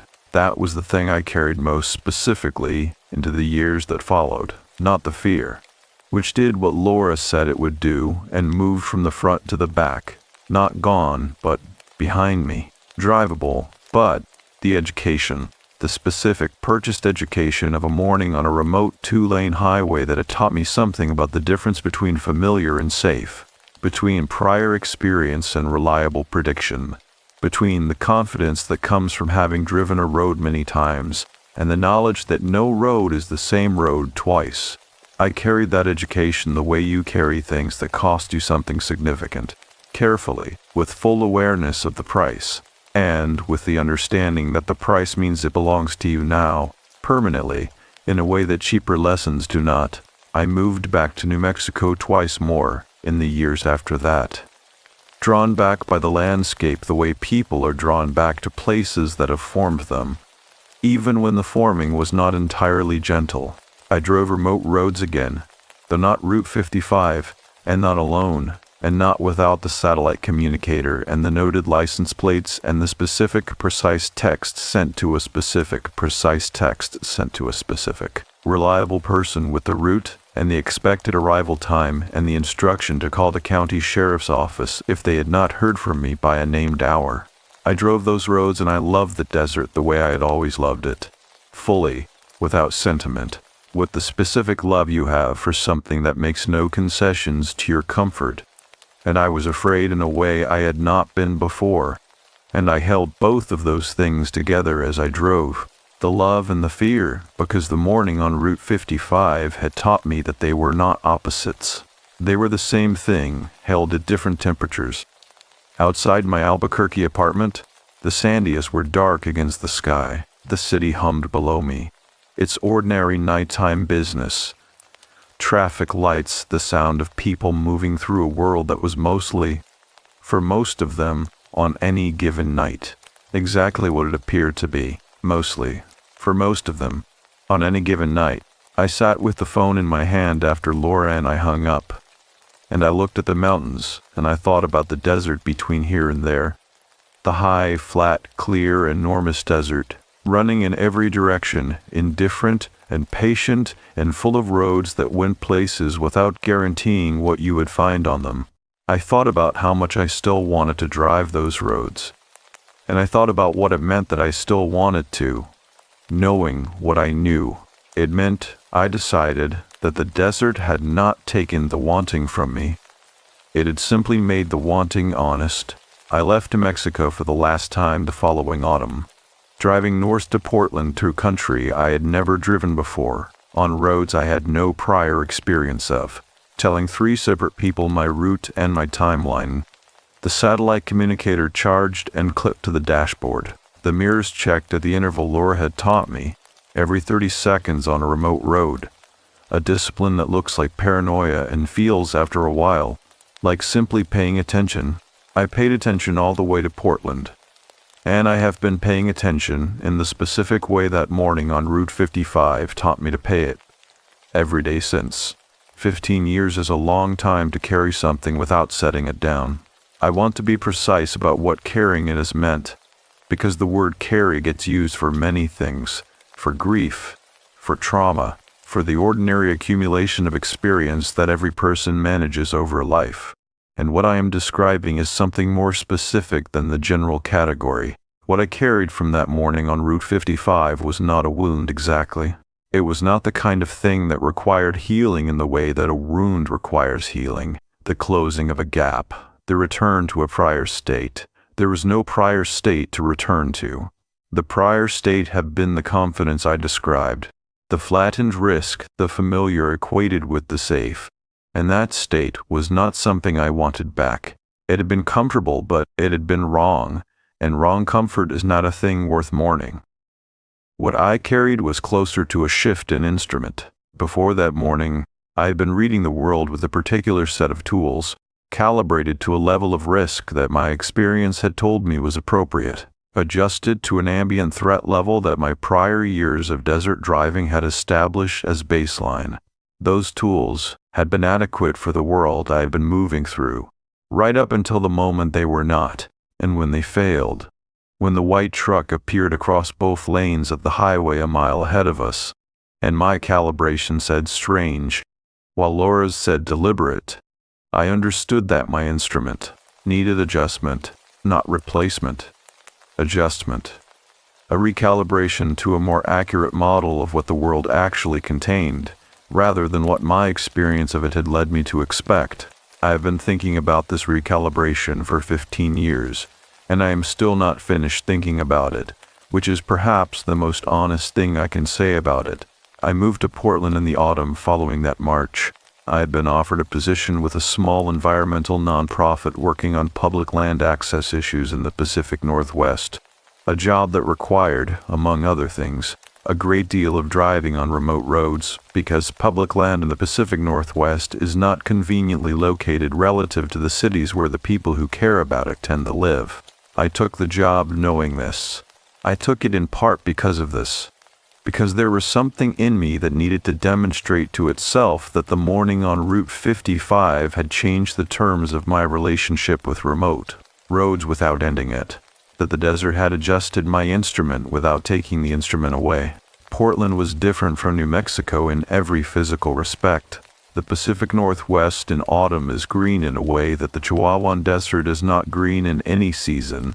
Saturated, layered, a green that has moisture in it that drips, that smells of pine resin and wet earth and the particular cold of a Douglas fir forest that has not seen direct sun in several days. The roads I drove for work ran through old-growth timber country, through river valleys, through the kind of landscape that closes around you rather than opening away from you. The inverse of the desert's exposure. The trees providing what the desert's flat distance refused to provide, which was the sensation of enclosure, of walls, of a space scaled to human dimensions rather than geological ones. I found in that first Pacific Northwest autumn that enclosed landscapes produced a different kind of alertness in me than open ones. In the desert, the threat of that morning had come from what was visible. The truck across the road, the second truck approaching, the open country on both sides that offered no cover and no escape. Everything had been legible. The wrongness had been available to be read, if you were reading correctly, from a considerable distance. The open landscape had given us time, even as it denied us options. Time to see, time to assess, time for Laura to say deliberate before we were close enough for deliberate to become something we could not manage. In the forest, the legibility was different. Things were closer before they were visible. The distance between first perception and necessary response was shorter. I adjusted. I drove more slowly on the logging roads. I paid more attention to what was immediately adjacent to the road rather than to what was a mile ahead. I recalibrated to the specific exposure profile of a closed landscape, which was different from an open one, but was not more or less dangerous, simply differently dangerous. I am describing this because it is the work the morning on Route 55 had actually given me, not the fear. The fear was real, but it was not the primary product of that experience. The primary product was a methodology, a set of practices for moving through the world with greater accuracy than I had previously managed, built on the foundation of a morning when my previous accuracy had proven insufficient. Laura had done the same thing, in her own way, in New Mexico. The satellite communicator, the license plates, the route texts, practical expansions of the framework. I had done those things too, and I continued doing them, and they became simply part of the preparation for a drive. The way checking tire pressure is part of the preparation for a drive, not a response to fear after a while, but a habit of care that had been installed by an experience and had subsequently become its own justification. But the methodology I am describing goes beyond the practical. It is something more interior, a way of reading situations, of weighting observations, of understanding the difference between a configuration that has an innocent explanation and one that does not have an innocent explanation, even if the non-innocent explanation cannot yet be named. Laura had that capacity instinctively. That March morning on Route 55, she had said deliberate, when I had said strange, and the difference between those two words was the difference between a mind that had already moved to the accurate frame and a mind that was still in the process of eliminating the inaccurate ones. I spent the years after that morning building toward deliberate, not just for road safety, though for road safety, yes, permanently and specifically, but as a general orientation toward situations that produce the specific physical register of wrongness before the conscious mind has finished its analysis. That register, the hands on the door handle before the decision is made, the accelerator before the discussion happens, the body moving toward safety while the mind is still assembling the evidence, is not instinct in the crude sense. It is accumulated experience operating below the threshold of conscious deliberation, pattern recognition running faster than rational analysis, the body's way of acting on a conclusion the mind is still in the process of reaching. I have learned to trust that register, to not override it with the politeness reflex, the social smoothing impulse, the trained tendency to give benefit of the doubt past the point where doubt is warranted. Laura had that trust already. I had to build it, and the building material was that morning on Route 55. The white truck, the walkie-talkies, the U-turns that were too clean to be spontaneous. In the second year in Portland, I met a woman named Diane at a public land access meeting. a lawyer, mid-40s, who worked on indigenous land rights cases in the Pacific Northwest, and who had spent a great deal of her career in remote locations attending meetings in communities that were not easily accessible, and that she reached, routinely, on the kinds of roads I was now driving for work. We became friends in the gradual, activity-based way of adults who meet through professional overlap, running into each other at the same meetings, beginning to share rides to the more remote ones, eventually having dinners that were not ostensibly about work, but were always, in some portion, about work. Diane was a careful person. She was careful in the way that people who spent a long time navigating systems that were not designed with them in mind tend to be careful, with a specific, practiced attention to the details of situations that most people do not track, because most people do not need to. She read rooms the way Laura read roads. She registered configurations, the arrangement of people in a space, who was speaking to whom, who was watching, who was positioned between her and the exit, with an efficiency that I recognized. By then, because I had been building the same capacity slowly and deliberately in myself, I told her about Route 55 on one of our shared drives. Somewhere on a logging road in the Cascades, the fir trees close on both sides, the road surface soft from the autumn rain. I told it the way I had come to tell it, not as a dramatic account, not with the urgency that the experience itself had carried, but as a measured report, the facts in order, the observations as they had arrived. The white truck, the second truck, the walkie-talkies, the U-turns, the blue Park Service truck pulling out of the dirt road at exactly the right moment.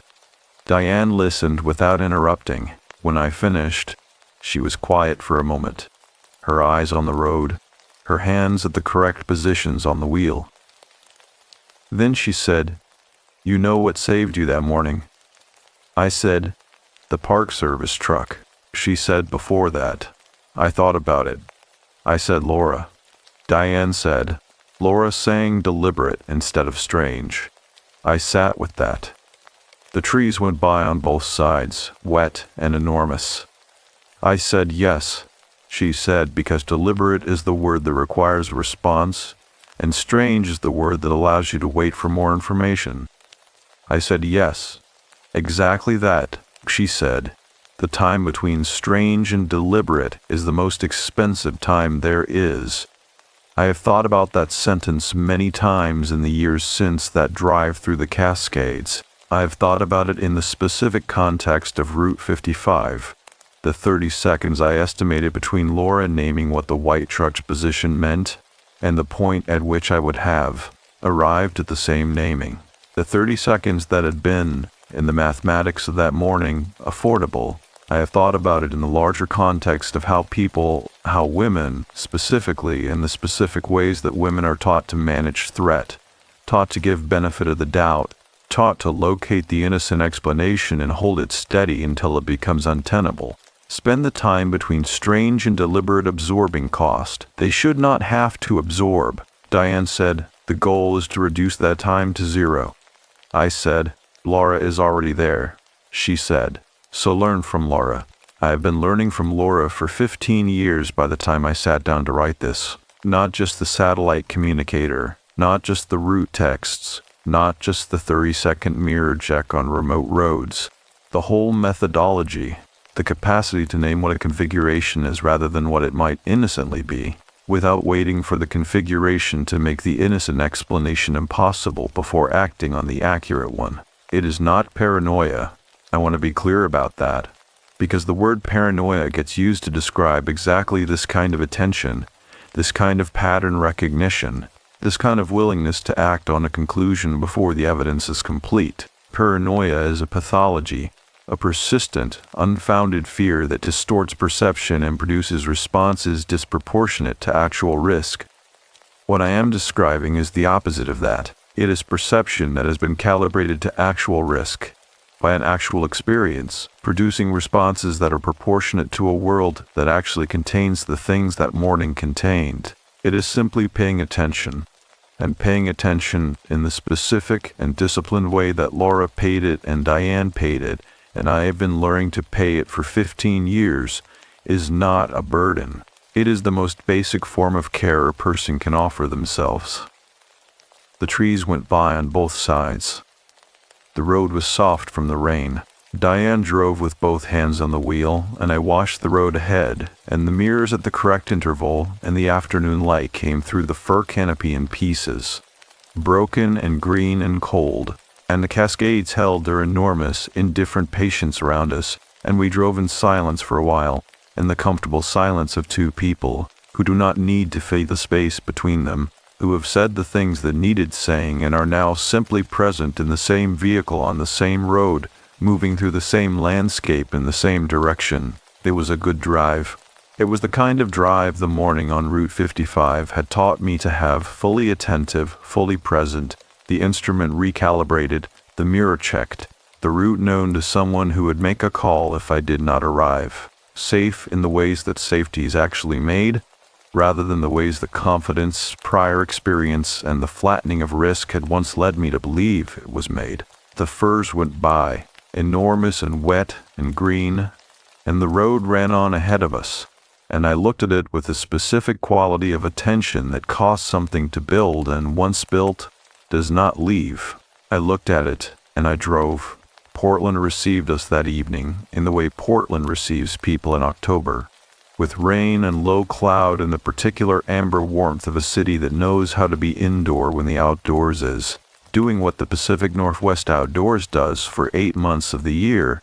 And Diane and I had dinner at a restaurant near her office and talked about things that were not Route 55, and not the logging roads, and not the time between strange and deliberate. And it was a good evening, a warm one. And I walked home in the rain and felt the city around me and thought, as I often did in those years, about the high desert and the pale blue sky and the long shadows of a March morning at altitude. And I thought about the walkie-talkies. And I thought, I still do not know what they said. And I thought, I never will. And I thought, that is the part I will carry the longest. There is a question I have never been able to answer cleanly, and I have been trying to answer it for 15 years. And I have decided, sitting here in my Portland apartment on a November evening with the rain doing what Portland rain does in November, which is arrive not dramatically but persistently, a low continuous presence against the windows rather than an event, that the inability to answer it cleanly is itself the answer. The question is this: what were they going to do? I have turned it over more times than I can count, in more contexts than I can list. In conversations with Laura and Diane and a handful of other people I have trusted with the full account over the years, in the specific small hours wakefulness that certain memories produce when the ordinary business of the day is done and the mind returns, without being asked, to the things it is not finished with. I have approached it from every available angle. I have considered the range of possible intentions, from the relatively benign, a pair of men playing a cruel game of intimidation with no further plan, to the possibilities that I do not name directly even now, 15 years later, that live at the far end of the range where the statistics about remote highway incidents and missing persons cases, and the specific vulnerability of women traveling alone on roads with no cell signal, point toward explanations that the phrase cruel game does not cover. I have never been able to land on an answer that I am willing to call certain, and the inability to land there, the permanent open quality of the question, the fact that it has no floor, no final stopping point, no version of itself that resolves into a clean and closed narrative, is the thing that has given it its particular endurance. Resolved things lose their grip over time. The grip loosens as the resolution confirms itself, as the ending is validated by the continued absence of the thing that ended. But unresolved things do not work that way. Unresolved things retain their full weight indefinitely, because the absence of resolution means the absence of confirmation that the worst possibility was not the true one. And the mind, in the absence of that confirmation, keeps the worst possibility alive as a contingency. Not as a belief, not as a certainty, but as an open file that cannot be closed because the information required to close it was never received. The walkie-talkies kept the file open. I have thought about this specifically, about why the walkie-talkies of all the elements of that morning are the detail that is proven most resistant to the passage of time, most present in the specific kind of involuntary recall that arrives when a situation in the present has a structural resemblance to something in the past. A vehicle slowing unexpectedly behind me on a highway. A road that is emptier than expected. A configuration that resolves, upon examination, into something that has more geometry than coincidence allows. The walkie-talkies represent a conversation I was not part of. That is the core of it, not the coordination they demonstrated, though the coordination was frightening enough on its own terms, not the evidence of premeditation, though that evidence was clear and its implications were not comforting. It was the fact of a conversation happening in a frequency I had no access to, about me, in real time, as I was inside the situation that conversation was organizing. The intimacy of that, the specific violation of it, has not diminished. I want to talk about Laura for a moment, because Laura is the center of the story in a way that I have not yet fully addressed, and because addressing it requires talking about something that took me years to understand clearly enough to say. Laura saved our lives that morning. I do not use that phrase casually. I use it with the specific, measured weight of a person who has spent 15 years doing the mathematics of that morning. The mathematics of what would have happened if we had slowed to a stop when the white truck was across the road, if we had pulled over and waited, if we had done any of the things that the social training around encountering a blocked road might have suggested we do, the polite things, the patient things, the things that give benefit of the doubt past the point where doubt is warranted. Laura did not do any of those things. Laura said deliberate and kept the truck moving at a reduced speed, and then accelerated when the configuration required acceleration, and read the geometry of the situation in real time with the precision that I was, in those minutes, still working to match, and made decisions that kept us inside the window of possibility, where the blue Park Service truck could still reach us in time to matter. She did all of this without panic, without drama, without any departure from the specific quality of calm that is not the absence of fear, but the management of it. The decision to let the fear inform without letting it direct, to feel it fully and act anyway, to maintain the capacity for clear-eyed situational assessment while the body is running the full biochemistry of acute threat. I have watched Laura do this in smaller situations in the years since, in encounters that carried much lower stakes but the same structural quality of a situation requiring rapid and accurate assessment. And I have understood each time that what she does is not a talent in the natural, unteachable sense. It is a skill.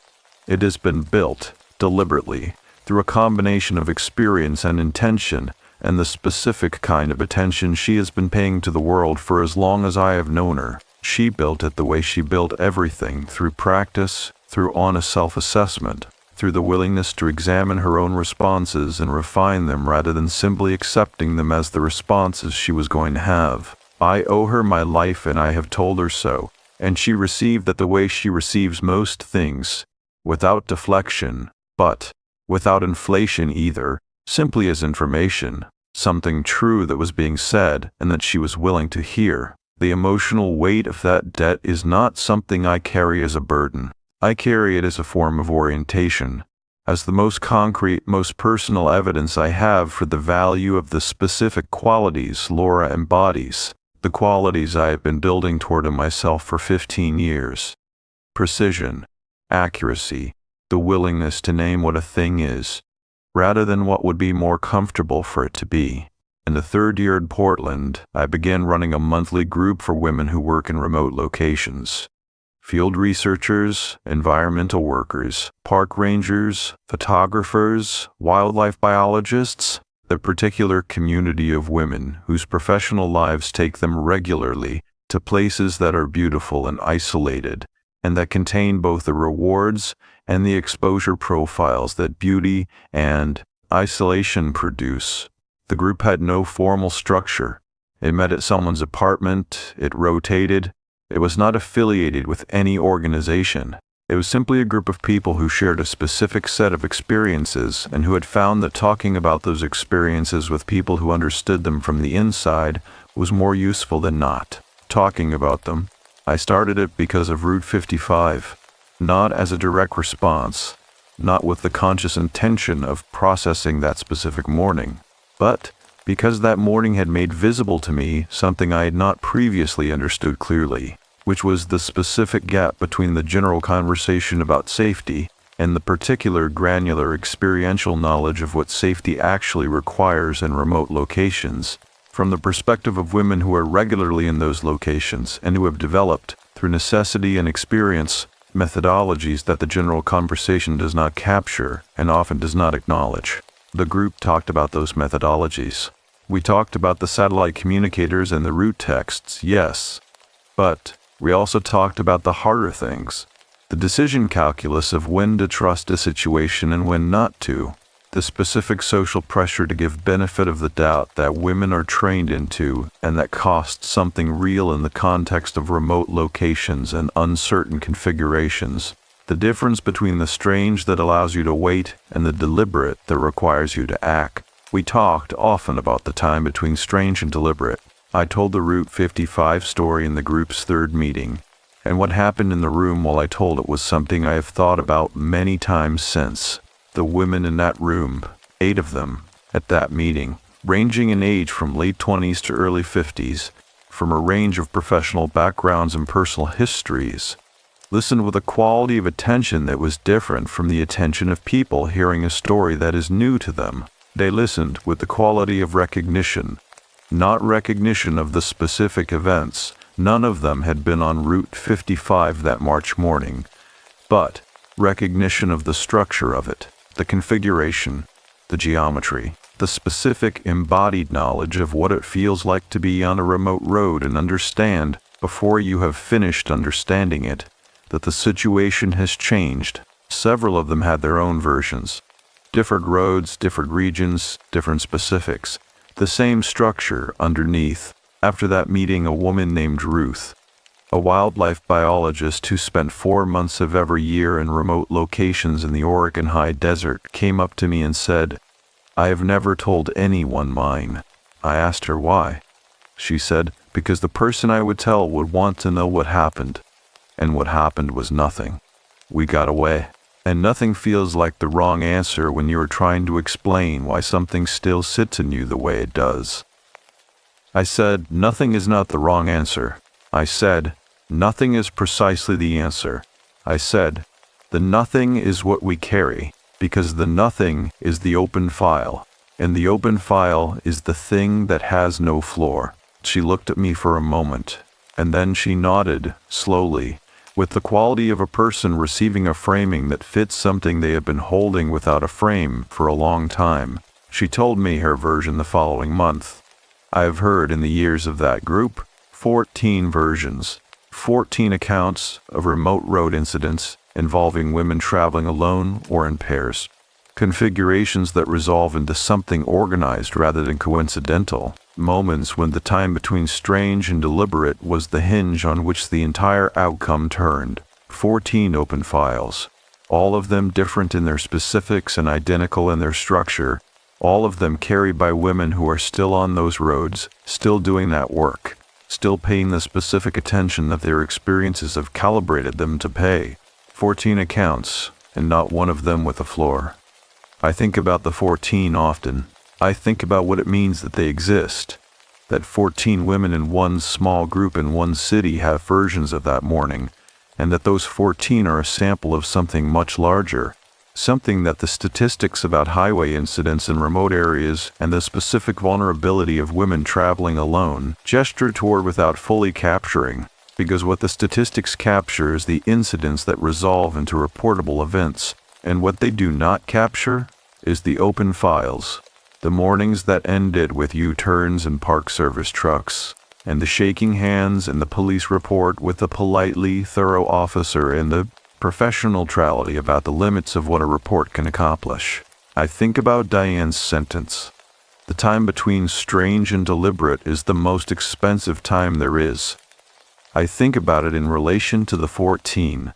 I think about it in relation to every woman who has ever been on a remote road with a configuration that did not have an innocent explanation, and who spent time she could not afford in the frame that allowed her to wait rather than the frame that required her to act. I think about Laura saying deliberate. I think about the 30 seconds I estimated between her naming and my naming. And I think about what those 30 seconds cost, and what it cost to afford them. And I think about the blue truck pulling out of the dirt road at the right moment.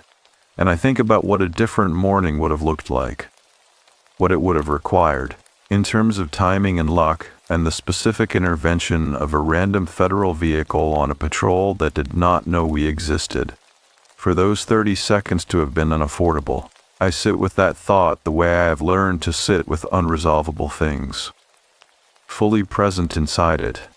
Not looking for the floor, understanding that the absence of a floor is not a defect in the thought, but a property of it, the thing that keeps it honest, the thing that prevents the comfortable rounding off that allows experiences to lose their weight before they have finished doing their work. The rain is still at the windows.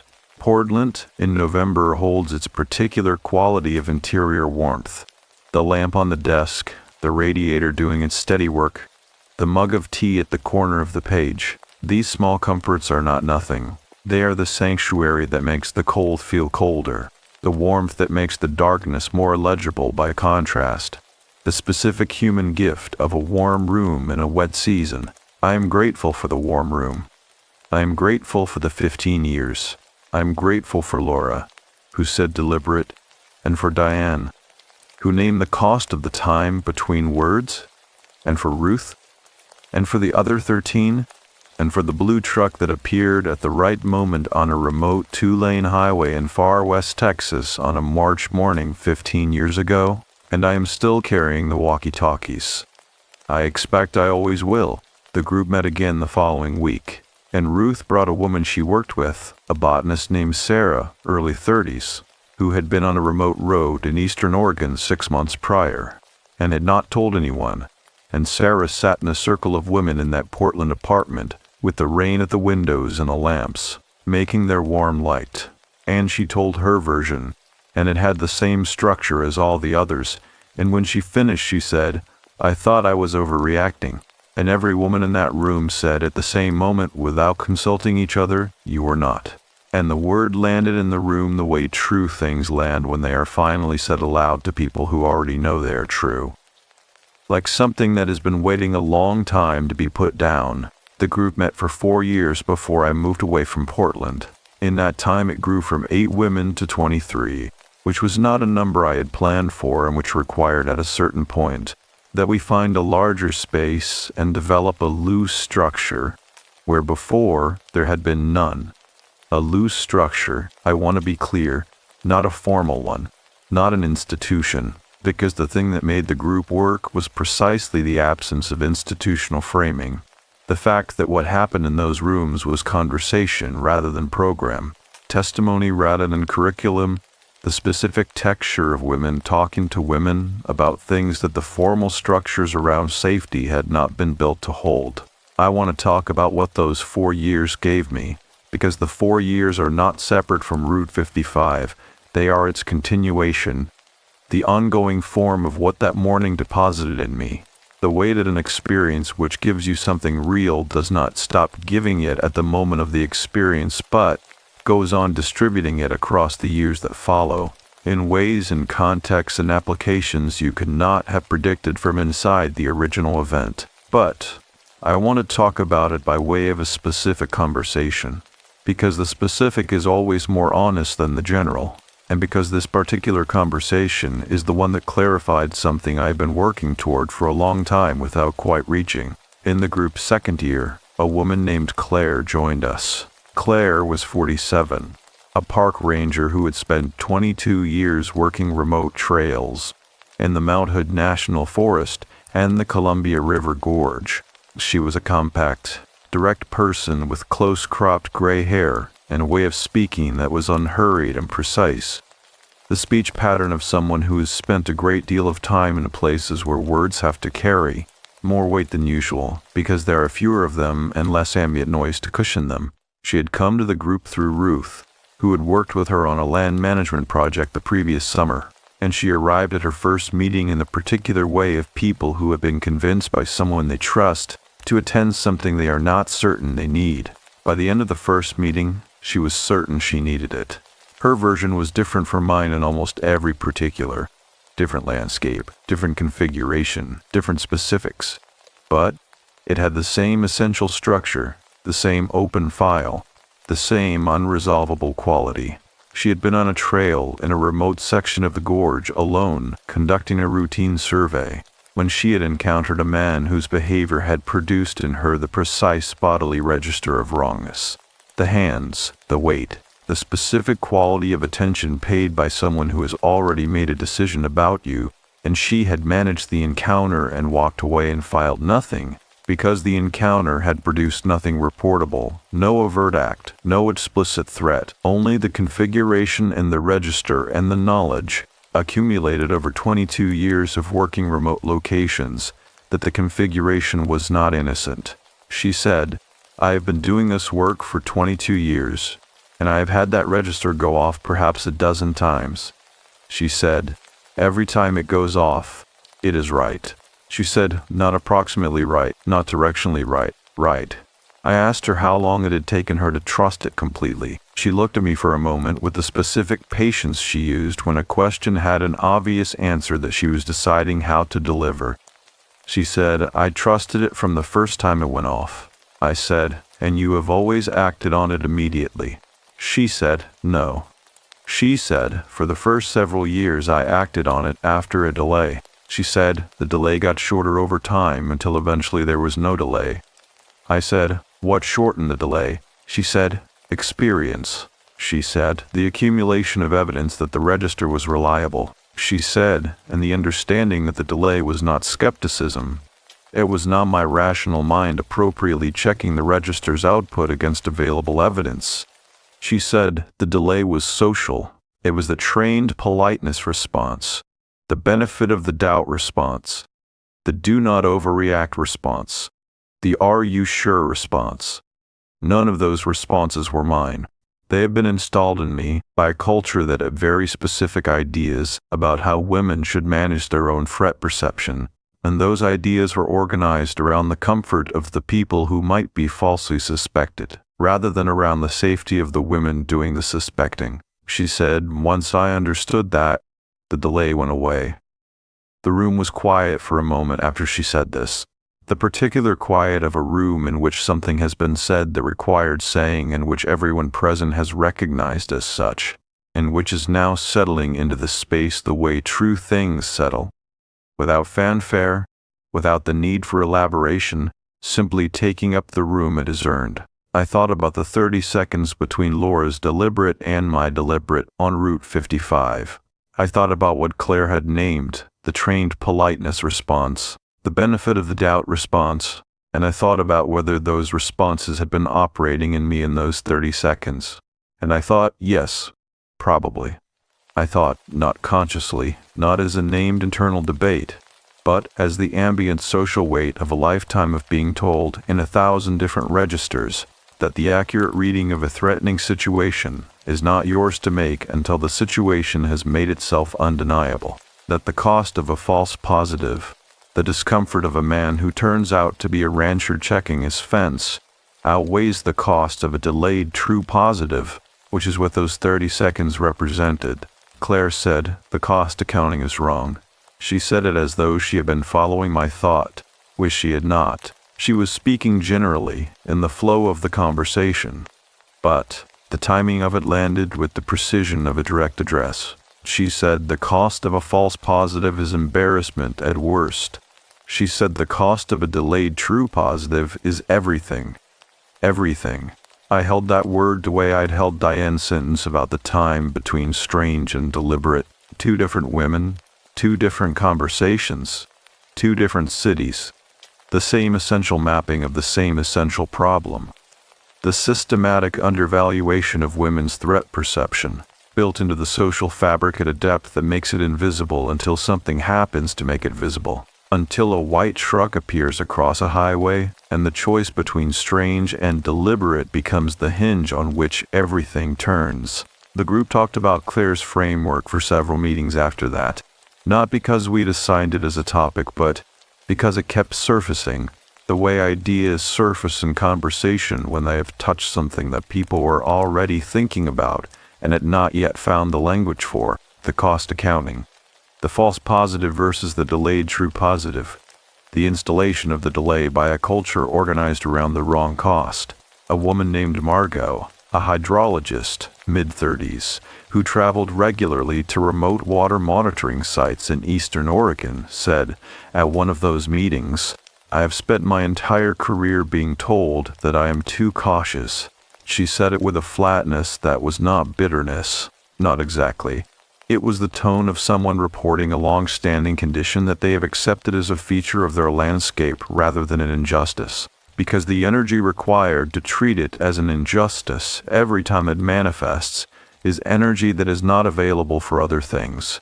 She said, "Every time I have taken a precaution that a male colleague would not have taken, someone has called it excessive." She said, "And every time the precaution is proven warranted, nobody has said, 'You were right.'" Claire said, "They never say you were right, because the proof that you were right requires something bad to have happened.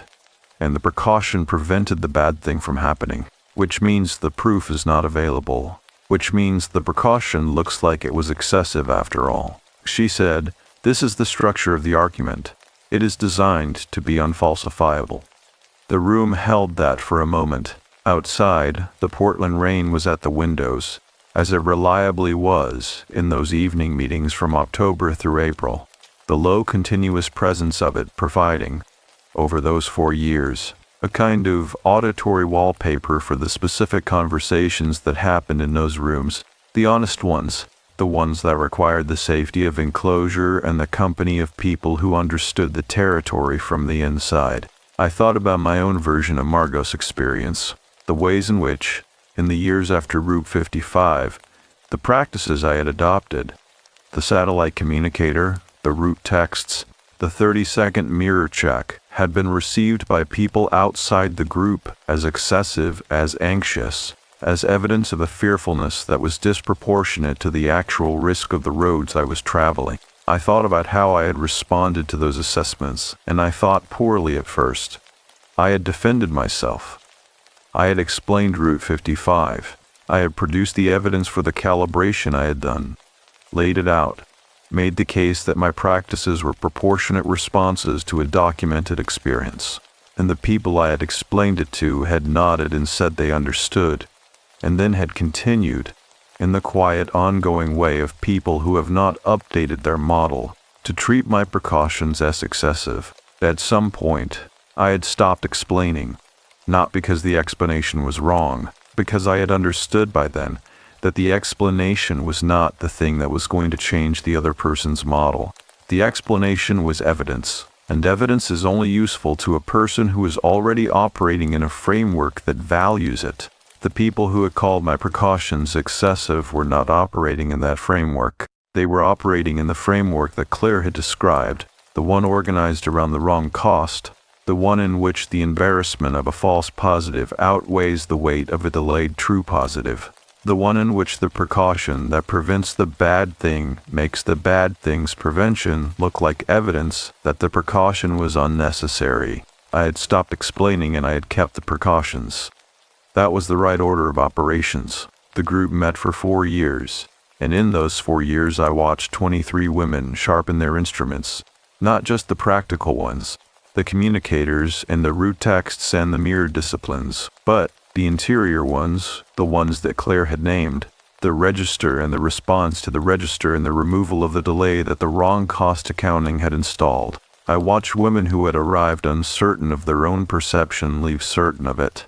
I watched the time between strange and deliberate shorten in person after person as the accumulated evidence of the group, 14 versions of Route 55, and then more, the number growing as new members arrived and their versions joined the record, confirmed over and over in different landscapes and different configurations and different specific details that the register was reliable, that it had always been reliable, that the question had never been whether to trust it. The question had been whether they were allowed to. On the last evening of the group's 4th year, before I left Portland for the position in Chicago that was going to change the next chapter of my professional life, I sat in a circle of women in Margot's living room. Margot had been hosting for the last year, a wide, warm space with good light and a view of the West Hills through the rain. And I looked at the faces of the women I had been meeting with for 4 years, and I felt the specific quality of gratitude that belongs to a thing that has been built with other people, and that is larger, because of the other people, than it could ever have been alone. Claire was there, Ruth was there, Diane when she could make the drive from her office, Sarah the botanist, Margot, the others. 14 versions of the same open file, all of them present in the room, all of them carried with greater precision and greater confidence than they had been carried 4 years before. I said at the end of that last meeting, I want to say something about Route 55. The room was quiet. I said, that morning gave me this. Not the fear. The fear was real. The fear has done what Laura said it would do and moved from front to back, drivable. But these 4 years, these 23 people, this specific conversation that we have been having together. I said I did not know, sitting in the truck on that highway with my hand on the door handle and the white truck coming up in the left lane, that this was what the morning was going to produce. I said, I think that is how it works.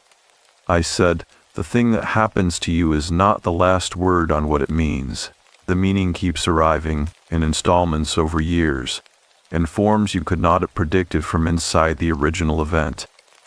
The rain was at the windows.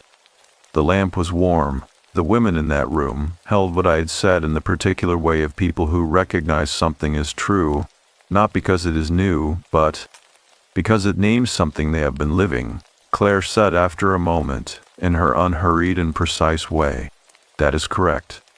She said it the way she said things that were simply true, and the room held it. I left Portland the following month, and I carried with me 23 versions of the open file, and a methodology that 4 years of conversation had refined, and the specific inheritance of a morning on a 2-lane highway in the high desert 15 years ago that had given me something I had not known I needed and could not now imagine being without. And I carried, still, the walkie-talkies, and the question with no floor,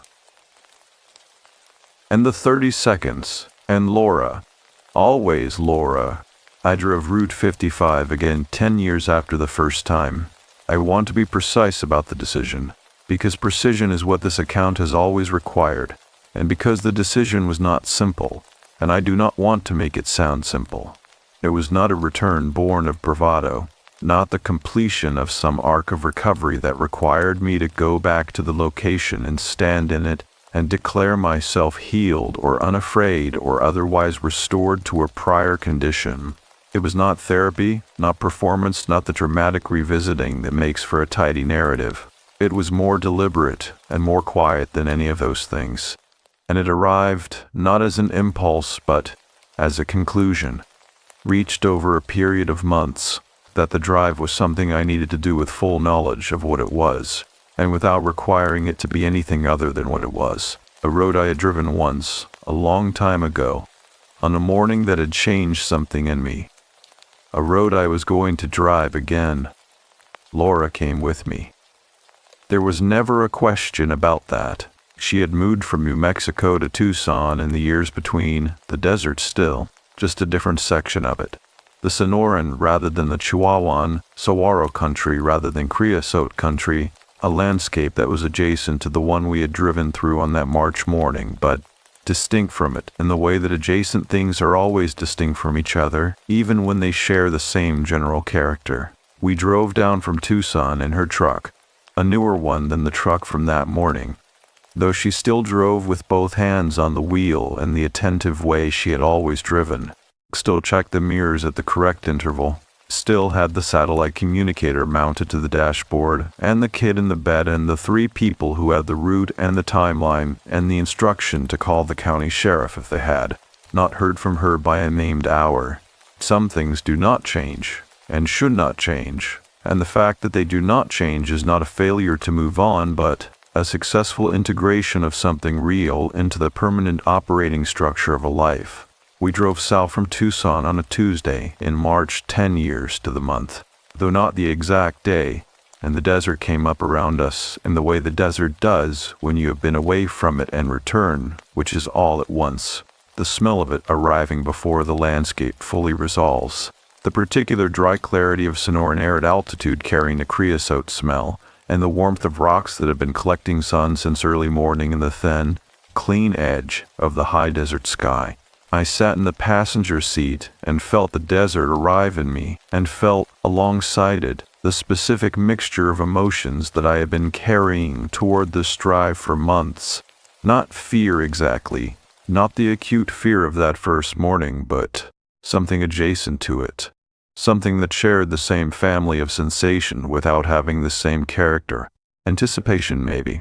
The specific anticipation of a person returning to a place that has unfinished business with them, not knowing what the unfinished business requires, and willing to find out. We crossed into New Mexico at midday. The Chihuahuan Desert opened up on both sides as we moved east from the state line.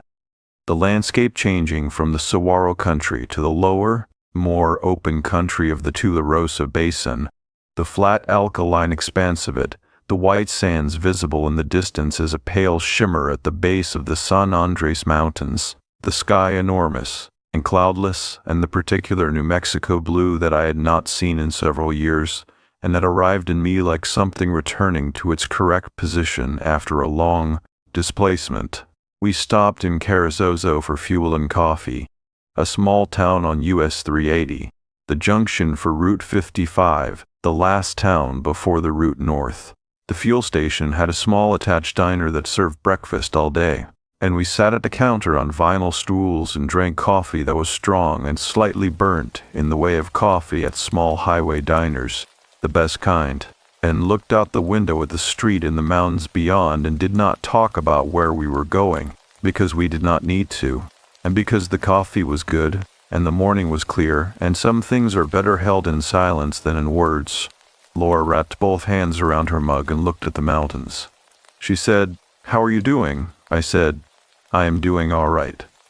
She said, "That is correct." She smiled when she said it. The small, specific smile she used for things that were both true and slightly absurd. And I smiled back, and we finished our coffee and left a tip and went back to the truck. Route 55 began at the junction, running north through the Manzano Mountains. The same road, the same 2 lanes, the same absence of traffic in the early afternoon that there had been in the early morning 10 years before. The road surface had been repaved in sections. I could see the patches where the old asphalt ended and the new began, the color differential between them, the slight rise at the seam, but in its essential character it was unchanged.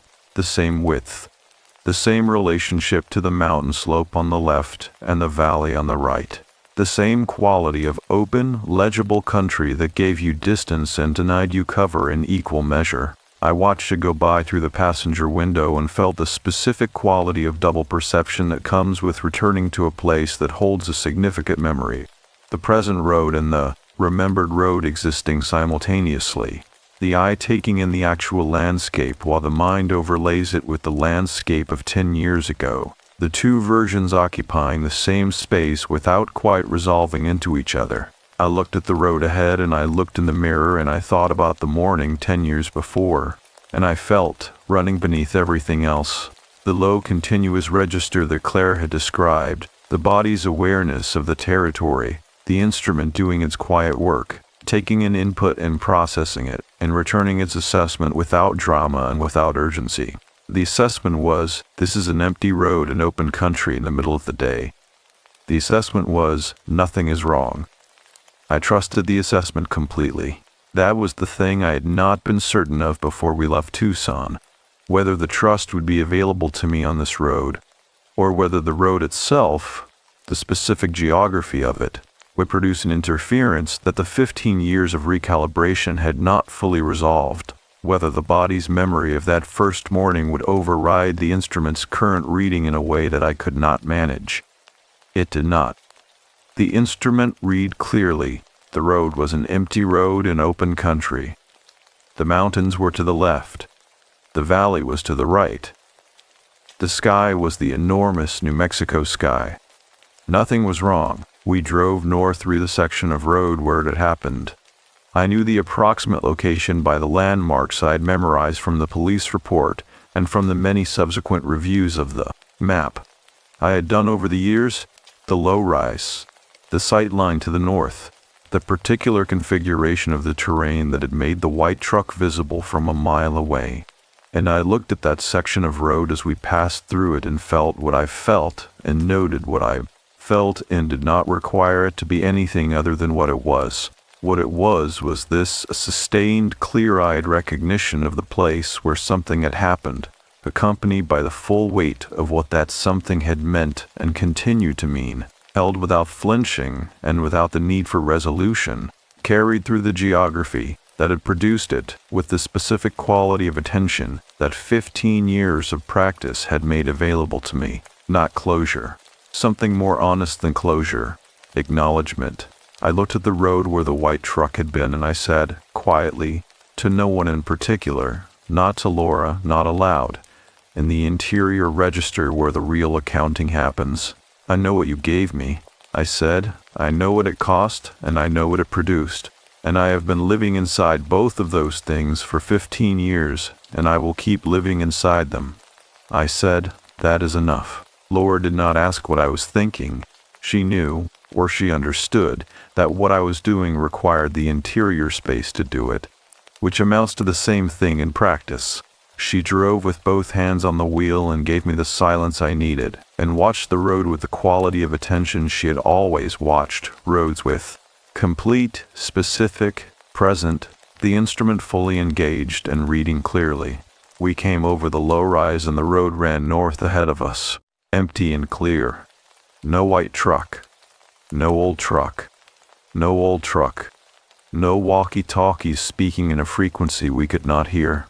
Just the road running north through the high desert and the mountains, and the valley and the enormous sky, and the two of us in the truck moving through it with our full attention and our recalibrated instruments, and the 15 years of what that morning had produced distributed between us, carried differently, but carried equally, the shared weight of a thing that had happened to both of us and that had made both of us, in the long run and at considerable cost, more precisely ourselves.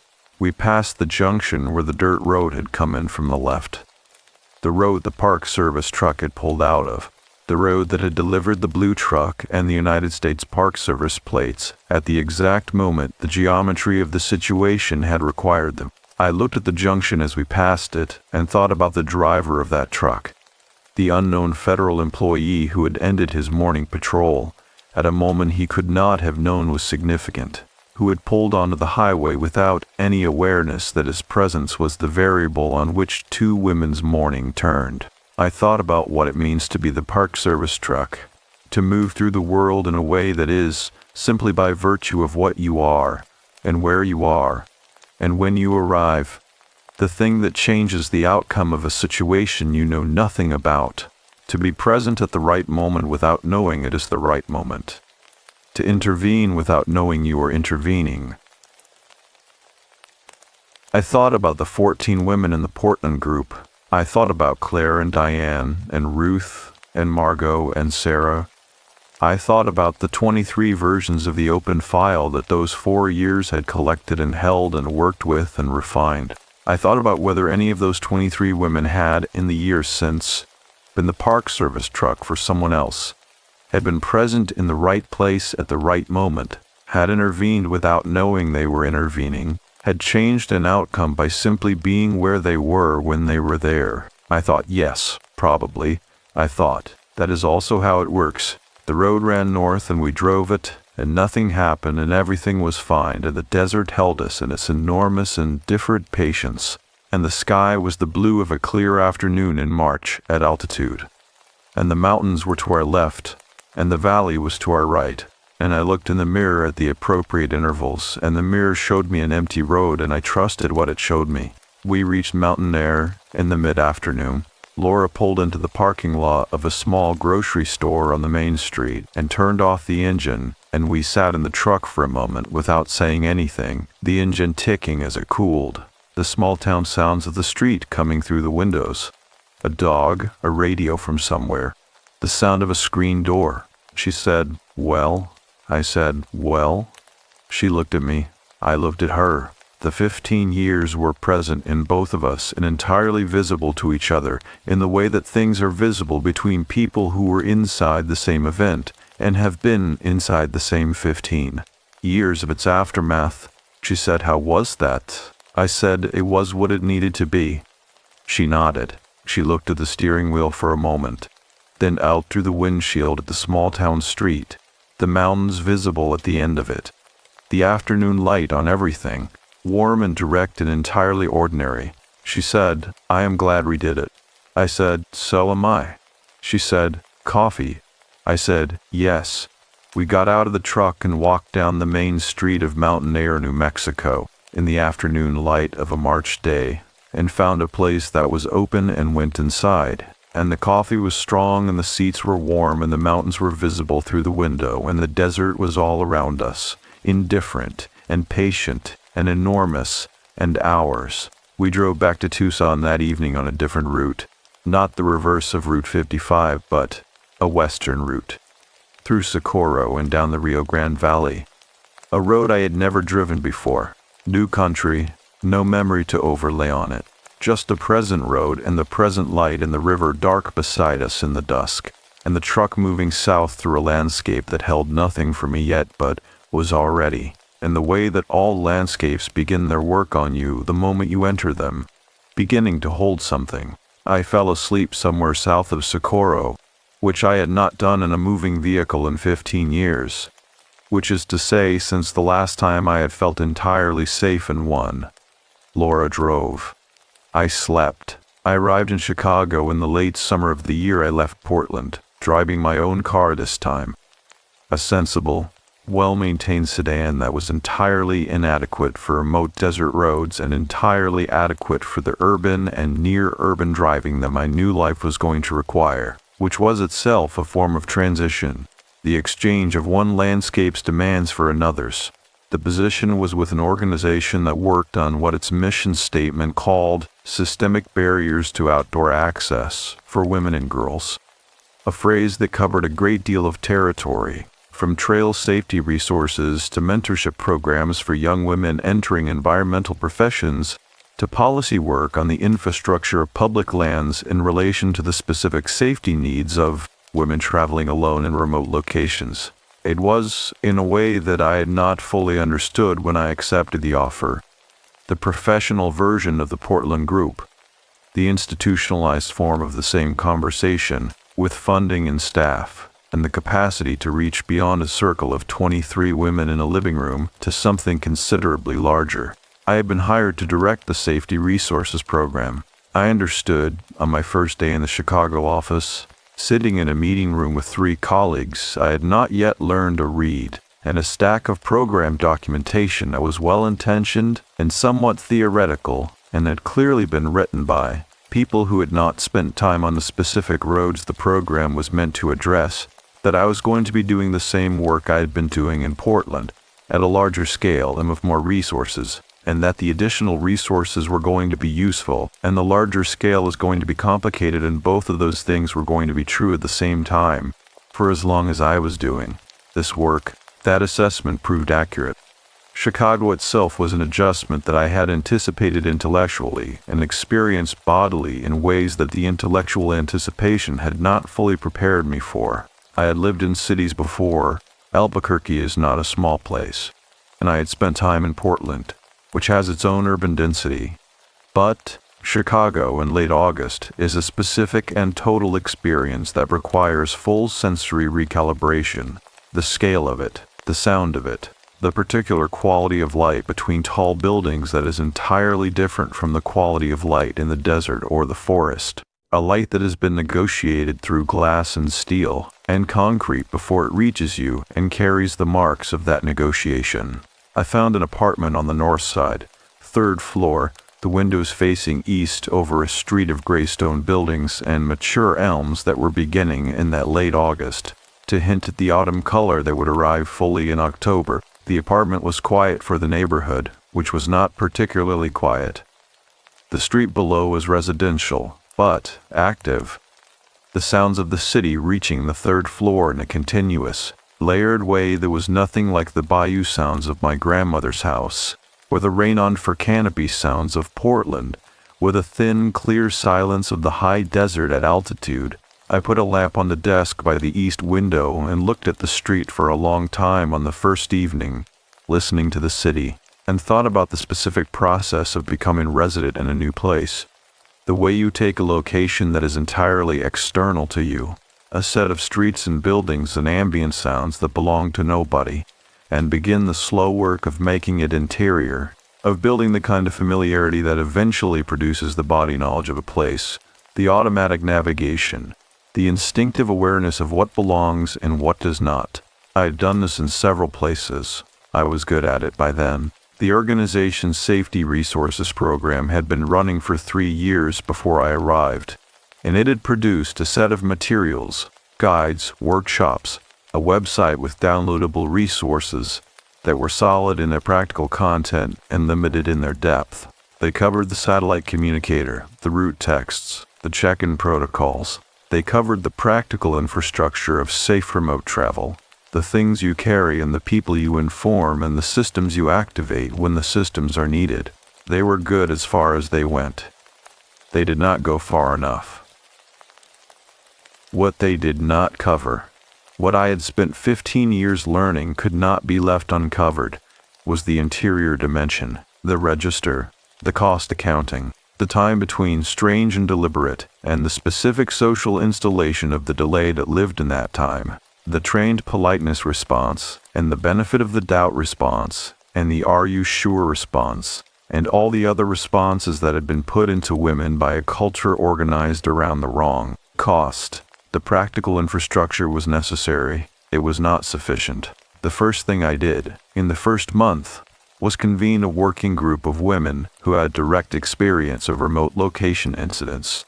Women who had been in configurations that the register had correctly identified as threatening. Women who had managed those configurations with outcomes ranging from clean escape to something considerably more costly. Women who could speak to the interior dimension from the inside, rather than from the theoretical outside. Some of them were from the Portland group, driving up for a weekend meeting in a conference room that was too corporate for the conversation, but was what we had. Some were from the organization's existing network. Some were women that my colleagues had connected me with. Women from environmental organizations and park services and wildlife agencies and research institutions across the country who had been working in remote locations for years and who had their own versions of the open file and had never been asked, in a professional context, to bring those versions into the room. Claire came. She drove up from Oregon on a Thursday and left on a Sunday, and was, in the working group, exactly what she had been in the Portland group. The unhurried precision, the named frameworks, the specific quality of attention that 22 years of remote work had built in her and that functioned, in a room of women doing difficult thinking, as a kind of anchor. On the first morning of the working group, I told Route 55. I had told it many times by then, in the Portland group, in professional contexts, in conversations with colleagues and friends, and the women in Margot's living room, and the women on remote roads across 3 states. I had told it enough times that the telling had its own settled quality. Not rote, not detached, but worn smooth in the way that a stone worn smooth by water is still entirely itself, still dense and specific, still holding everything it was made of, simply more refined in its surface. I told it in the conference room in Chicago, to 22 women who had their own versions, and what happened in the room, while I told it was the same thing that had happened in Portland and in every subsequent room where I had told it. The quality of recognition, the knowing before the knowing is named, the specific collective breath of women hearing a structure they have lived described with precision. When I finished, I said, the practical infrastructure is necessary. I said, it is not sufficient. I said, we need to build the interior dimension into everything we produce. Claire said, the register. I said, yes. She said, the cost accounting. I said, yes. A woman named Vera, a research ecologist from Montana, early 50s, with a long history of solo fieldwork in remote locations, said, the delay. I said, yes. All of it. Rira said, people have been trying to build this for years. She said it not as discouragement, but as context. The way experienced people provide context when a new iteration of an existing effort is being convened, acknowledging the history without letting it become an argument against the present attempt. She said the difficulty is that the interior dimension resists the format of a resource document. A checklist tells you what to carry. It does not tell you what to trust. I said, I know. She said, so how do you propose to do it? I sat with that question for a moment, the way I had learned to sit with questions that did not have quick answers. Fully present inside the not yet knowing, without rushing toward a premature resolution that would be wrong in the way that quick answers to slow questions tend to be wrong. I said, the way it has always been done. I said, testimony.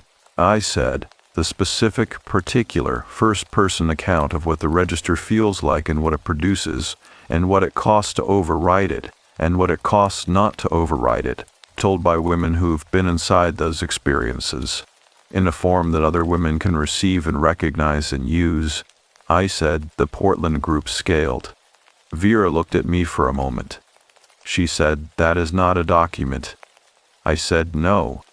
She said, that is a practice.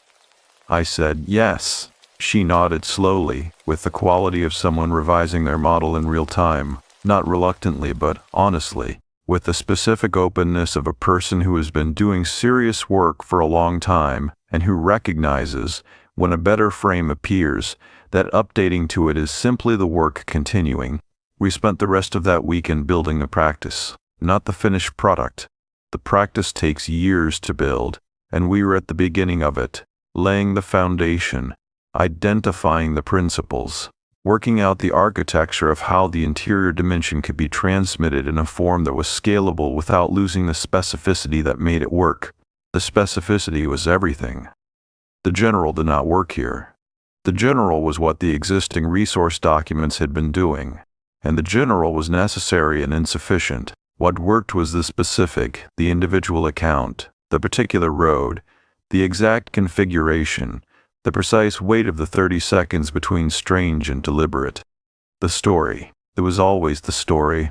I thought on the last evening of the working group, sitting in the conference room with the Chicago streetlights beginning to come on outside the window, and the city doing its early evening transition from day mode to night mode, about the phrase I had carried from the beginning, not from Route 55, from something earlier. Something that had been part of the channel's identity from before I became the one telling stories into it. When time stresses, stories heal. I had thought about that phrase in relation to the sleep horror stories, the atmospheric ones, the carefully constructed accounts designed to carry a listener gently into a state of managed fear that resolved into rest. But, sitting in the conference room in Chicago, at the end of a weekend in which 22 women had brought their versions of the open file into a room and found, in the collective telling, something that the individual carrying had not provided, I thought about it differently. The healing was not in the resolution. The healing was not in the answer to the question with no floor. The healing was in the telling itself, in the transmission of the specific to another person who received it with recognition, in the understanding that the thing you had been carrying alone was not a private aberration, but a shared structure, a thing that had a name and a shape and a history in a room full of people who knew it from the inside. The story was the practice. The practice was the healing, not resolution, not closure, not the floor that the open file would never have, something more honest and more durable than any of those things. The ongoing, active, renewable work of telling the truth about what the world contains, in rooms where the truth can be received by people who will carry it forward and tell it again. I sat at the conference table in the Chicago evening and felt the 15 years behind me and the work ahead of me and the specific quality of gratitude that belongs to a person who has found, after a considerable journey, the work that was waiting for them all along. Outside, the city held its enormous specific life. The traffic and the street lights and the sound of the elevated train 2 blocks east, and the smell of October coming in through the cracked window. The leaves beginning their change on the elms below. The city settling into autumn with the particular Chicago quality of a place that knows what winter is coming and is making its preparations, and is, in the meantime, fully and completely itself in the season it is in. I looked out at it for a while. Then I turned back to the table and the work. The working group produced over the following 18 months a curriculum that the organization rolled out to 37 partner institutions across 12 states. A curriculum built on testimony rather than checklist, on the specific rather than the general, on the practice of telling the truth about the register and the cost accounting and the time between strange and deliberate in rooms where that truth could be received and recognized and carried forward. Laura came to Chicago for the launch. She sat in the front row. She drove with both hands on the wheel all the way from Tucson, the satellite communicator on the dashboard, the route known to 3 people, and she arrived on time, exactly when she had said she would. Of course she did. I have been writing this account for 6 weeks.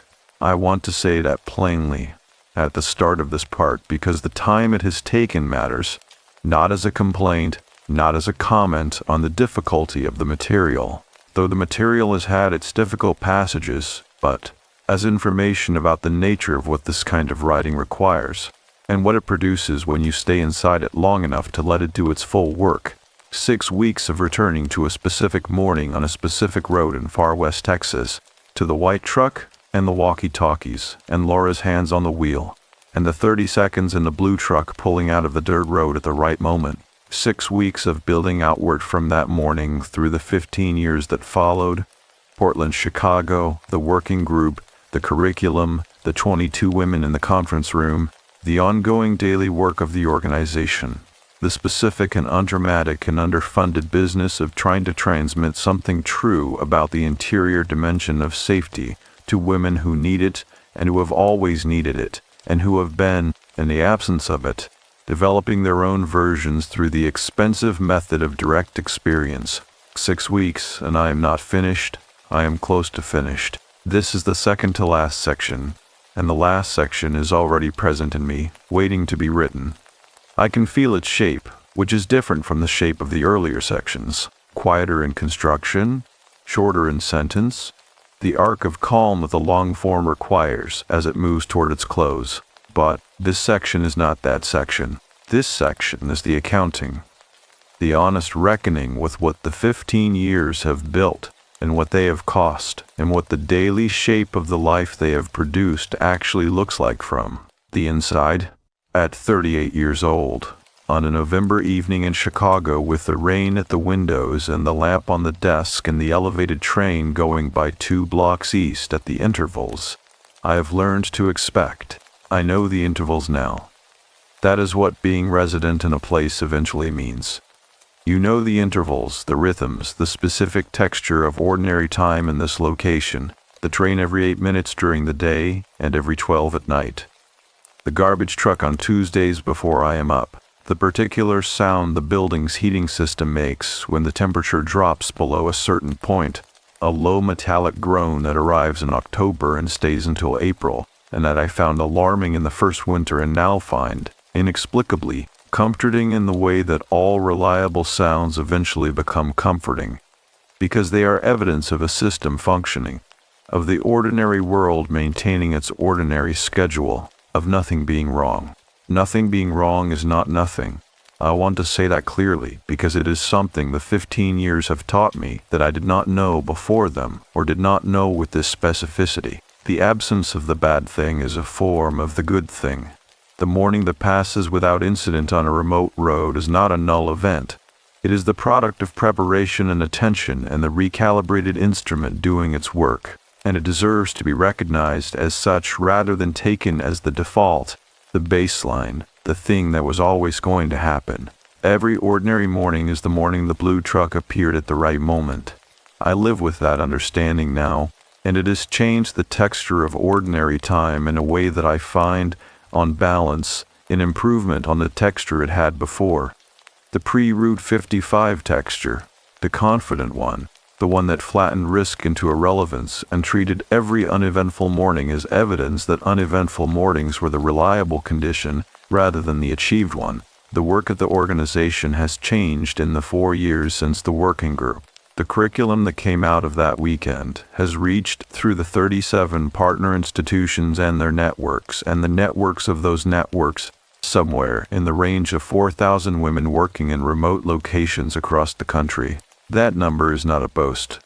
4,000 is a small number relative to the total population of women in those professions, and the curriculum reaches them in different depths depending on the institution and the facilitator and the specific context of the delivery. Some of them receive a single workshop and take the satellite communicator protocols and not much else. Some of them go deeper, into the testimony-based sessions, into the open file and the register and the cost accounting and the time between strange and deliberate. The ones who go deeper carry it differently. I know this because we have been tracking it. Not with the precision of a controlled study, we do not have the resources for that, but through the ongoing conversation that the curriculum has opened between the organization and the women it reaches, the feedback loops and the follow-up sessions and the specific accounts that come back to us through the partner institutions of women who have been in configurations since their training and who have managed those configurations with a quality of response that their pre-training cells would not have had available. The time between strange and deliberate in those accounts is shorter, not uniformly, not in every case. Not without the complexity that attaches to any human skill being applied in real conditions that are always more specific and more demanding than the conditions in which the skill was acquired, but shorter, consistently, measurably, in the accounts of women who went through the full curriculum versus those who received only the practical protocols.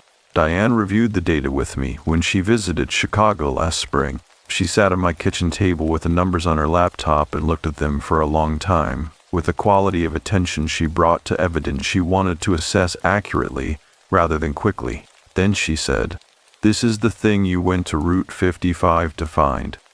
I said, "I did not know I was going there to find anything." She said, "That is how it usually works." She closed the laptop. She looked at the table. She said, "The morning on that road was the beginning of this. Not just the beginning of your work. The beginning of this specific insight. This specific method. This specific understanding of how the interior dimension is transmitted. You built it from the ground up because you had to. Because it did not exist in the form you needed it when you needed it." She said, "The work is the answer to the morning." I sat with that for a long time after she left. The way I sit with things that are both true and larger than I expected them to be when I encountered them. The work is the answer to the morning, not the resolution of it. The morning is still unresolved and will remain so. The walkie-talkies still speaking in their frequency. The question with no floor still open. The U-turn still too clean to be spontaneous. Not the healing of it in the sense of the wound closing and the gap returning to its prior state, but the answer in the sense of a response, a proportionate, sustained, ongoing response to a thing that happened, a thing that gave me something at considerable cost, a thing that I have been in the process of converting into something useful ever since. The Portland group was the first draft, the working group was the second, the curriculum is the third, and it is still being revised. The revision never ends, because the world the curriculum is responding to does not stop producing new versions of the open file, new mornings on new roads with new configurations and new women in the position of having to cross the distance between strange and deliberate in real time with the outcome dependent on how quickly they can cross it. The world keeps producing those mornings, and the work keeps building the capacity to meet them. and neither the production nor the building will be finished in my lifetime. I understood this clearly one afternoon in September when a woman named Patricia came to my office. Patricia was 26 years old. She was a first-year field researcher with one of our partner institutions, a wetlands conservation organization based in northern Indiana, and she had been on a remote road in the lake country northeast of Gary 6 weeks before, alone, in a configuration that had resolved correctly. She had acted quickly. She had reached safety. She was unhurt. She had come to Chicago not because she needed crisis support. She had received that appropriately through her institution, but because she had heard about the curriculum and wanted to understand it better, wanted to understand, she said, why she had been able to do what she did, which had not felt, in the moment, like something she had been taught, but had felt like something she already knew. I listened to her account with the quality of attention I had learned over 15 years of collecting accounts to bring to testimony, fully present, not interrupting, receiving the specific details in the order she offered them without pressing for the order I would have imposed. When she finished, I asked her, "When did you go from strange to deliberate?" She thought about it carefully. The way people think about things they have not yet named, but that are present enough in them to be located. She said, immediately. She said, I did not go from one to the other. I started at deliberate. I looked at her for a moment. I said, how?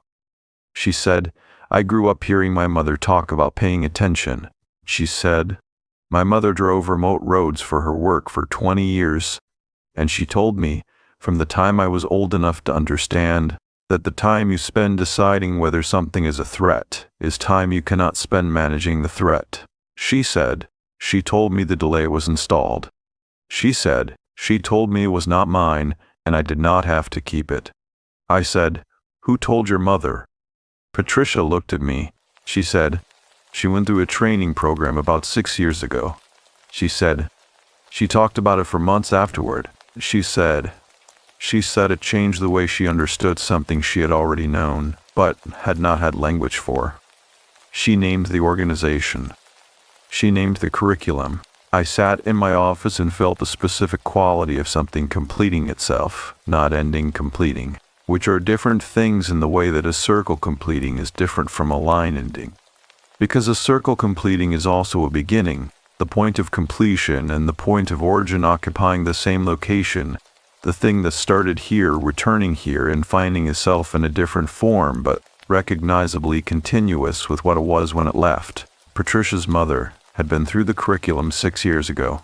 Patricia had grown up hearing her mother talk about the delay that was installed, the register that was reliable, the cost accounting organized around the wrong cost. Patricia had arrived at deliberate immediately. I sat with that for a long time after Patricia left, in the quiet of the office in the late afternoon, the Chicago light going amber outside the window, the elevated train doing its intervals 2 blocks east, the building's heating system beginning its October groan as the temperature outside crossed its threshold. I thought about the morning on Route 55.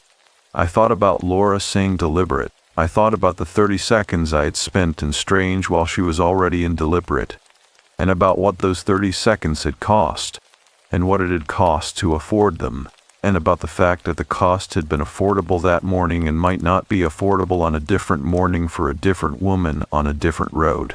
I thought about Patricia, 26 years old, starting at deliberate.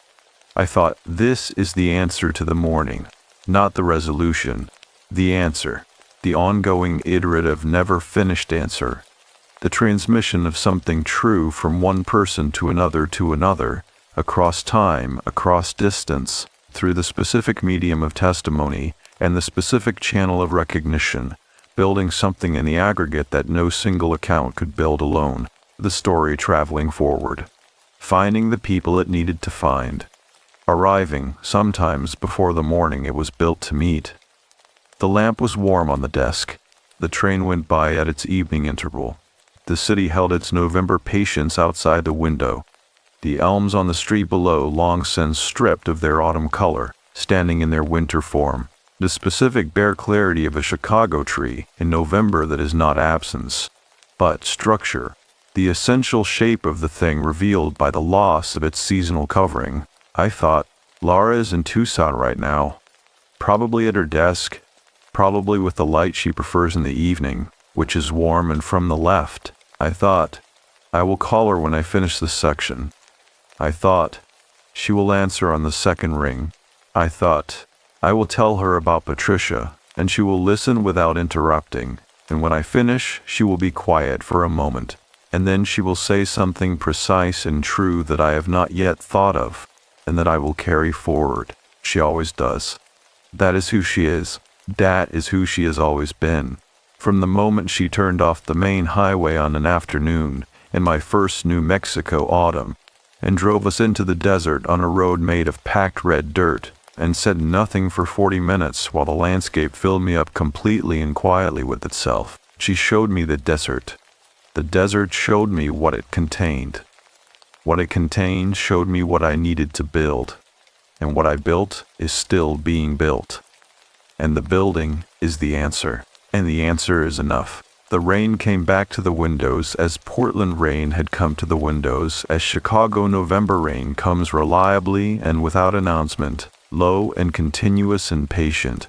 And I sat at my desk in its company, and thought about the last section, the one that was waiting, and felt it shape in me, and knew that it was almost time to write it, and sat for a moment longer in the not yet writing, in the quiet before the last words, where the whole of the 15 years and the whole of the story and the whole of the morning that started it were present together, simultaneous, held in a specific fullness of a life that has been lived with full attention to the thing it was given to carry. Tomorrow I will call Laura and tell her about Patricia.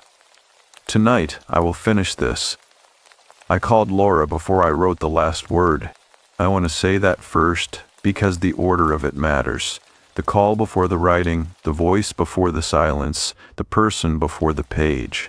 I had told myself the previous evening that I would call her when I finished the second to last section, and I had not finished the section until late, past the hour when calling is considerate, and so I had gone to bed with the call unmade, and the section behind me, and the last section waiting in its particular quality of waiting that is different from incompleteness.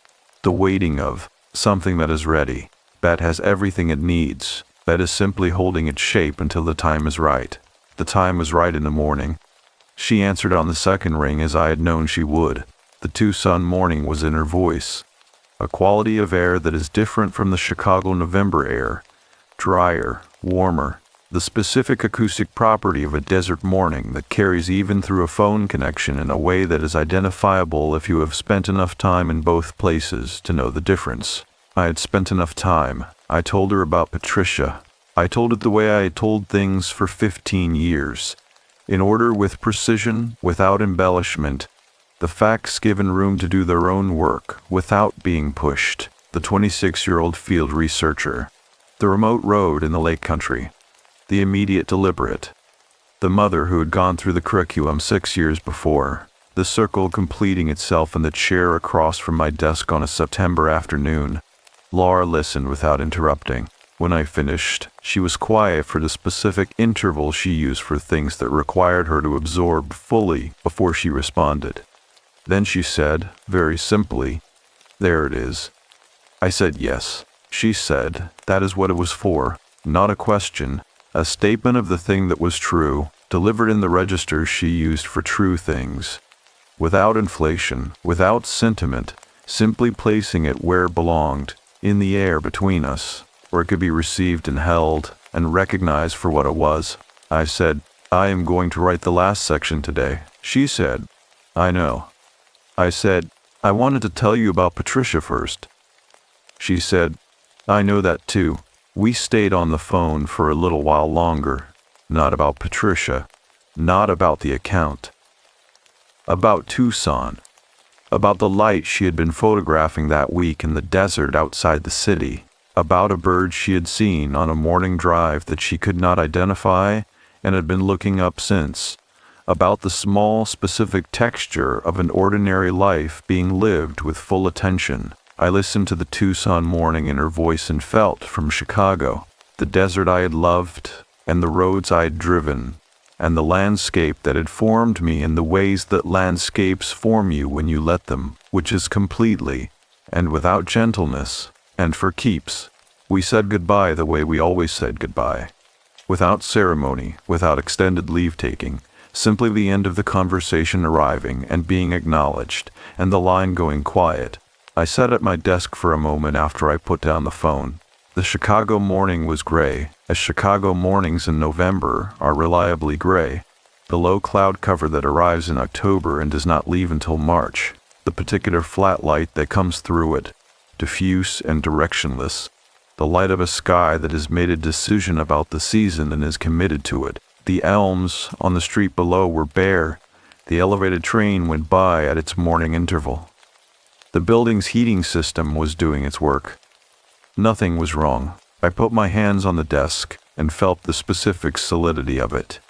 The grain of the wood under my palms, the slight coolness of the surface, the weight of the desk asserting its physical presence in the ordinary way of physical things, which is simply by being exactly what they are, without comment, without drama, without requiring anything from the people in their vicinity except acknowledgement of their existence. I thought about the sanctuary that this account is described in its various parts, the physical moments of comfort and warmth that have been present throughout the 15 years, the specific sensory anchors that have grounded the larger movements in the human scale of felt experience, the coffee in the ruidoso cabin, the vinyl stools at the Carrizoso diner counter, the warm lamp in the Portland living rooms, the amber light going flat across the sugarcane field at the end of the Louisiana day. They have all been sanctuaries of the same essential kind, moments in which the body is reminded of its own presence,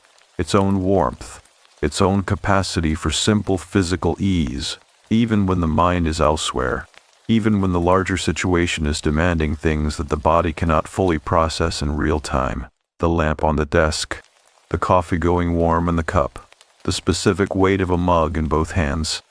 These things are not nothing. They are in a way that I have come to understand more precisely over 15 years than I understood it on the morning that started all of this. The ground from which everything else grows, the warmth that makes the cold legible, the comfort that makes the wrongness visible by contrast, the sanctuary that allows the dread to be felt and therefore managed rather than suppressed, which is what dread does to itself when it has no sanctuary to return to. It becomes the ambient condition rather than the specific signal, the background rather than the foreground, and you stop being able to read it clearly. I have been able to read it clearly these 15 years. Not always immediately, not without the delay in the early years that I have spent so much of this account describing, but clearly, increasingly, with the precision that practice and honest self-assessment and the company of women who are doing the same work have built into the instrument over time. The instrument is more accurate than it was. It will be more accurate still. I have one more thing to say about Route 55, and it is the thing I have been moving toward since the beginning of this account, the thing that the account has been organizing itself around without my always knowing it. The center that the 14 parts have been circling. It is this. The morning on that road was frightening. I want to be clear about that. Not retrospectively modulated into something less than it was. Not softened by the 15 years of productive aftermath into a manageable origin story. It was frightening in the immediate, physical, total way that genuine threat is frightening when the body registers it before the mind has finished its analysis and the hands are on the door handle and the geometry of the situation is resolving into something that has a name you do not want to say aloud. It was frightening, and it has never fully stopped being frightening, and the walkie-talkies are still speaking in their frequency, and the question still has no floor, and the U-turns were too clean, and I will carry all of that for the rest of my life. And the morning gave me Laura saying deliberate when I was still in strange, and the 30 seconds that cost me and what I built from the cost of them, and Diane and Claire and Ruth and Margot and Sarah and Patricia's mother and Patricia, and the curriculum in 37 institutions across 12 states, and the 4,000 women who have been through it, and the women who come after them, and the Patricia who starts at deliberate, who is, right now, somewhere on a road she has not yet driven, in a landscape she has not yet learned to read, carrying something her mother gave her that her mother received from a room where women were telling the truth about the register and the cost and the time between strange and deliberate. The morning gave me all of that. I am not grateful for the morning in the way that a certain kind of narrative requires gratitude. The clean, resolved, everything happens for a reason gratitude that converts difficulty into lesson and loss into gain, and closes the file with a tidy account balance. I do not believe in that accounting, and I would not insult the morning with it, or the 15 years, or the women who have carried their own versions of the open file and brought them into rooms where they could be heard. I am grateful in a different way. I am grateful with the specific, honest, clear-eyed gratitude of a person who understands what something cost and what it produced, and who holds both of those things together without requiring either to cancel the other out. The cost was real. The production was real. Both are true simultaneously, and the truth of one does not diminish the truth of the other. That is the accounting I can stand behind. That is the accounting I offer. I want to say one thing about the walkie-talkies, and then I am done. The walkie-talkies have been the detail I have returned to most often in 15 years. The detail that has proven most resistant to the passage of time, most present in the involuntary recall. I have described them throughout this account as the open file, the thing with no floor, the permanent unresolved element of a morning that is otherwise as accounted for as I have been able to make it. I am not going to resolve them. I made peace with that, somewhere in the middle of writing this account, somewhere around the 4th week, when I understood that the resolution I had been unconsciously moving toward was not available and was not, ultimately, what I needed. What I needed was what this account has been, the full, honest, unembellished telling of what happened and what it cost and what it produced and what it continues to produce. Carry forward into language where it can exist outside me, where it can travel to people who need it, where it can do the work that the Portland group and the working group and the curriculum have been doing in rooms and on roads and in the quiet morning moments when a woman in the lake country of northern Indiana crosses the distance between strange and deliberate in no time at all because someone ahead of her made the crossing first and left a path. The walkie-talkies do not need a floor. They need to be heard. So I put them here in the last section where the arc of calm settles into the quietest construction. The short sentence, the simple word, the thing that needs no elaboration because it has the full weight of everything that preceded it behind it. 2 men on a remote road with walkie-talkies, talking in a frequency we could not hear. 15 years of answer. 37 institutions. 4,000 women. One 26-year-old researcher who started at Deliberate. Laura, always Laura, answering on the second ring. The instrument, recalibrated. The road, still there. The desert, indifferent and patient and enormous.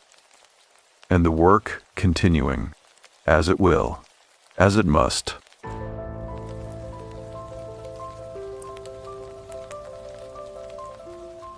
She stayed in the dresser. The air in Terrebonne Parish in late summer sits against the skin like a second set of clothes, heavy with the smell of brackish water and turned earth and the sweetness of cane processing from the mill 2 miles east. At night, when the power goes out, which it does, reliably, almost every night in the older parishes, the darkness is not merely dark. It is the kind of darkness that has weight. When time stresses, stories heal. There is a particular smell that belongs to my grandmother's house and to no other place on earth. It is not a single smell. It is layered, the way old wood absorbs decades of cooking oil and candle smoke and the particular sweetness of ivory soap. And then underneath all of that, the bayou smell that came through every screen and every gap in the siding, whether you wanted it to or not. The low mineral smell of standing water and black mud and something alive in it. That smell is the first thing I notice every time I try to write about that summer. I close my eyes and I am 8 years old, and I am sitting in the back seat of my father's truck, and we are crossing the last bridge before the parish road narrows to a single lane, and that smell is coming through the open window, and I do not know yet what is waiting for me in that house.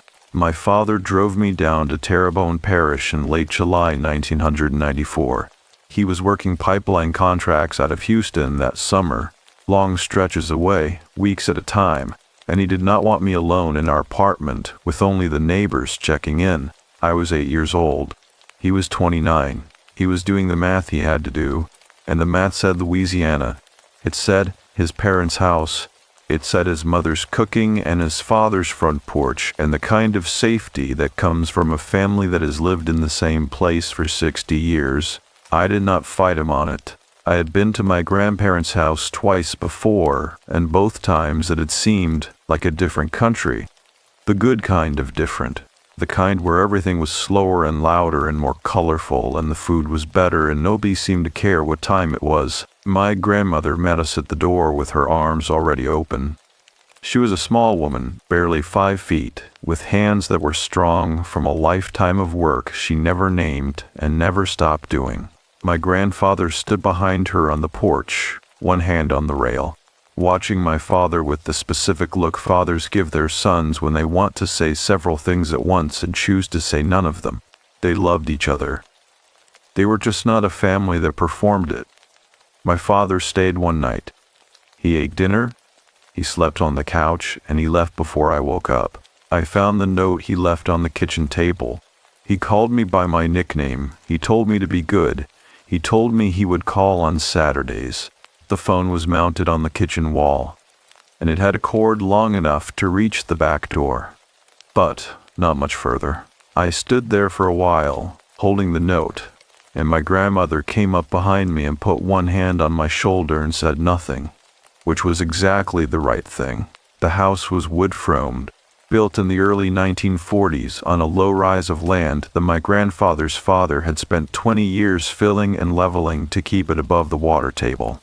It was 2 stories, which was unusual for that part of the parish, and the second story had been added in pieces over the years, a bedroom here, a landing there, so that it did not quite add up the way a planned house would. The staircase was narrow. The hallway at the top had a ceiling that slanted where the roofline came down, so that if you were not careful, and you were taller than approximately 4.5 feet, you caught yourself on the low corner. I was not yet tall enough to have that problem. My room was at the back of the second floor. I want to be precise about this, because the room's geography matters, and I have thought about it so many times over these 22 years, that I have committed it to something close to a floor plan in my memory. The room had 3 doors. The first was the door I entered through, the hallway door, which opened onto the narrow upstairs landing and the staircase. The second was a connecting door on the left-hand wall, which led to my grandparents' room, and which had a hook-and-eye latch on their side that they did not always use. The third was on the back wall, directly opposite the hallway door, and it led outside. That is not a mistake. The door in the back wall of a second-floor bedroom led to a small wooden platform, not quite a balcony, more like a landing with a railing, and from that platform, a wooden staircase went down to the backyard. My grandfather told me it was a fire exit, built in the 1950s by the previous owner, a man who had lost a cousin to a house fire and had never recovered from it. The stairs were old. The door was older. It was made of vertical planks of cypress wood.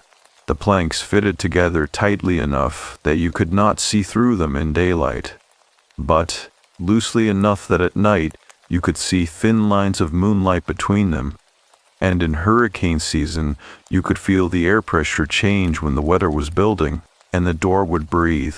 That breathing was the first thing that bothered me. Not immediately. The first few nights, I was tired enough from the drive and the newness of everything that I fell asleep quickly, curled on my side under a thin cotton sheet, listening to the sounds of the bayou come through the screen of the hallway door which my grandmother propped open to catch the cross breeze. There were frogs, a continuous living hum of them, so constant it became indistinguishable from silence. There were insects. There was the faint mechanical sound of the cane processing mill, 2 miles east, running its night shift. It was not quiet. It was the opposite of the apartment in Houston. But it was a full kind of noise, a textured kind, and I found I could sleep inside it the way you can sleep inside rain on a roof. But the door breathed, and on nights when the weather was building, which that summer in Terrebonne Parish was most nights, the breathing became something else. The planks would flex and creak, the gap between the door and the frame would open and close, a slow respiration that I could feel from my bed more than hear it. My grandmother was practical about it. The door was old, she said. Cypress wood moved with the humidity. Everything in Louisiana moved with the humidity. She bought me a small battery-powered lantern, the kind with a handle, because the electricity in the parish cut out reliably between midnight and 3 in the morning. The grid was old and the summer load was heavy and there was not enough infrastructure for the whole demand. When the lights went out, they went out completely. No street lights, no neighbor lights, nothing. The darkness that came in those hours was not like city darkness. It had depth. It pressed against the windows like something curious. I kept the lantern on the nightstand. I kept it charged. My grandfather was a quiet man who expressed care through action rather than language. One afternoon in the second week, I had been waking at the sound of the door breathing, lying awake for an hour at a time, telling myself it was nothing, and almost believing it. He appeared in my room with a cup of coffee going cold in one hand, and, behind him on the landing, one of the largest pieces of furniture I had ever seen in a domestic setting. It was a dresser, a wardrobe, really. My grandfather called it an armoire, the old Louisiana word for it. He had bought it from a man 2 parishes over, transported it in the bed of his truck, and carried it up the narrow staircase with the help of his neighbor. It was made of dark-stained oak, heavy as a small car, standing nearly to the ceiling of my room. It had 2 halves. The left half was shelves for folded linens, the right half with a hanging rod for sheets and curtains and anything that needed to hang. Between the 2 halves, a vertical divider ran from top to bottom. The back of it was cardboard, a thick, pressed cardboard panel that sat flush against the back of the frame. My grandfather positioned it directly in front of the back door. He did not explain this. He stood back and looked at the armoire, then looked at the door behind it, then looked at me, and nodded once, which was his version of a complete sentence. The armoire was wide enough to cover the door entirely. From my bed, I could no longer see the gap in the planks. I could no longer see the breathing. That night, I slept the whole way through. The air smelled of my grandmother's cooking, red beans with the bone still in, a smell that went all the way down into the chest and settled there. I remember pulling the thin sheet up to my chin in the heat and thinking that this was fine and that the summer was going to be fine and that I had been afraid of nothing. I had been afraid of exactly the right thing. I just had not yet understood what it was.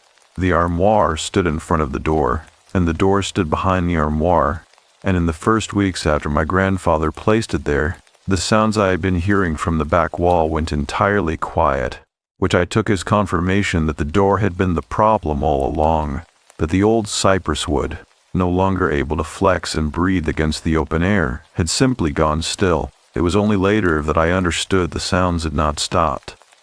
They had changed. The armoire had been in my room for 11 days before I noticed the first thing wrong with the blankets. My grandmother kept the left side of it stacked with folded linens, sheets, hand towels, the heavy winter blanket she rotated out in summer, and a set of curtains she had been meaning to rehang in the front room for longer than she could remember. She was a precise woman about domestic things. Every fold was even. Every item sat flush against the shelf edge. She'd check the linens the way some people check their doors at night, not from anxiety, but from a habit so old it had become something like contentment. So when she called me into my room one afternoon and pointed at the second shelf with a look on her face that was not quite accusation but was adjacent to it, I paid attention. The blankets were dirty, not terribly, not obviously, but along the bottom edge of the folded stack, There was a smearing of something dark and grained bayou mud, or something close to it, the kind of particulate that clung to everything in Terrebonne Parish in August, fine as flour and the color of charcoal. My grandmother touched it with 2 fingers. She looked at me. She looked at the shelf again. I told her I had not been in the armoire. I had not even opened it. She believed me, I think, but she looked at the shelf for a long moment afterward, the way she looked at things when she was turning a problem over without yet deciding what to do with it. Then she took the blankets down, carried them to the laundry, and said nothing else. I did not think about it again for several days. The rhythm of the house was one of those rhythms that seem from the inside to have existed forever, as though the schedule of meals and tasks and small conversations had been running continuously long before you arrived and would continue running long after you were gone. My grandmother cooked in the morning and the late afternoon. My grandfather worked in the yard and in the detached workshop behind the house, where he kept tools I could not name and worked on projects he did not explain. I was given a loose category of freedom that felt enormous after Houston. I could go anywhere on the property. I could go as far as the road. I could not go past the road. I spent mornings on the front porch with a book and a glass of sweet tea that went warm within 20 minutes. I spent afternoons following my grandfather at a respectful distance while he did things with his hands. He was making something in the workshop. I could see it was wood, shaped and sanded, though I never could tell what it would become. The workshop smelled of sawdust and linseed oil and a faint metallic undertone from the old tools hung on the pegboard wall. It was one of those smells that feel for reasons you cannot explain, like safety. The nights were still caught by the power outages. Reliably, somewhere between midnight and 1 in the morning, the house would go dark. By then I was usually asleep, and I was usually staying asleep. The armoire had changed something fundamental about how the room felt when I was in it. The back wall was no longer a back wall in the way it had been before. It was sealed. The dark pressing against the old cypress planks was no longer my problem. Or so I believe. On the 14th night after the armoire arrived, I woke up. I did not wake up to a sound, exactly. I woke up the way you wake up when something has been happening at the very edge of perception for long enough that some deeper part of the brain decides to surface. The room was dark, the power was out, the lantern on the nightstand unlit. I lay still and listened, because that was what I did in those nights when I woke. I listened to the inventory of normal sounds, the frogs, the distant mill, the intermittent sound of the old house adjusting its joints in the humidity, and I waited until I had accounted for everything I was hearing and could confirm that all of it belonged. The frogs were there. The mill was there. There was something else. It was a very small sound, rhythmic, or nearly rhythmic. The way a sound is rhythmic when it is produced by something living that is trying to be quiet but cannot quite sustain the effort. It was coming from the direction of the armoire. I told myself, the wood is settling. I told myself that old furniture in human climates expanded and contracted with the temperature shifts between night and day, and that the sound of it doing so could seem, in a dark room with no competing input, like almost anything. I told myself this with the specific, deliberate calm of a child who has already learned that the most frightening thing about the dark is the decision you have to make about it, whether to investigate or to wait it out, and who has learned, usually from experience, that waiting is almost always the answer that ends with sleep. I waited. The sound continued for a little while, then it stopped. I lay there for what felt like a long time, watching the dark ceiling, aware that I was categorizing and dismissing in a way that had become a kind of nightly practice.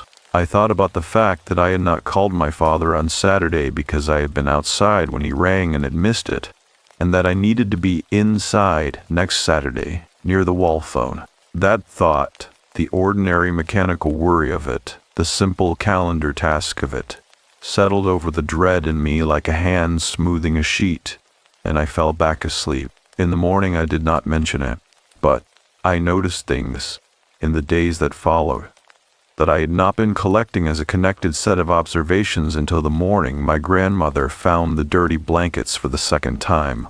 It was a different shelf this time, higher. The winter blankets on the third shelf had a long smear across their surface that was not the particulate dust of the bayou. Or not only that, it was more directional, more intentional looking, as though something had been pressed against the fabric and then dragged slowly. My grandmother stood looking at it with a stillness that was different from the first time. The first time had been a practical stillness. This time was something else.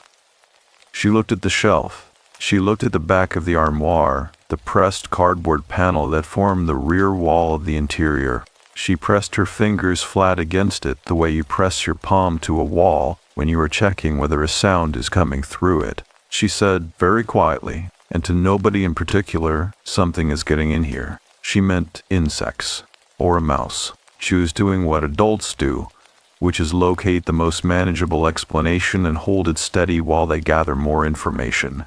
I know this now, because I have done the same thing many times in the decades since.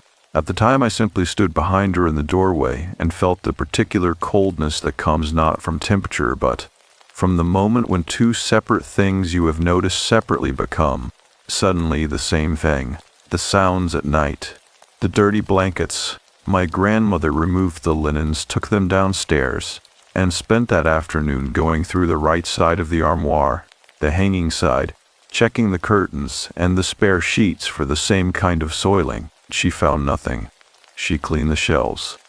She checked the cardboard backing with her hands and found no gaps, no soft spots, nothing she could account for. She told my grandfather at dinner. He listened without interrupting, which was his way. He ate 3 slow bites of rice before he said he would look at the armoire in the morning. He said it the way he said most things, declaratively, with a weight that meant the matter was addressed for the evening.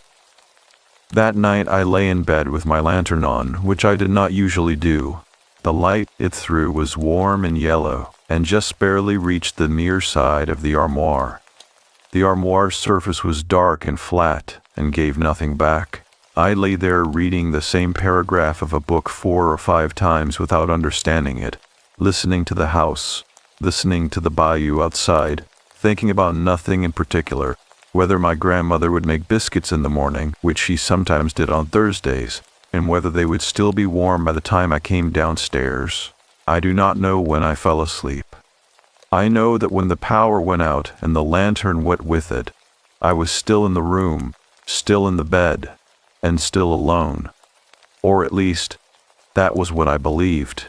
My grandfather examined the armoire the next morning with the same hands-on thoroughness he brought to anything structural, pressing the backing, checking the joints, running his thumb along the interior seams, and he found what he said was simply old glue and old wood and nothing to worry about. And for a little while, standing in the sunlit room with the smell of coffee coming up from the kitchen below, I believed him completely, because he was the kind of man whose certainty felt like a physical substance, and I had always been grateful to stand inside it. But the following Tuesday, I opened the armoire myself for the first time, and the cardboard at the back of the right-hand side gave slightly under my hand. Not much. Just enough. The cardboard gave slightly, and I stood there with my palm flat against it, and I did not move for a long time. It was not a dramatic give. It was not a collapse or a swing or anything that announced itself. It was the particular softness of a surface that has been compromised at its edges, the way a wall feels when the plaster behind it has loosened from the lath, when the structure is still holding but the connection between layers has been quietly, incrementally lost. I pressed again, with more deliberate pressure, and the cardboard flexed inward perhaps half an inch before the resistance returned. I closed the armoire door. I stood in the middle of my room for a moment, looking at the front of it. The dark oak surface, the 2 brass pulls on the doors, the carved detail along the top edge that I had never looked at closely enough to describe. And I made the decision that 8-year-olds make when they have found something that does not fit and do not yet know what to do with it. I decided to think about it later. I decided that later was soon enough. I pulled the left door open again, took out the book I had stored on the bottom shelf, closed the door carefully, and went downstairs. My grandmother was in the kitchen pressing dough. The radio on the counter was playing something she was humming along to without seeming aware of it. The smell of lard and flour was the smell of every good morning in that house, and I sat at the table and opened my book and read the same page 3 times and said nothing. I said nothing for 4 more days. In those 4 days, I added quietly to the inventory I had been keeping without knowing I was keeping it. Each observation arrived separately and seemed, on its own, to belong to the category of things that had ordinary explanations. Together, they were beginning to form a shape I did not have language for yet, but which my body understood before my mind did. I know this because by the end of those 4 days, I was waking every night, and I was doing so not with the slow surfacing of ordinary light sleep, but with the sudden complete alertness of an animal that has heard something it recognizes. On the 2nd day, I noticed the smell. It was faint, and it came and went. It was not the smell of the bayou, which was present everywhere, and which I had long since stopped noticing. It was something more interior, warm, human, the smell of a body in an enclosed space. I noticed it first when I opened the armoire to return a pair of rolled socks my grandmother had asked me to store there, and then again the following morning when I woke and the room held the tail end of it before the cross breeze from the hallway dissolved it entirely. I thought about whether a mouse could produce that smell, or a possum. Possums got into houses in that part of the parish regularly. My grandfather had said so, and decided that probably yes, a large enough animal in an enclosed space could account for it. On the 3rd day, I noticed the socks. I had put them on the bottom shelf of the left side of the armoire in the corner, and when I went back to get a different pair the following morning, the pair I had stored was no longer in the corner. It was 3 inches further toward the center of the shelf, and it was no longer rolled. It had been partially unrolled, one sock loose inside the other in a way that suggested it had been handled and then replaced without complete attention. I stood looking at those socks for a long time. I thought about whether I had done this myself and forgotten. I thought about this with real seriousness, the way you think about the possibility that you are misremembering when misremembering is the far more comfortable answer. My grandmother did not handle the bottom shelf. She stored her linens on the upper shelves and had no reason to go to the bottom. My grandfather went into the armoire only when my grandmother asked him to retrieve something specific, and I had not heard her ask. I left the socks where they were. I did not put them back in the corner. I noted their exact position in relation to the shelf edge, approximately 3 inches from the left interior wall, and I closed the armoire door. On the 4th day, the socks were 4 inches from the left interior wall. They had moved again. Barely.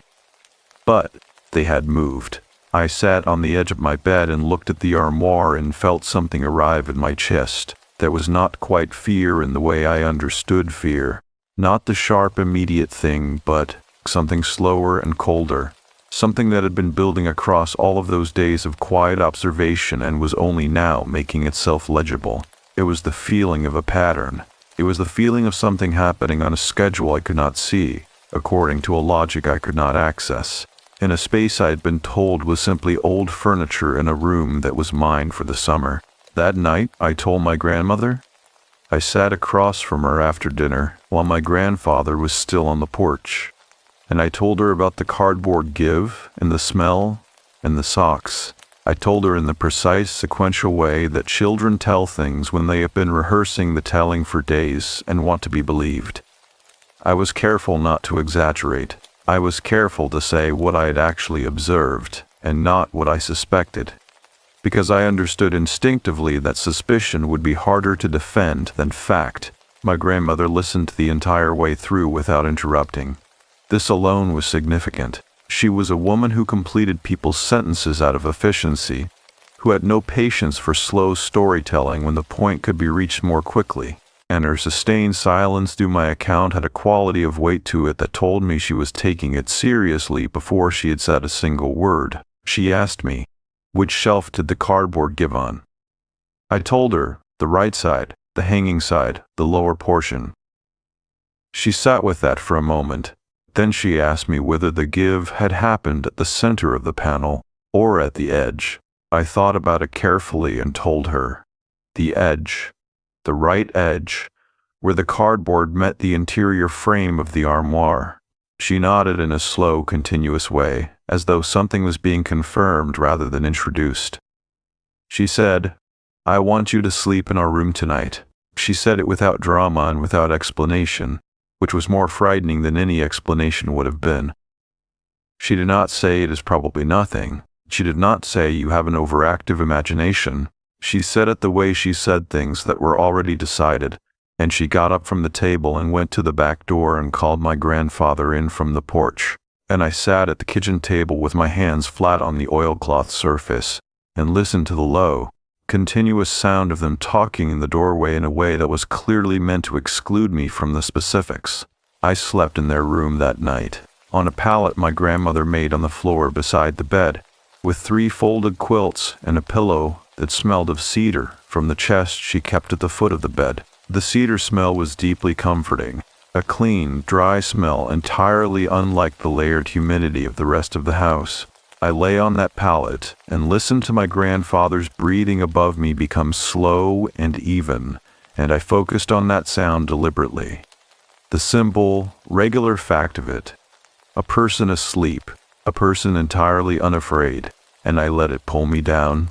But before I slept, I heard my grandfather get up. He moved quietly for a large man. I heard the bedroom door open. I heard his footsteps on the landing. I heard him move toward my room. I heard the sound of the armoire doors being opened, both of them, and then a pause. A long pause, long enough that I counted my own heartbeats inside it. And then the sound of the doors closing again. His footsteps came back. He came back to bed. He said nothing. I lay in the dark and thought about what a long pause means when a person opens a door and looks at something and does not immediately close it again. In the morning, my grandfather was up before both of us, and by the time my grandmother and I came downstairs for breakfast, he had already been to the hardware store in Homa and returned. He was back in my room. I was not allowed in yet. My grandmother gave me a biscuit and a glass of orange juice, and looked out the window above the sink at nothing in particular. And I sat at the table and ate and did not ask questions, because I had learned by then that the answers were already in motion.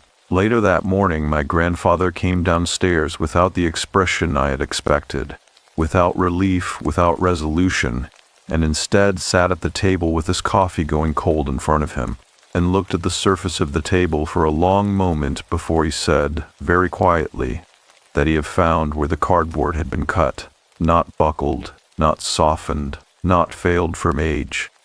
Cut. My grandfather had a way of delivering information that matched the weight of it precisely.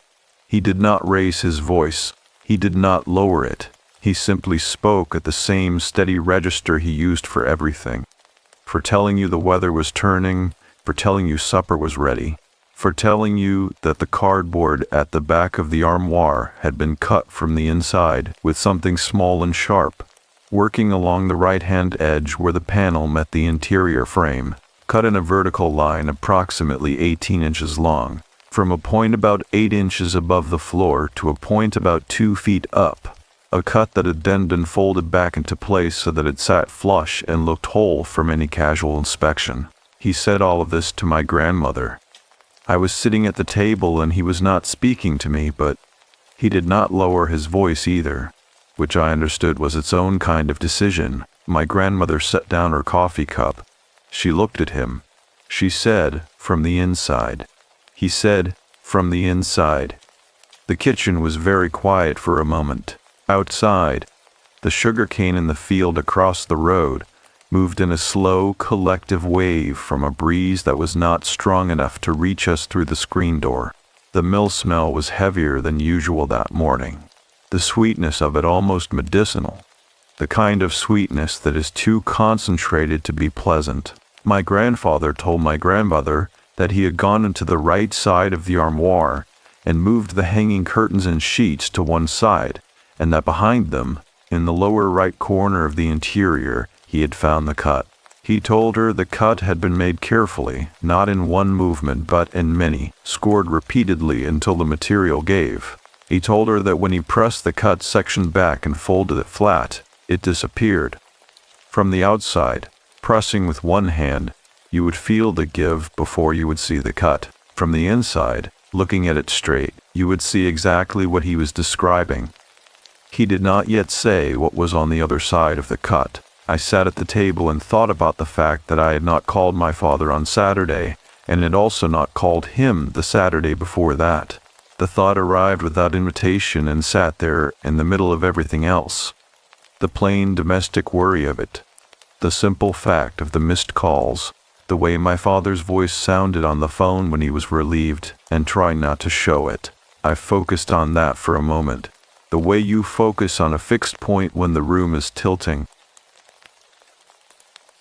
Then I came back to what my grandfather was saying. He had found on the other side of the cut cardboard panel the back of the exterior door, the cypress plank door on the back wall, the one the armoire had been placed to cover. Between the rear of the armoire and the front face of the door, there was a space of approximately 11 inches. 11 inches of dark, enclosed air between two surfaces, open at the bottom to the gap between the armoire's feet and the floorboards. He had found, in that space, evidence that the gap beneath the armoire had been used as an entry point. He described it technically, the way he described everything. Compression marks in the dust along the floor at the base of the armoire's right side, a smearing of that same dark particulate my grandmother had found on the blankets, and here his voice did not change, but my grandmother put one hand flat on the counter behind her. The impression of a hand in the accumulated dust on the floorboard beneath the hanging side of the armoire. A small hand, pressed palm down, fingers spread, pointing inward toward the cut panel, in the posture of someone lowering themselves through a narrow horizontal space. My grandmother said, "How long?" My grandfather said he did not know. She said, "How long do you think?" He looked at the table. He picked up his coffee cup, found it cold, set it down again. He said, "The dust impression is layered," meaning it had been made more than once, meaning the hand had pressed into that floor more than one time, in approximately the same position, over a period of time long enough for dust to reaccumulate between visits. He said he thought it had been going on for most of the summer. I had arrived in late July. It was now the third week of August. I had been in that room for just over 3 weeks. I had been asleep 8 years old, in a room where something was entering through the gap beneath a piece of furniture, accessing the interior through a cut in the cardboard backing, and going through the linens on the shelves. I sat at the kitchen table and did not say anything, because I did not have anything to say.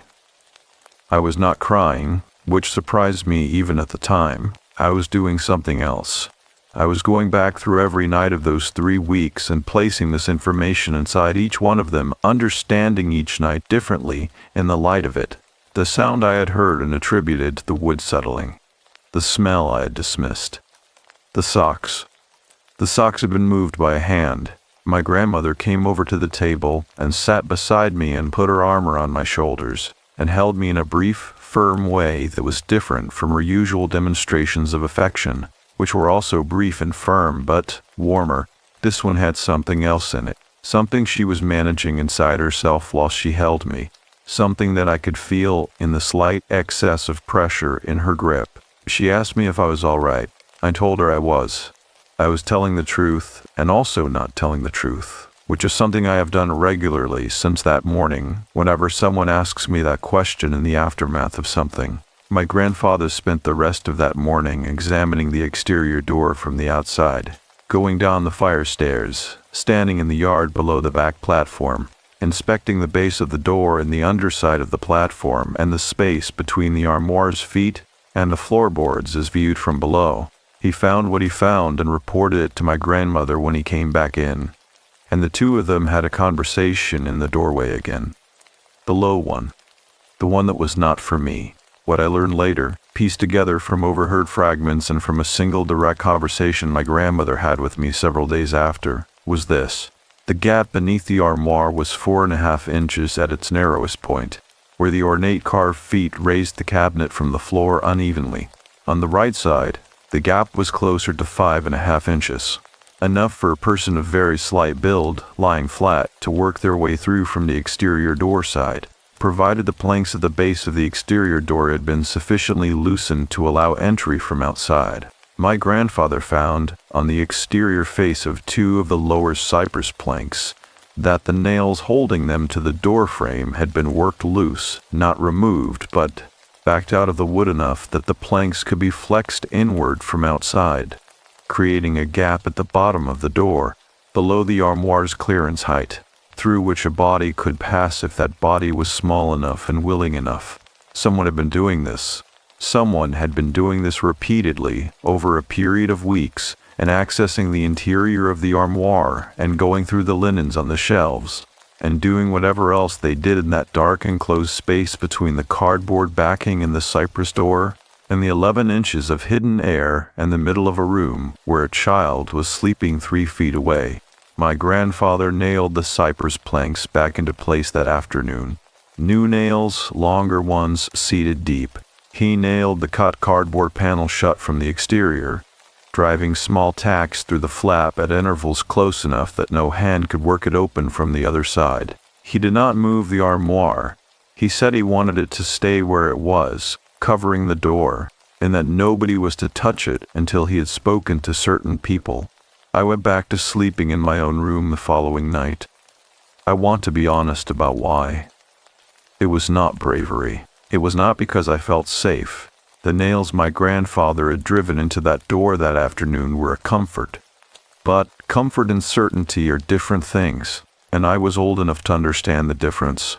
It was because my grandmother had remade my bed with fresh sheets and had put a second lantern on the floor on the far side of the room, and because the room in daylight felt ordinary and warm, and because there is a particular kind of exhaustion that comes from sustained, low-level vigilance that eventually simply overrides the fear that caused it. I lay in my bed that night with both lanterns on and listened to the armoire and heard nothing. The frogs were loud outside. The mill was running. The air smelled of the last of the summer storms building somewhere offshore. I thought about whether my grandmother would tell my father. I thought about what I would say if she did, and what he would do, and whether he would come back down from Houston early. I did not want him to come back early. Not entirely. There was something in me that wanted to see this through, to stay inside it and come out the other side, though I could not have articulated that at 8 years old and would not have the language for it for many years. I stayed awake until the power went out. In the darkness, the armoire was simply a shape. Solid, motionless, taking up its corner of the room with the dumb, heavy patience of furniture. Nothing moved, nothing breathed, but I lay in the dark and thought about the hand impression in the dust. The fingers spread, the palm pressed flat, pointing inward. And I understood for the first time that the fear I had been carrying was not the fear of something unknown. It was the fear of something that already knew me. My grandfather made 2 phone calls the following morning, and both of them were to people whose names I did not recognize. And both conversations were kept short and low. And when he was finished, he stood in the kitchen for a long time without doing anything, which was not something I had ever seen him do before, because my grandfather was a man who was always doing something, and stillness in him had a quality that was entirely different from rest. It meant he was waiting. I had been trying for 22 years to find the precise word for what that summer did to the inside of me. Not what the armoire did, not what the discovery did. Those things are legible now. They have edges and a chronology, and I can set them out in order, which I have done, here, for the first time in writing. What I mean is, the thing underneath all of it, the thing that was already present before my grandfather found the cut cardboard, before my grandmother noticed the dirty blankets, before I pressed my palm against the give in the panel and stood in the middle of my room with the slow understanding beginning to rise in me like groundwater. I was 8 years old, and I had been living for 2 months in a condition of low chronic unknowing, not knowing where my father was on any given night, not knowing when he would call, not knowing what the pipeline work was like. or whether he was sleeping in a bunk or a motel or the truck cab. And I had been managing that unknowing the way children manage it, which is by plastering over it with the routine of wherever they are, the meals and the porch mornings and the sound of my grandfather's tools in the workshop, and telling themselves that the plaster is the same as the wall. My mother had left when I was 4. I do not have a reliable memory of her, only the composite impression that gets built over years from photographs and from the 1 or 2 things my father said about her when he was tired enough to let something through. She was from Georgia. She had dark hair. She left on a Tuesday in February and did not come back. And my father raised me alone in a series of apartments in Texas. And he was a good father, a genuinely good father. And I want to be careful to say that clearly and to mean it. But he worked long hours, and he was gone often, and there was a loneliness in our life together that neither of us named because naming it would have made it larger, and because we were both, in our different ways, people who managed difficulty through forward motion rather than examination. I'm saying this because of what happened on the 5th day after my grandfather nailed the door. I was on the back porch. Not the upper platform outside my room, but the main back porch at ground level, which was screened and ran the full width of the house and looked out over the yard and the workshop and the cane field beyond the low back fence. It was late afternoon, the hour when the light in Louisiana goes from white to amber in the space of 20 minutes, and everything it touches looks briefly like the cover of something important. My grandmother was inside. My grandfather was in the workshop. I was sitting on the porch steps with my legs through the railing, doing nothing in particular, in the specific half-awake way of a child who has been sleeping badly and is too proud to say so. And I thought about the hand in the dust. I had been thinking about it continuously since my grandfather described it, and the way that a specific image, once lodged, returns without being called. But that afternoon on the porch, I thought about it differently. I thought about it not as evidence, not as the proof of entry I had been treating it as, but as the image itself, a hand pressed flat, finger spread, small, the posture of someone crawling through a space that required them to lower themselves completely, to make themselves as flat and as minimal as possible, to move through the world at a dimension the world was not built to accommodate. I thought about what it would take to do that, not the logistics, the physical negotiation of the gap, the nails worked loose, the cardboard cut and folded back. I mean the interior condition of it, the state a person would have to be in to do all of that.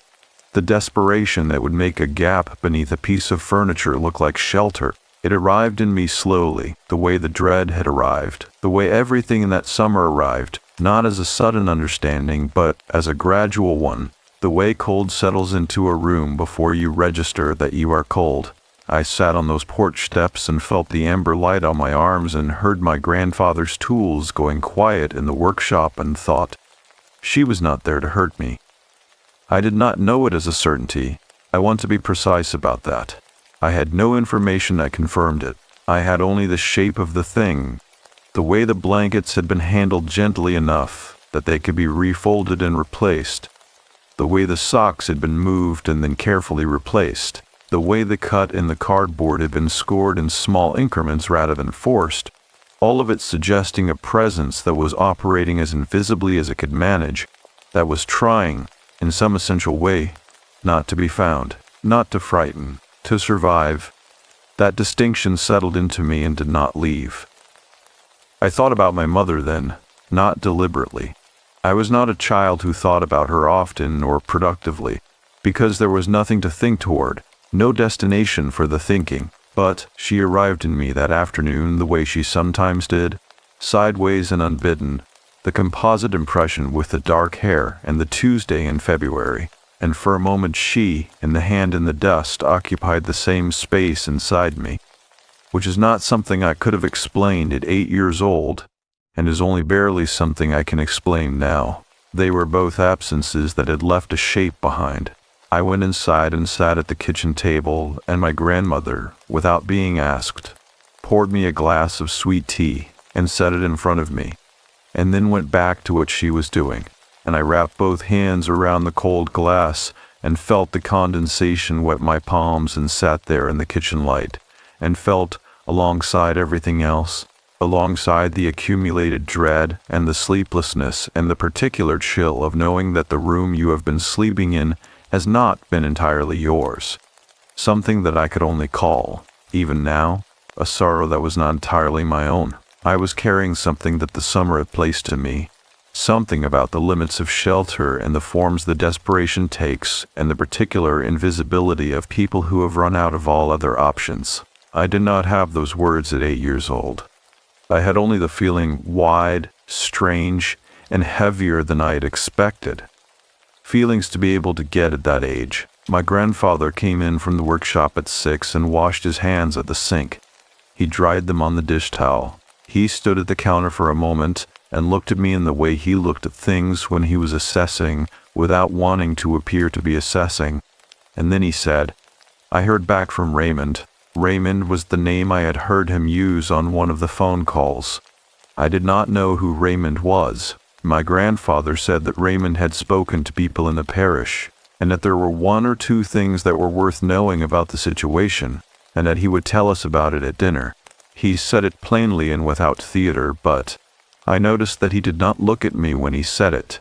He looked at my grandmother, and I noticed that my grandmother gave a small, single nod of the specific kind that means not everything and not yet. I sat through dinner with that knowledge sitting in me alongside the food and the quiet table sounds of 2 adults managing what they knew in front of a child they were trying to protect. The ceiling fan turned above us. The last of the amber light came through the window and went flat and gray. After dinner, my grandmother sent me upstairs to get ready for bed, and I went. And I lay in my room with both lanterns burning, and looked at the armoire and thought about the hand in the dust, and the shape of a person lowering themselves through a gap that no person should have to lower themselves through, and felt the sorrow again, large and unspecific and entirely real. My vulnerability was this. I knew what it was to take up less space than you needed. I knew what it was to be in a place you had not entirely chosen, sleeping in a room that was not quite yours, waiting for an adult to come back who was somewhere you could not reach. I knew what it was to manage a fear in the dark by telling yourself it was nothing, and to be good at that management, and to have it cost you something anyway. I knew those things because I had been living them since my mother left on a Tuesday when I was 4 years old. And because I knew them, the hand in the dust was not only frightening to me, it was also, in a way, I could not shake and have not shaken in the 22 years since. Heartbreaking. I lay in my room that night with the lanterns on and the armoire silent and the bayou going about its enormous, indifferent business beyond the nailed door, and I felt for the first time the full weight of what the summer had been carrying inside it, not just the fear of what had been in that space, but the grief of it. The particular grief of 2 people running out of options at the same time in the same house, and not knowing the other was there. The next morning, my grandfather told me about Raymond, and Raymond, it turned out, knew her name. My grandfather said her name once, at the kitchen table, in the same tone he used for everything. He said, her name is Celestine. He said it the way you say the name of someone who exists in a specific and complicated relationship to a place. Not a stranger, not exactly, but not someone you would have expected to find inside a piece of furniture in your granddaughter's room. He said it, and then he wrapped both hands around his coffee cup and looked at the table, and my grandmother looked at the window above the sink, and the 3 of us sat for a moment inside the name before anyone said anything else. Raymond, my grandfather explained, was a man who had lived in Terrebonne Parish for 63 years, and who knew, in the way that long-rooted people in small parishes know things, the particular texture of most of the human situations that had occurred within a 20-mile radius of his front door. He was not an official. He was not law enforcement. He was simply a man who had been present for a long time in a place where being present for a long time meant you accumulated a kind of knowledge that no formal institution was structured to hold. Raymond knew Celestine. Not well, but well enough to provide what my grandfather, in his precise and economical way, called a picture. Celestine was a woman in her late 30s or early 40s. Raymond was not certain of her exact age, who had grown up in the parish, in a community several miles southwest of my grandparents' property, in the flatlands closer to the water, where the land was lower and less certain, and the houses were older, and the families had been there long enough that their history and the parish's history were more or less the same document. She had a family, or had had one. Raymond was careful with his tenses, my grandfather said, careful in a way that told you the situation was not straightforward. There had been a marriage. There had been difficulties of a kind that Raymond described only as significant, and that my grandfather did not elaborate on when he reported this to us. What Raymond did say clearly was that Celestine had been, for some period of time before that summer, without a reliable place to stay. Not homeless in the way the word is usually used. Not entirely without shelter, not entirely without recourse, but in that difficult intermediate condition that has no clean name. The condition of someone who is moving between the margins of several situations, none of which is entirely safe and none of which is entirely stable. Taking shelter where shelter presents itself, staying as long as staying is possible, moving when it is not. Raymond said she had not been seen in several months. He said this with the particular quality of concern that attaches to people whose disappearances are not the kind that generate formal searches, people who have been moving in the margins long enough that their absence is hard to distinguish from their ordinary pattern of movement, people whose presence and absence look from a certain distance, similar enough that no alarm is raised until considerably more time has passed than it should. My grandfather reported all of this in the same steady register. My grandmother listened, with her hands folded on the table in front of her. I sat between them and listened too, because it had been decided. I understood this not from anything said, but from the quality of the morning, the way my grandfather had waited until I was downstairs and settled before he began, the way my grandmother had made sure my glass was full, that I was to be included in this, that the version of protection available to me at this point was not the protection of not knowing, but the protection of understanding. I was 8 years old, and they were treating me as someone who could hold the truth of the situation. I have never forgotten that decision. I think it was the right one. My grandfather set down his coffee cup and looked at me directly, which was not his usual practice, and he said, "I want you to understand that the woman who was in that room did not want to harm you." He said it not to comfort me, but because he believed it was accurate, and because accurate information was, in his understanding of things, the most useful thing he could offer a person in any situation. He said, she was using the space because she needed a space. He said, she was being as careful as she knew how to be. He paused. He said, that does not make it right. And he said that with equal flatness, equal weight, so that neither statement crowded out the other. I asked him how she had known about the door. He looked at me for a moment, and then he looked at my grandmother, and something passed between them that I did not fully read at the time, but have thought about many times since. He said Raymond believes she may have known this house. He said not recently, but from before. He said that the fire exit door on the back of the second floor, the cypress plank door, the platform and stairs, had been installed, as he had told me, by the previous owner of the house, a man who had lost a cousin to a house fire. What my grandfather had not told me, because he had not known it until Raymond told him, was that the previous owner had employed, during the years he lived in that house, several people from the communities in the southwest of the parish, women, primarily for domestic work. Raymond believed, he was careful to say believed, not knew, that Celestine may have been among them, or may have known someone who was, and that in either case she may have known the layout of the house, the location of the back door, the external staircase, the gap beneath the armoire that had been in the room since long before my grandfather bought the house from the previous owner's estate. She had known the architecture of the shelter before she needed it. I sat with that for a long time at the kitchen table. I thought about what it meant to carry a piece of knowledge like that, the location of a door, the height of a gap, the softness of a cardboard panel, and to carry it for years, dormant, until the circumstances of your life brought you to the point where that knowledge became the most important thing you owned. I thought about this, and then I thought, with the abrupt mundane pivot of a tired child, about whether the orange juice in the refrigerator was the kind with pulp or without. Because my grandmother bought both, depending on what was available, and I preferred without and had forgotten to check, the thought arrived and sat there flat and ordinary, a complete interruption of everything else. And I stayed inside it for a moment the way you stay inside a warm room before stepping back out into the cold. Then I came back. My grandmother spoke for the first time since my grandfather had said Celestine's name. She had been listening with the quality of attention she brought to things that required her to absorb a great deal before she responded. And when she spoke, it was with the directness that was her natural register. She said, "Raymond needs to find her. Not the police, not any formal structure."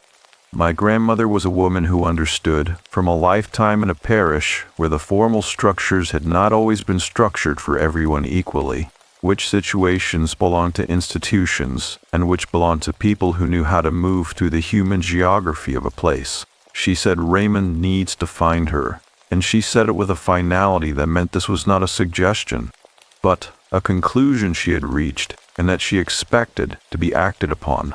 My grandfather said, "He is already looking." My grandmother nodded. She looked at me.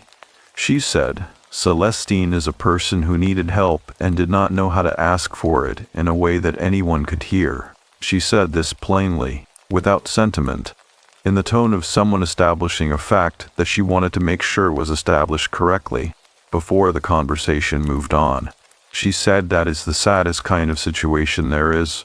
I looked at the table. The oilcloth had a pattern of small yellow flowers that I had traced with my fingers so many times over that summer that I knew every irregularity in it. The place where two flowers were slightly overlapping, the place near the edge where the color had faded from repeated wiping. I traced one now, a slow, complete circuit of the petals, and felt the morning settle around me, heavy and warm and entirely unlike the sharp, fearful energy of the previous days. The dread had not left, but something had moved into the space alongside it, something that had been trying to arrive since the afternoon on the porch steps, since the hand in the dust, since I had understood that the presence in the armoire had been organized around concealment rather than harm. The sorrow had a name now. The sorrow was Celestine. My grandfather pushed back from the table and stood and said he was going to see Raymond that afternoon. He said he would be back before dinner. He said it in the way he said things that were already decided, and he put on his hat and picked up his keys and went out the back door. And my grandmother and I listened to the sound of his truck starting and then fading down the parish road. She poured herself more coffee. She looked out the window. After a while she said, without turning from the window, "You are going to have questions about this for a long time." She said, "That is correct." She said, "Questions are how you carry something that is too large to put down." I did not entirely understand what she meant. I was 8 years old. But I wrote it down that evening, in the back of the notebook I used for lists and drawings. In the careful handwriting I was practicing that summer. I wrote it down because it felt like something that belonged to me now. Something the summer had placed in my hands that I was responsible for carrying forward.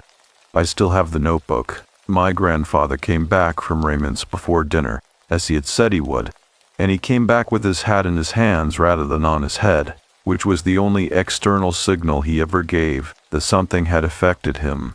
And he sat at the table and told us what Raymond had found. And my grandmother set down the spoon she was holding and looked at him for a long time without speaking. And I sat very still and felt the sorrow expand inside me to fill a new and larger shape. Raymond had found Celestine, but finding her, it turned out, and reaching her were not the same thing at all. Raymond had found her in the way that people in small parishes find people who do not want to be found.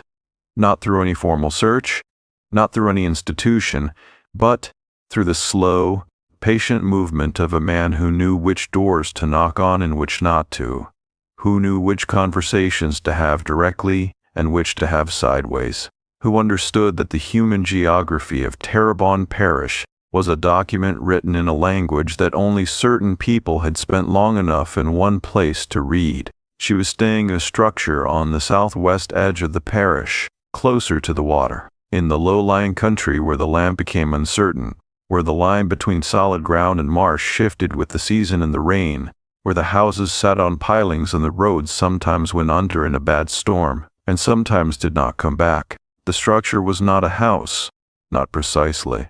It had been a house, or the beginning of one, a frame, some walls, a roof that was mostly intact. Raymond described it to my grandfather without elaboration, the way men describe things they want the other person to understand, without having to say the hardest part directly. My grandfather sat at the kitchen table after dinner and told us this.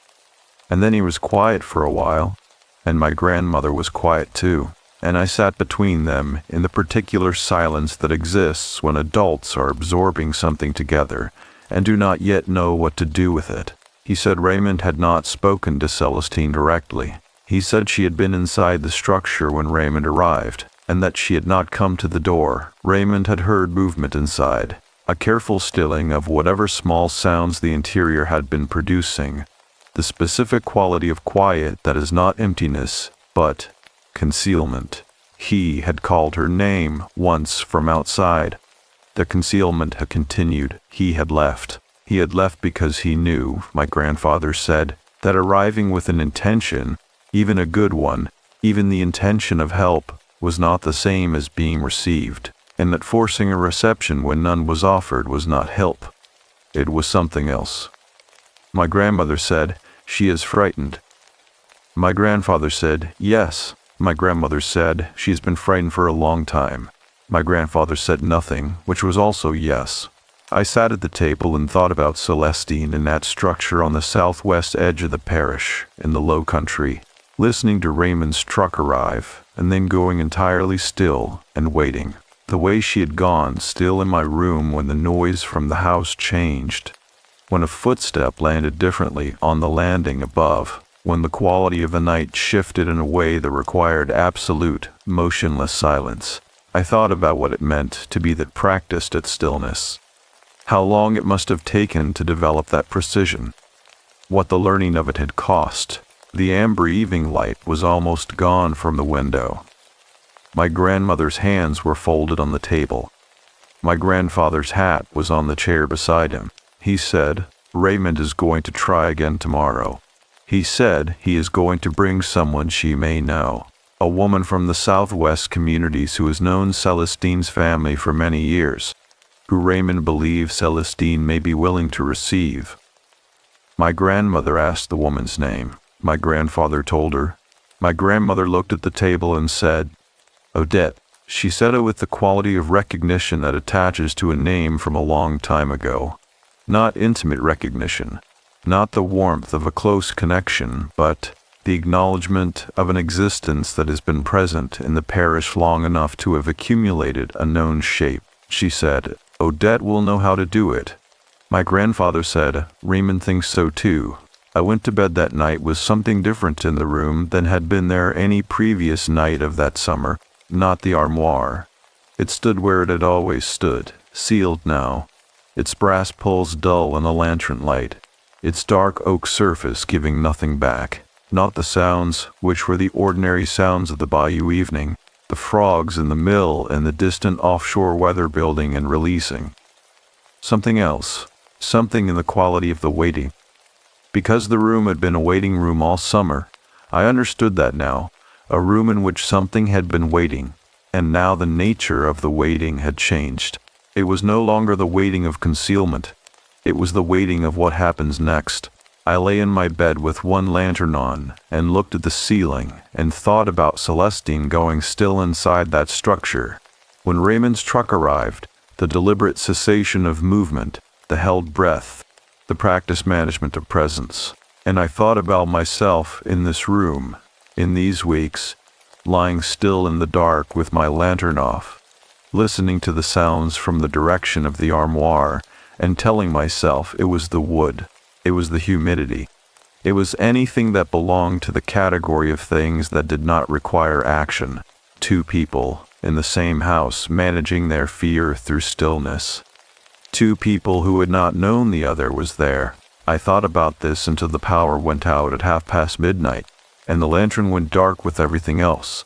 And in the darkness, the armoire was simply a shape, and the room was simply a room, and I was simply a tired 8-year-old girl who had been carrying more than 8-year-old girls are generally asked to carry, and I fell asleep without deciding to. Raymond went back the following afternoon.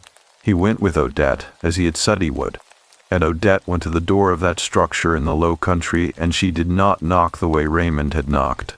She called from outside, in a particular way, in a particular register that I was not present to hear, but that my grandmother described to me later as the kind of call that women in that part of the parish used when they needed someone to understand that what was outside the door was not a threat, a call that had a history to it. A sound that meant, I know what this is, and I am not afraid of it, and you do not need to be afraid of me. Celestine came to the door. My grandfather told us this at dinner the following evening. I remember the meal, the red beans again, the particular smell of it, a bowl of sliced tomatoes from the garden going soft at the edges.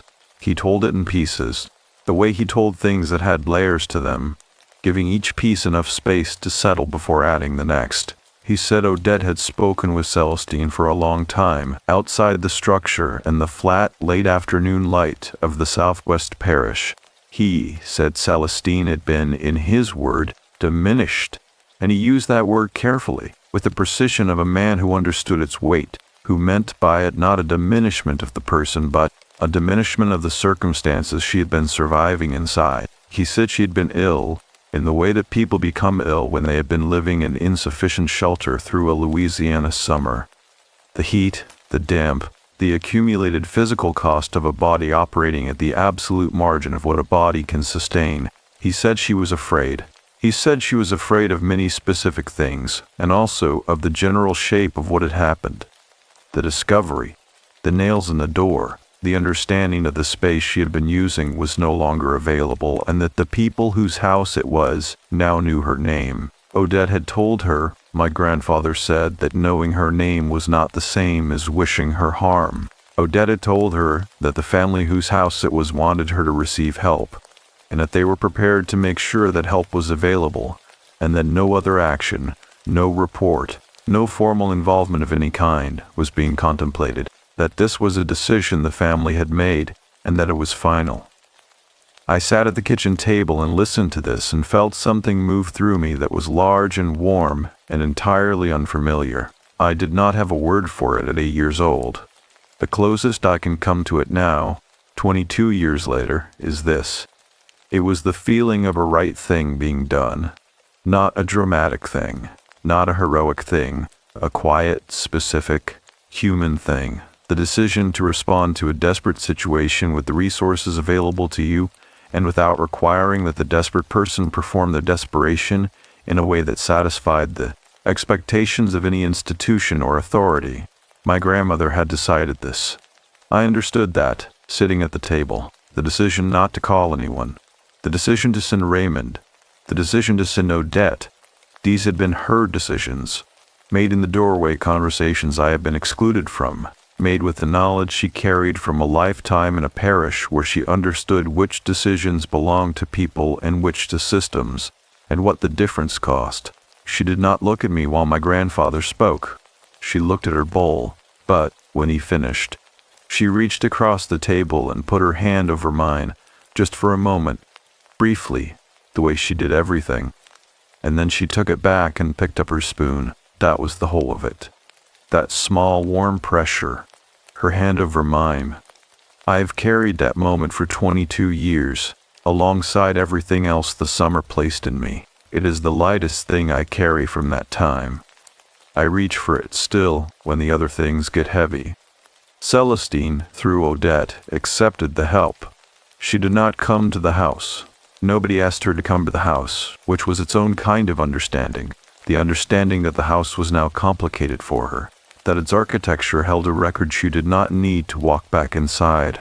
Arrangements were made through Odette, through Raymond, through the network of long-rooted people in the parish who knew how to move resources through human channels without requiring anyone to perform their need in public. My grandfather made a phone call that evening after dinner. My grandmother packed a box with specific things. I did not see what went into it, but I heard the sounds of the pantry being opened and closed, the refrigerator, the hall closet where she kept the medical supplies.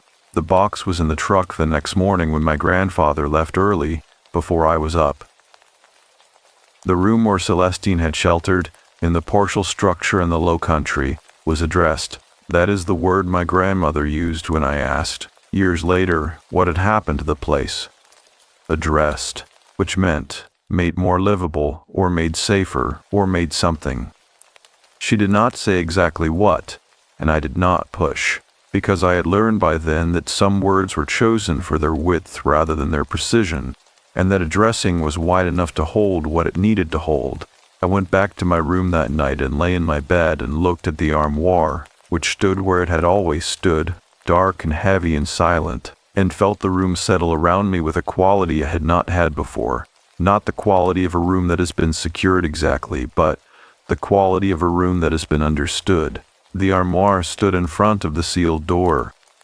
The bayou went about its business outside. The mill ran its night shift 2 miles east, and somewhere in the southwest of the parish, in the Low Country where the land became uncertain, a woman who had practiced stillness for a very long time was, perhaps, beginning to be still for a different reason, not because she had to be, because she could be. I did not know, lying there that night, that I would carry Celestine with me out of that house and into every year that followed, that she would become part of the way I understood shelter and desperation and the forms that surviving takes when surviving is the only option left. But I think some part of me already knew that the summer had placed something in me that was not going to diminish with distance. It was going to grow. My father came to collect me on the last Saturday of August. He arrived in the late morning, earlier than I had expected, and I heard his truck on the parish road before I saw it.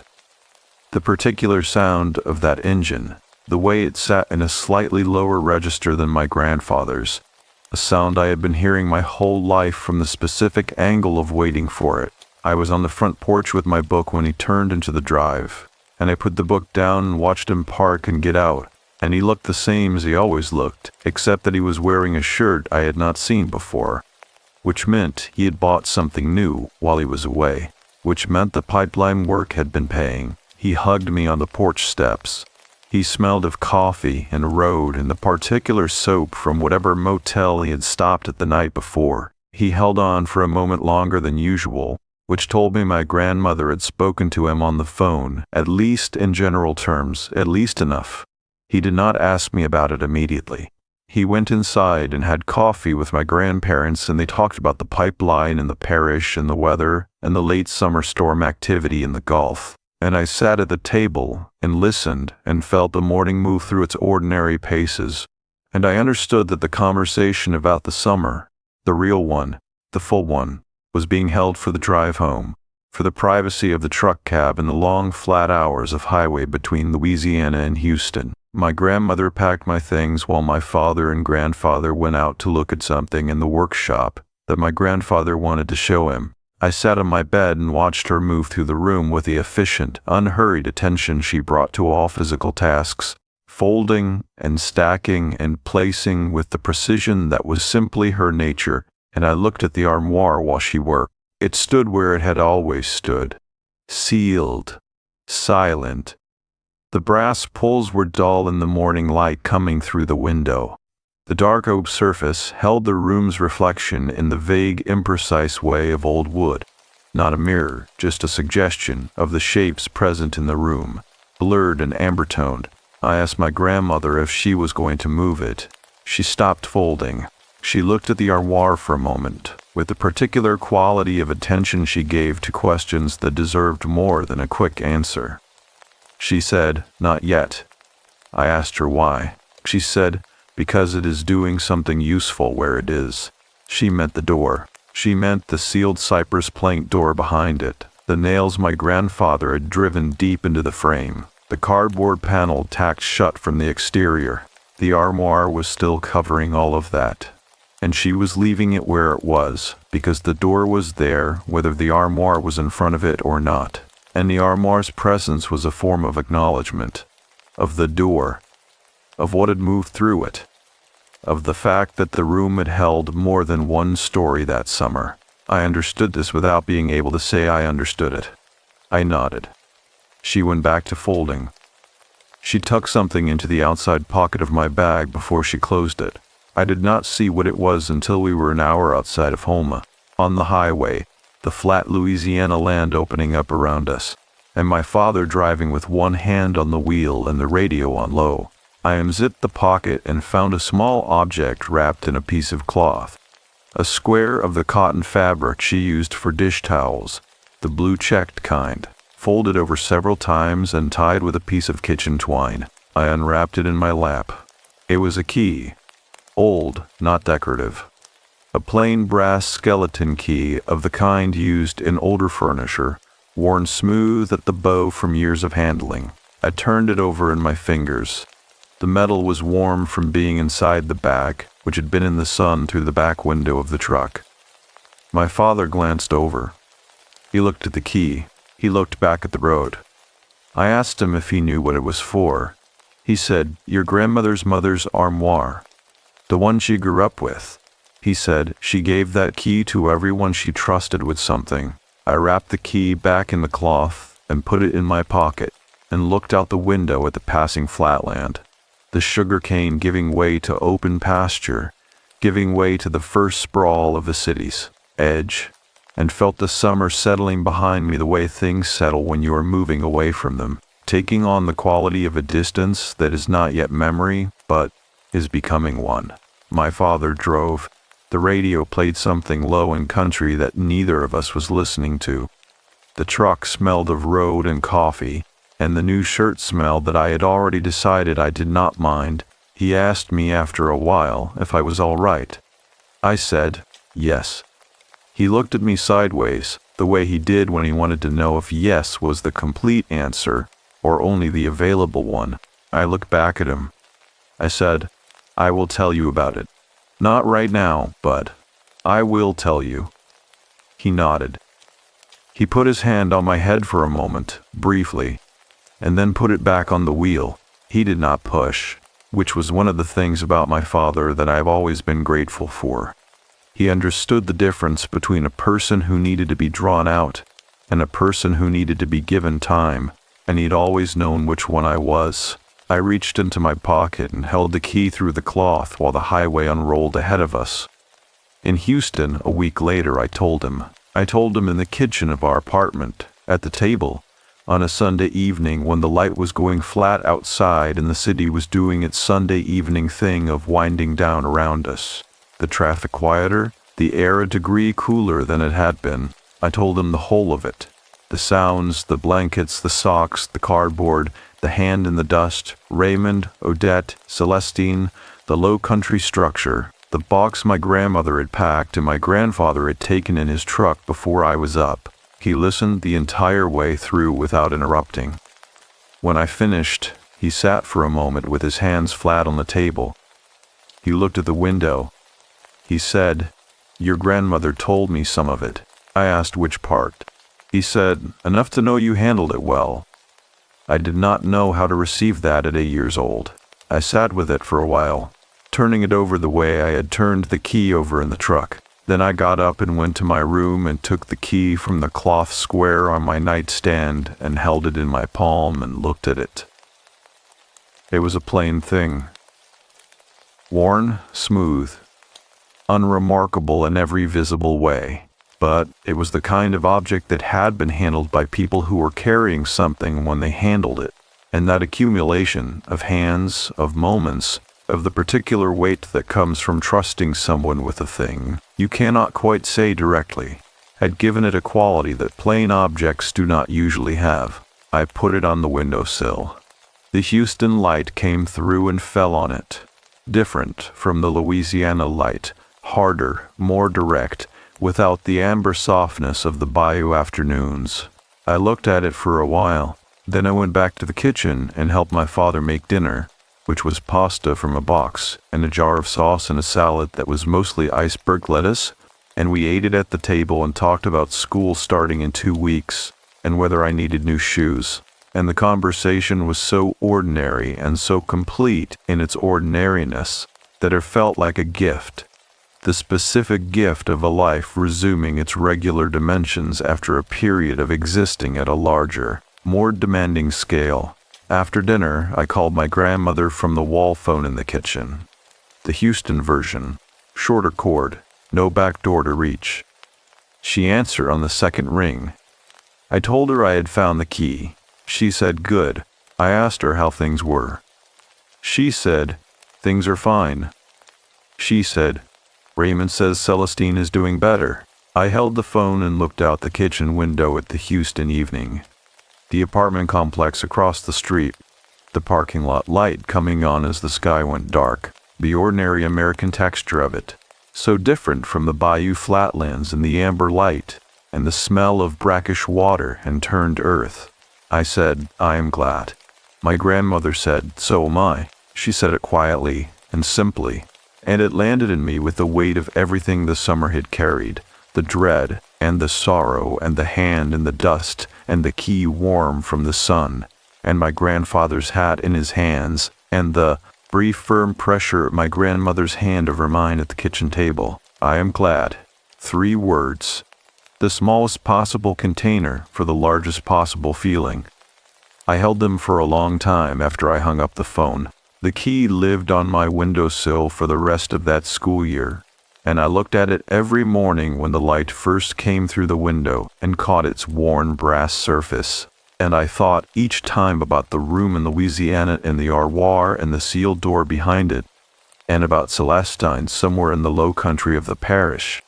And gradually, across those months, the thinking changed quality, became less an examination of what had happened and more a simple acknowledgement of it, the way you acknowledge the weight of something you are carrying when you have decided, finally, that carrying it is not a burden, but a choice. Spring came, and with it, a question I had not known I was moving toward.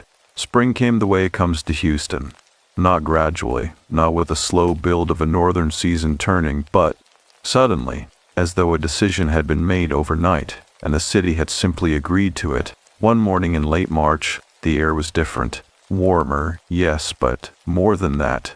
Fuller, carrying the particular density of a Gulf spring, the smell of cut grass and diesel, and something floral from the oleanders along the highway median that bloomed every year with a reliability that felt almost aggressive. I walked a squirrel that morning with my jacket tied around my waist instead of on my back, and I noticed the light was coming at a different angle, and I thought, for no reason I could immediately name, about the amber afternoon light in Terrebonne Parish, the way it moved through the back porch screen and fell on the yard in long tilted panels.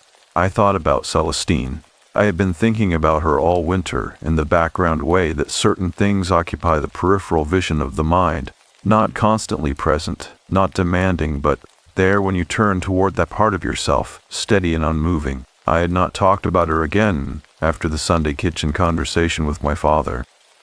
I had not talked about her with anyone. She lived in me the way the key lived on my windowsill, quietly, specifically, taking up exactly the space she needed and no more. But that spring morning, walking to school with the oleander smell on the air, something shifted. I had been 8 years old in August. I was 9 now, which is a small numerical difference, and also, in certain ways, not a small difference at all. 9 is the age at which the interior life begins to develop a filing system, the age at which you start to understand that experiences do not simply happen to you and then recede, but that they are stored, organized, retrieved, and that the retrieval changes what is stored, slowly, the way light changes a photograph over time. I did not have this language at 9. But I had the experience of it, which is the thing that precedes the language by years. What I understood that spring morning, walking with my jacket around my waist, was this. The summer had given me something that I had been carrying as though it were simply weight, but which was also, if I held it differently, a kind of knowledge. Not knowledge about Celestine specifically. I did not know much about her really, only the outline of her that Raymond and Odette and my grandmother's careful words had assembled. I mean knowledge about the forms that desperation takes, about the gap between what a person needs and what the structures available to them are built to provide, about the specific invisibility of people who have learned to survive in 11 inches of space, in the margins, in the places the world does not account for. I had been 8 years old and sleeping 3 feet from that invisibility, and I had not known, and that not knowing felt important now, in a way it had not felt before, not as guilt. I had done nothing wrong. I had been a child in a room, but as the beginning of an obligation. The obligation to know, now that I did, to carry it forward with attention rather than with simple weight. I am 30 years old now, writing this from a Chicago apartment on the 3rd floor of a building that is nothing like my grandmother's house in any physical sense. No cypress, no bayou smell, no amber afternoon light, no mill running its night shift 2 miles east. The windows face north, and the light that comes through them is flat and gray for most of the year. A city light, a light that has been filtered through too many buildings to retain much character. I have lived here for 4 years. I work for an organization that provides transitional housing resources for women in the Chicago area. Not a dramatic job, not a famous one. An underfunded one, a job that involves a great deal of paperwork and a great deal of phone calls, and a great deal of sitting across tables from people who are managing difficulty with whatever tools they have available, which are often insufficient. I did not plan to do this work. Or rather, I did not plan it in the way that people plan things when they know they are planning them, with intention and research and a clear line of causation from choice to outcome. I came to it the way you come to the things that were already inside you, the way you come to the understanding of your own shape, by pressing against the things that fit it. But I know now what pointed me here. The changes the summer made to the structure of my daily life were not dramatic. They did not announce themselves. They arrived the way the summer's understanding had arrived, gradually, in the peripheral vision, becoming visible only when I turned toward them and found they had been there for some time already. I became, in the years following that summer, someone who noticed the margins, not performatively. I was not a child who announced her social conscience. I was too interior for that, too given to processing privately what I was observing publicly. But, I noticed, the woman at the bus stop who was carrying everything she owned in 2 canvas bags and looking at the schedule with a kind of calculation that was not about bus times. The man, sleeping in the doorway of the pharmacy 2 blocks from our apartment, who my father and I passed every Saturday morning for a year, who was there in January and not there in February, and whom I thought about for months afterward, wondering which direction his not being there had gone. I noticed the gaps, the 11 inches of space between what the world offers and what some people need. My father noticed me noticing. He said, once, when I was perhaps 12 or 13, that I had my grandmother's way of seeing, which was not a way of seeing the surface of things but a way of seeing what the surface was covering. I did not know at 12 or 13 whether that was a compliment or a diagnosis. I think now it was simply accurate. The key came with me to every apartment I have lived in since Houston.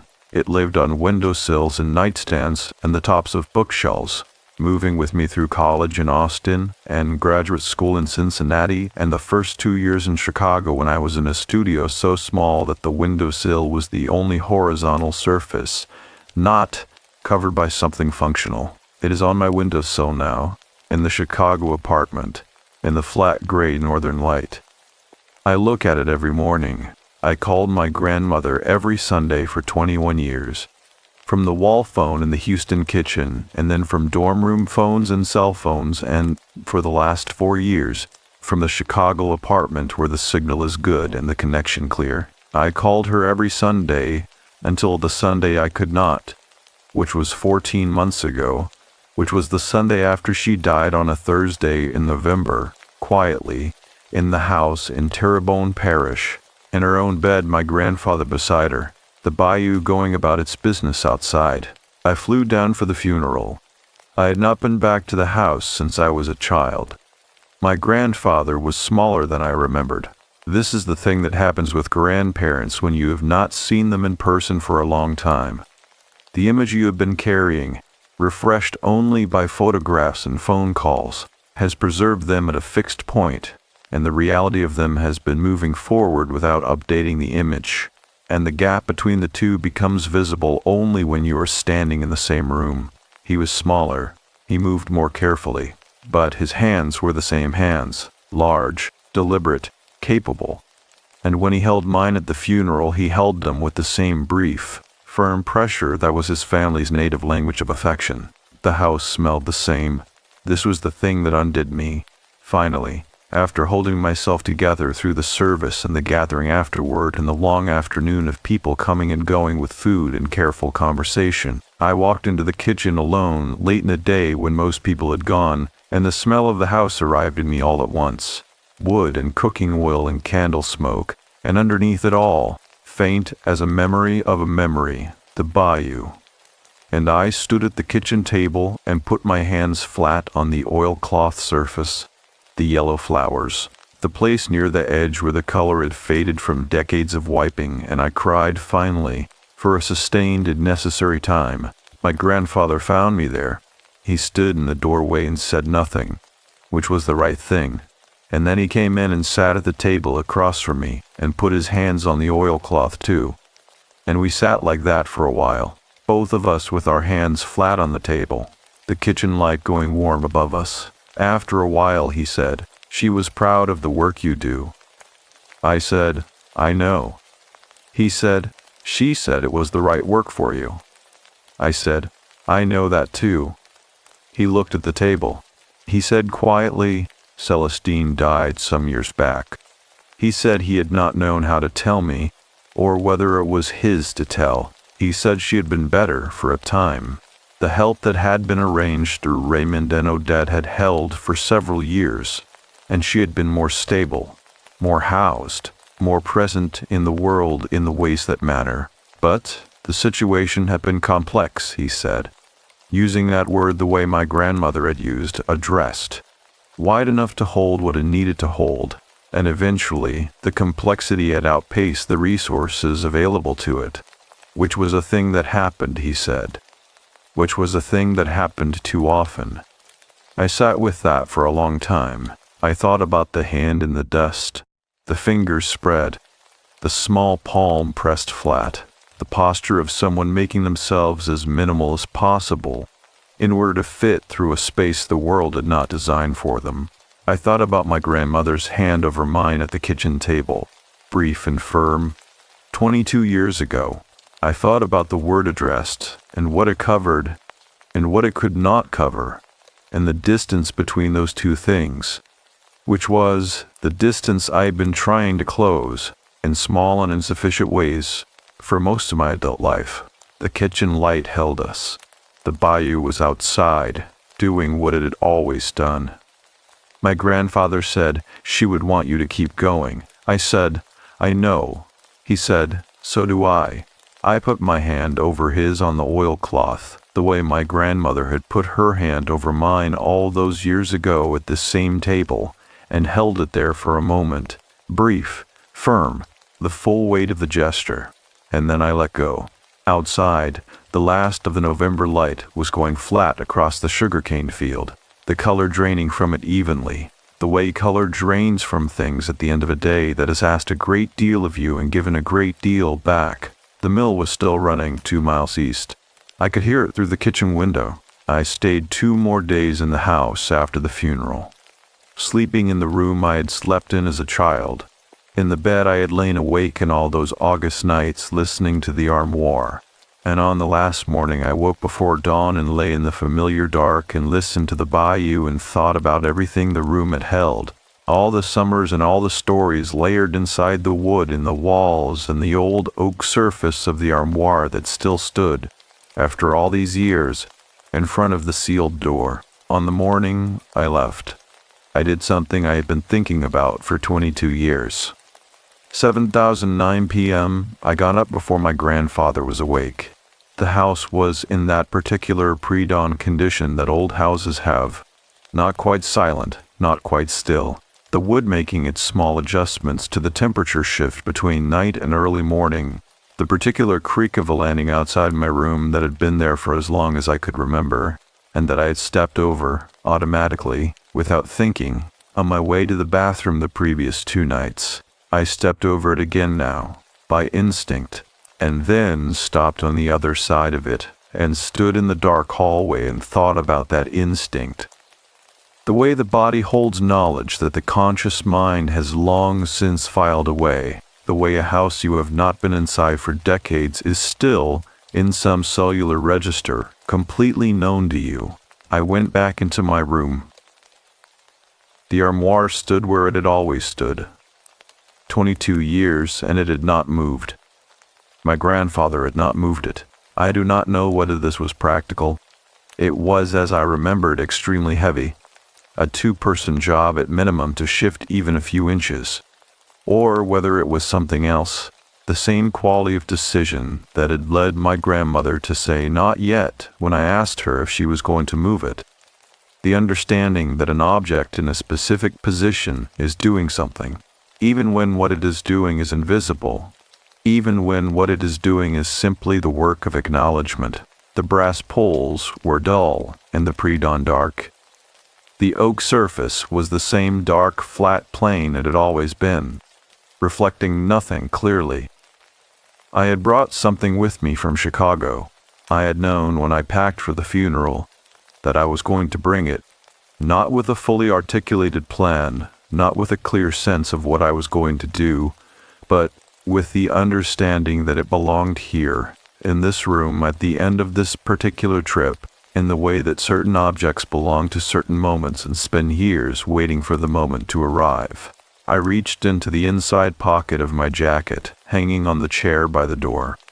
The key was warm from being against the lining. It was always warm when it had been near fabric for any length of time.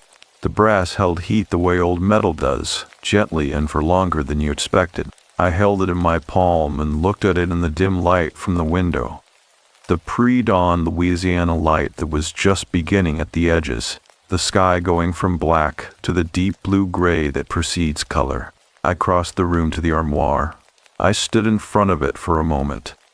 The way I had stood in front of it as an 8-year-old girl in the afternoons when the room was bright and ordinary. Before I understood what was behind it, before I understood what the summer was carrying, the carved detail along the top edge was the same. The 2 doors, side by side, the left and the right. The shelves and the hanging rod, the dark interior, and behind it, the sealed cypress door, with its loosened planks nailed back into place by my grandfather's long nails on a morning 22 years ago. The exterior face of it packed with the cement of time and disuse, and the slow settling of a house that had continued living long after the event that had defined one of its rooms. I put my hand on the left door of the armoire. The oak was cool and smooth. I did not open it. What I did was simpler than that. I pressed my palm flat against the surface of the door, the way I had pressed it against the cardboard panel as a child, testing, feeling for the give, and I held it there. The wood was solid. The wood gave nothing. The wood was simply itself, an old dark surface that had been standing in this room longer than I had been alive and that would likely be standing here long after I was gone. I thought about my grandmother's hand over mine at the kitchen table. I thought about the hand in the dust, the fingers spread, the small palm pressing down into the floorboard in the posture of someone making themselves minimal, negotiating with a world that had not built itself to accommodate them. I thought about Celestine, not the outline of her. Not the name, not the description, not the facts that Raymond had assembled and my grandfather had delivered in his steady, precise register at the kitchen table. I thought about her as a person who had been in this room, who had pressed her own hands against the inside of this armoire in the dark, working the cardboard back and folding it flat, replacing everything carefully, moving through the evidence of her presence with the practiced, aching care of someone who understood that her right to be anywhere was contingent and provisional, and could be revoked at any moment. I thought about the sorrow I had felt on the porch steps as an 8-year-old. The sorrow that had no name yet. The sorrow that had arrived sideways and unbidden alongside the image of my mother leaving on a Tuesday in February. The composite impression with the dark hair, the absence that had left a shape behind. 2 absences. Both of them present in me all these years, taking up exactly the space they needed and no more. I am 30 years old, and I work in a city that is full of gaps. Full of 11 inches of space between what the world offers and what some people need. And I will go back to that city in 2 days, and sit across tables from people who are managing difficulty with insufficient tools, and I will do the small, undramatic, underfunded work of trying to close some fraction of the distance between those 2 things, and it will not be enough, and I will do it anyway, because that is what you do with something the summer placed in you when you were 8 years old and did not yet have the language for it. That is what you do with the things you carry. You carry them forward. You do not put them down.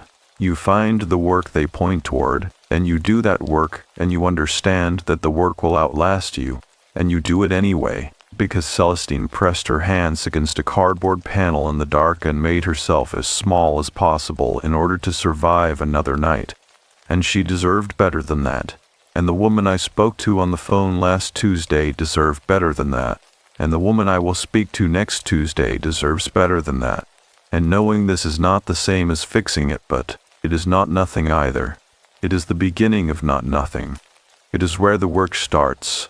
I stood at the armoire with my palm flat against the oak door as the Louisiana light came up outside the window. The pre-dawn blue-gray giving way to the first pale suggestion of color.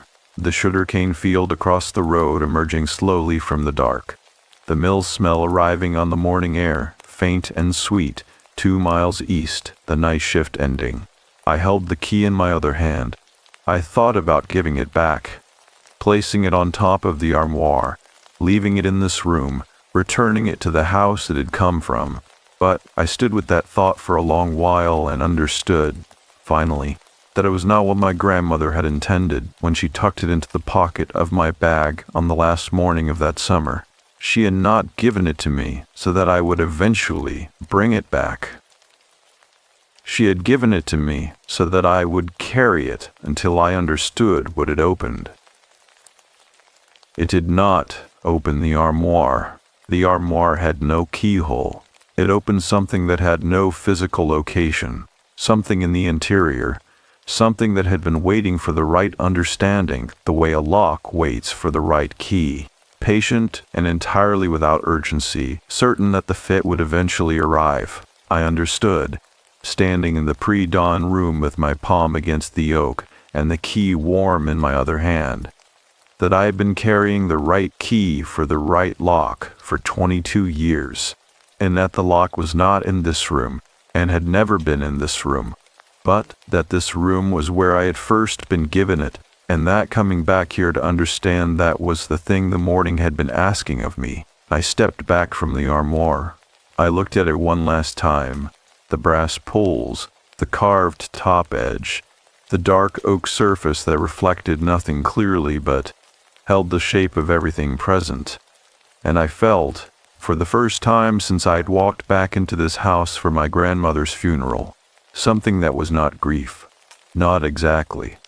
Though it was close to grief in its texture and its weight, it was gratitude. For the summer, for the room, for my grandmother's hand on my shoulder at the back door, and her hand over mine at the kitchen table, and her voice on the phone every Sunday for 21 years.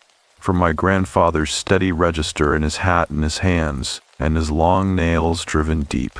For Raymond and Odette, and the way that certain kinds of knowledge move through certain kinds of communities without requiring any institution to carry them.